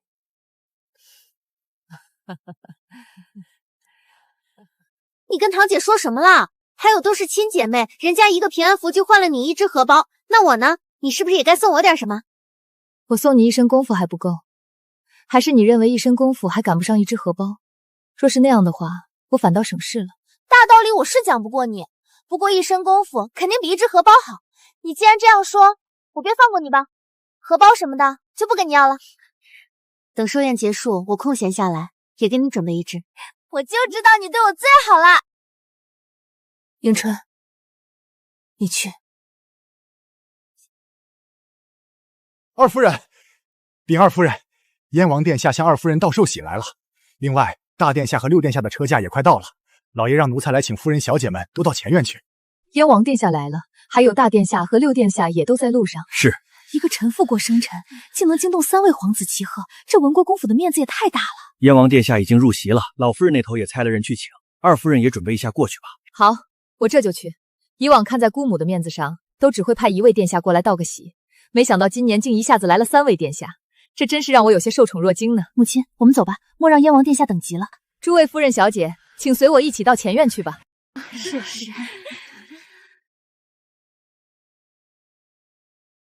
有什么好得意的？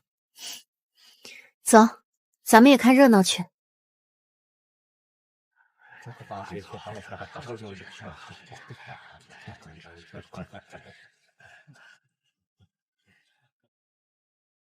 参见燕王殿下。惊鸿见过二殿下，多日不见，二殿下一切可好？多谢大小姐惦记，本王一切都好。大小姐呢？可都顺意？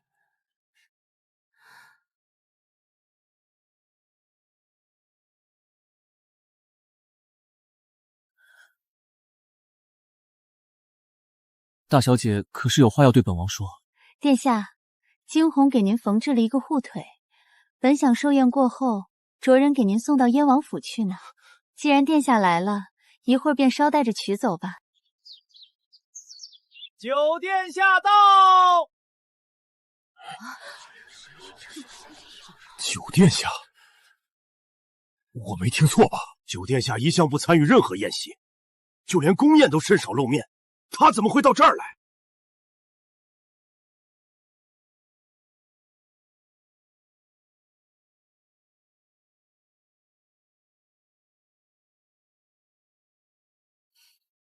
？10殿下没来，9殿下怎么来了？阎王殿之主果然气势非凡，九皇子的到来跟那位10爷所讲的好戏应该是相互关联的。主母生辰，她穿了一身白，这是带孝呢，还是奔丧呢？有意思，难怪老师如此中意她。能不能稍微收敛点儿？磕头呢？美男全民共享嘛，看一眼又不犯法，你不看看吗？挺好看的。好看是好看，问题是吃人啊！吃人？白家养出的孩子真是。承蒙九殿下看得起，臣不胜感激。都起来吧。谢九殿下。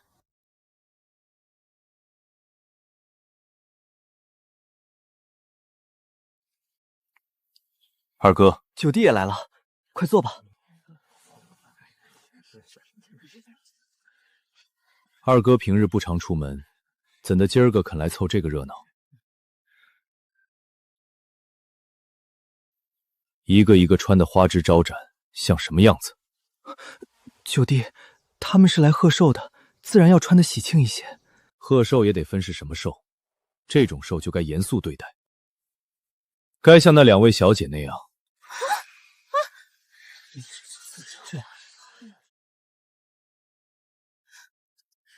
他是在夸咱俩吗？听起来应该是。那咱们用不用谢恩呀？不用，再听听他还说什么。什么叫这种寿就该严肃对待？为何大喜的日子里穿白裙子，却要成为被夸赞的对象啊？人家过生辰，他们穿一身白，给谁带笑呢？会不会喜？可他们被九殿下夸了耶，我们要不要配合一下？这2位是国公府上的小姐吧？真是清新脱俗，好漂亮的打扮，实在是又合乎身份，又适宜场合。是啊，是啊，2位小姐真是妙人啊！九弟这话是怎么说的？今儿是白家主母的寿宴，难道不是喜事？喜从何来啊？这寿宴啊，冥寿也算寿吗？冥寿？我还没死呢，这九皇子到底是要干什么？你过来。你上哪儿去？他是叫我呢。哎妈，吓死我了，还以为跟我说话呢。白鹤冉见过九殿下。本王听闻你母亲过寿，故而亲来拜贺，算是替师弟表上一份心意。只是没想到文国公府的风气竟是这样的。白星言，你家先夫人冥寿，你却大摆宴席，广邀宾朋，他们还一个个都穿红挂绿的，这究竟是哪国的风俗？大哥，感情这九皇子是把叶氏的生辰当成是先夫人的生辰了。这贺错了寿不是什么大事儿，可问题是2位夫人一个死一个活，好好的喜宴被他当成冥寿来庆贺，这可就太尴尬了。哟，怪不得门口抬了那么多冥礼，还有几个工人在烧纸钱，闹了半天，今儿个是白家上一任当家主母的冥寿啊，这误会可就大了。本王还带了喜礼过来，赶紧去寿衣铺子扎些纸人过来，纸钱也多买些，着人蹲在门口一起烧。是。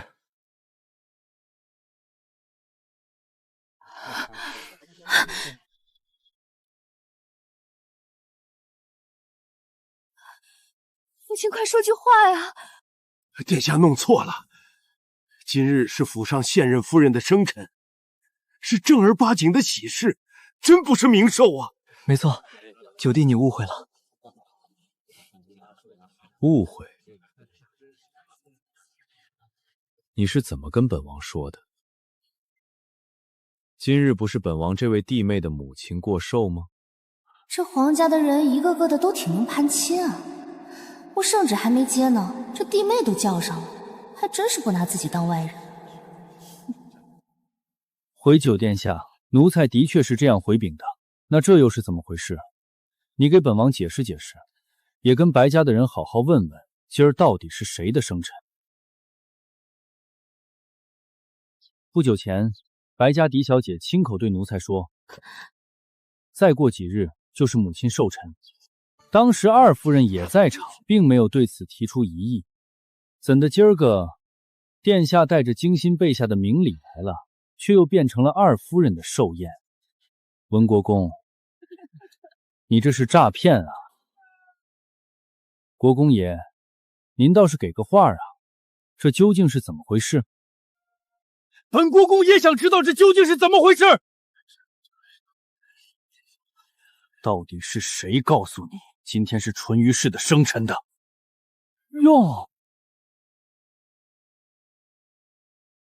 殿下，奴才可不敢问了，国公爷脾气太大了，这万一要是一言不合，下令把奴才的脑袋给砍了，奴才可就没命再侍候皇上了。国公爷好大的脾气。臣不敢请殿下恕罪。不恕。你继续说。文国公若再冲你吆喝，本王就把他舌头给割了。文国公好歹也是1等侯爵，九弟多少也该给他留些颜面。哦，看来二哥同文国公府关系不凡，往来甚密啊。拒党营私可是朝中大忌，二哥可莫要犯了忌讳。若今日真惹恼了九弟，保不齐明天他递上去的奏折里就会出现白家一系列罪证，且条条要命。我不能跟九弟作对，我得给惊鸿一个完整的家。京中人人皆知，白家狄小姐的母亲是淳于郡主。既然是狄小姐的母亲过寿，那自然就是淳于郡主的冥寿。这道理不对吗？国公爷，您要是说不对，那奴才可得跟你好好问问，你们家为何要求生母过世的狄小姐跟一位续弦的平妻叫母亲？这又是哪个朝廷教给白家的规矩？东秦有律，发妻所生之嫡子嫡女，只尊发妻一人为母，对续弦者无需以母亲相称。国公爷，奴才说的可对？是。当初叶氏进门，白星言为显对叶氏的重视，要求白鹤冉称叶氏为母亲。他今日若敢承认，那可就是触犯东秦律例的大罪。师爷这出戏安排的真是妙啊！来人，将本王送给白家主母的寿礼都抬进来。九殿下、十殿下为文国公府当家主母贺寿，送白夫人各类名饰19箱，4季名服35套。令十殿下特命玉宝寺高僧为白夫人诵经祈福，7期49天。人才啊，霸气啊！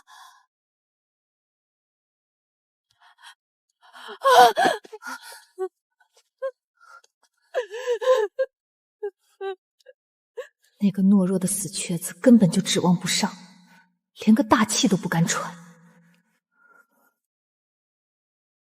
九殿下，您看奴才没弄错吧？这白家二夫人和大小姐已经开始哭丧了。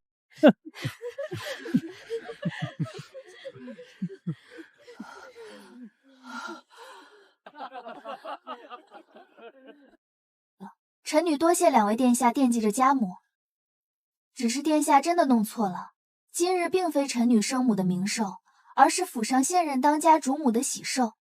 哦，那你说说，为何不是生母冥寿，还要告诉江月是你母亲的寿宴？臣女儿时丧母，父亲又续行娶了平妻，要求臣女必须称续弦之妻为母亲，因为二夫人是太后的亲侄女，只有我叫了母亲，方能彰显她的尊贵。臣女人微言轻，也不想给家族惹来麻烦。我们白家除了一个世袭的爵位外，什么都没有，是招惹不起新夫人和太后娘娘的。所以臣女只能听从父亲的话，放弃嫡女的自尊，称新夫人为母亲。装得再像点儿。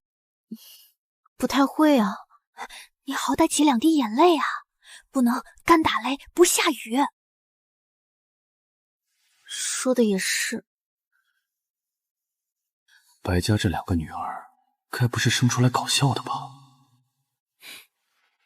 温国公，在你们白家人眼里，太后的侄女比东秦律法还要重要。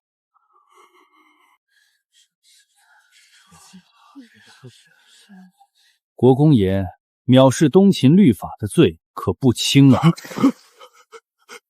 臣绝没有那个意思。东秦律法在臣心里大过天，臣是说什么也不敢心存不敬，更谈不上藐视啊！那你倒是给本王说说，为何执意要求嫡女称呼平妻为其母亲？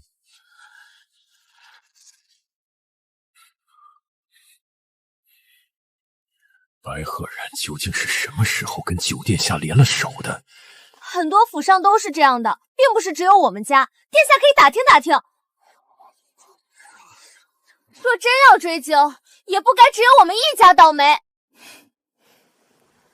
白花颜啊，白花颜，如果说之前九皇子只是捅了白心妍一刀，那你无疑就是在父亲的伤口上狠狠地撒了一把盐。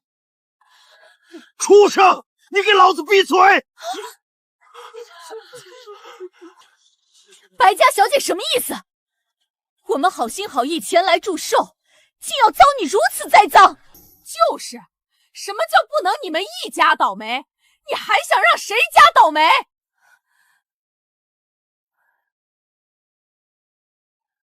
国公爷，我们同朝为官，平日里可有对你不敬之处？竟要让你关起门来如此陷害！白家这是要将咱们一锅端了呀！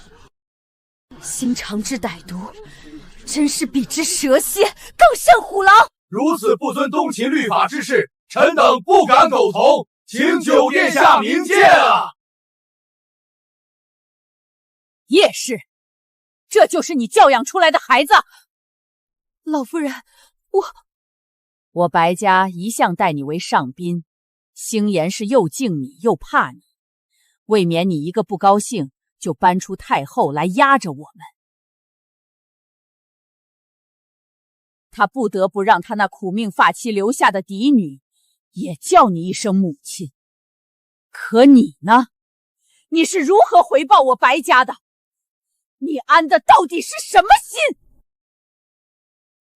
星颜，叶氏他怂恿着你那小女儿胡说八道，你问问他到底是要干什么？祖母一句话直接就把所有的罪转嫁到叶氏头上，不但解了白心妍的仕途危机，也能让我这出戏唱下去，且还能唱得更精彩热闹。咱们的祖母越来越狡猾了，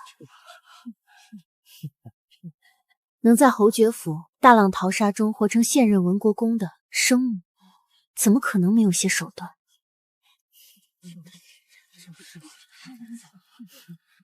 老爷，我没有，我真的没有叫花颜这么说话。叶家大老爷到！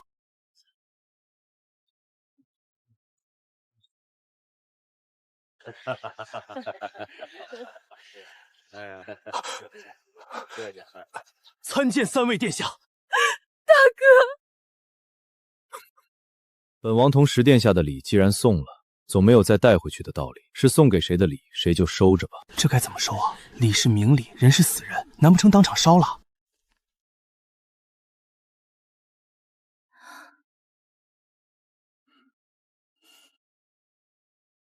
臣女替母亲叩谢两位殿下恩典，皆明礼。好，既然接了，东西自是要给先夫人送去的。将本王与十殿下的贺寿礼集中到一处，对着白家大夫人的牌位都给烧了吧。是。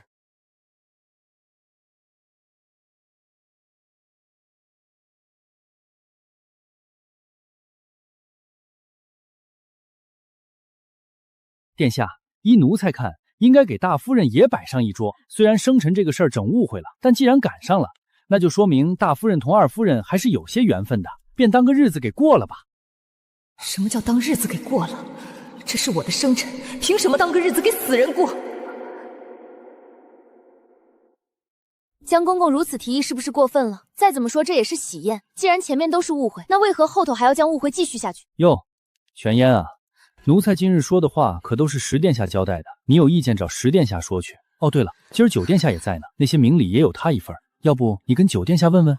本王做主的事，是你有意见，还是德福宫里的太后有意见？没有没有，奴婢万万不敢。太后娘娘一向不过问宫外之事，今日奴婢过来也就是送个贺礼，送完了就要回去的。眼下可送完了？送完了，送完了，奴婢这就走，这就走。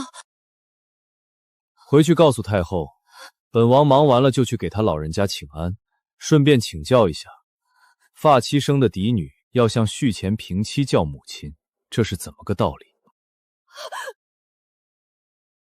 都杵着干什么呢？没瞧见你们全烟姑姑连路都走不好了吗？还不快上去扶一把？赶紧送全颜姑姑出府啊！是。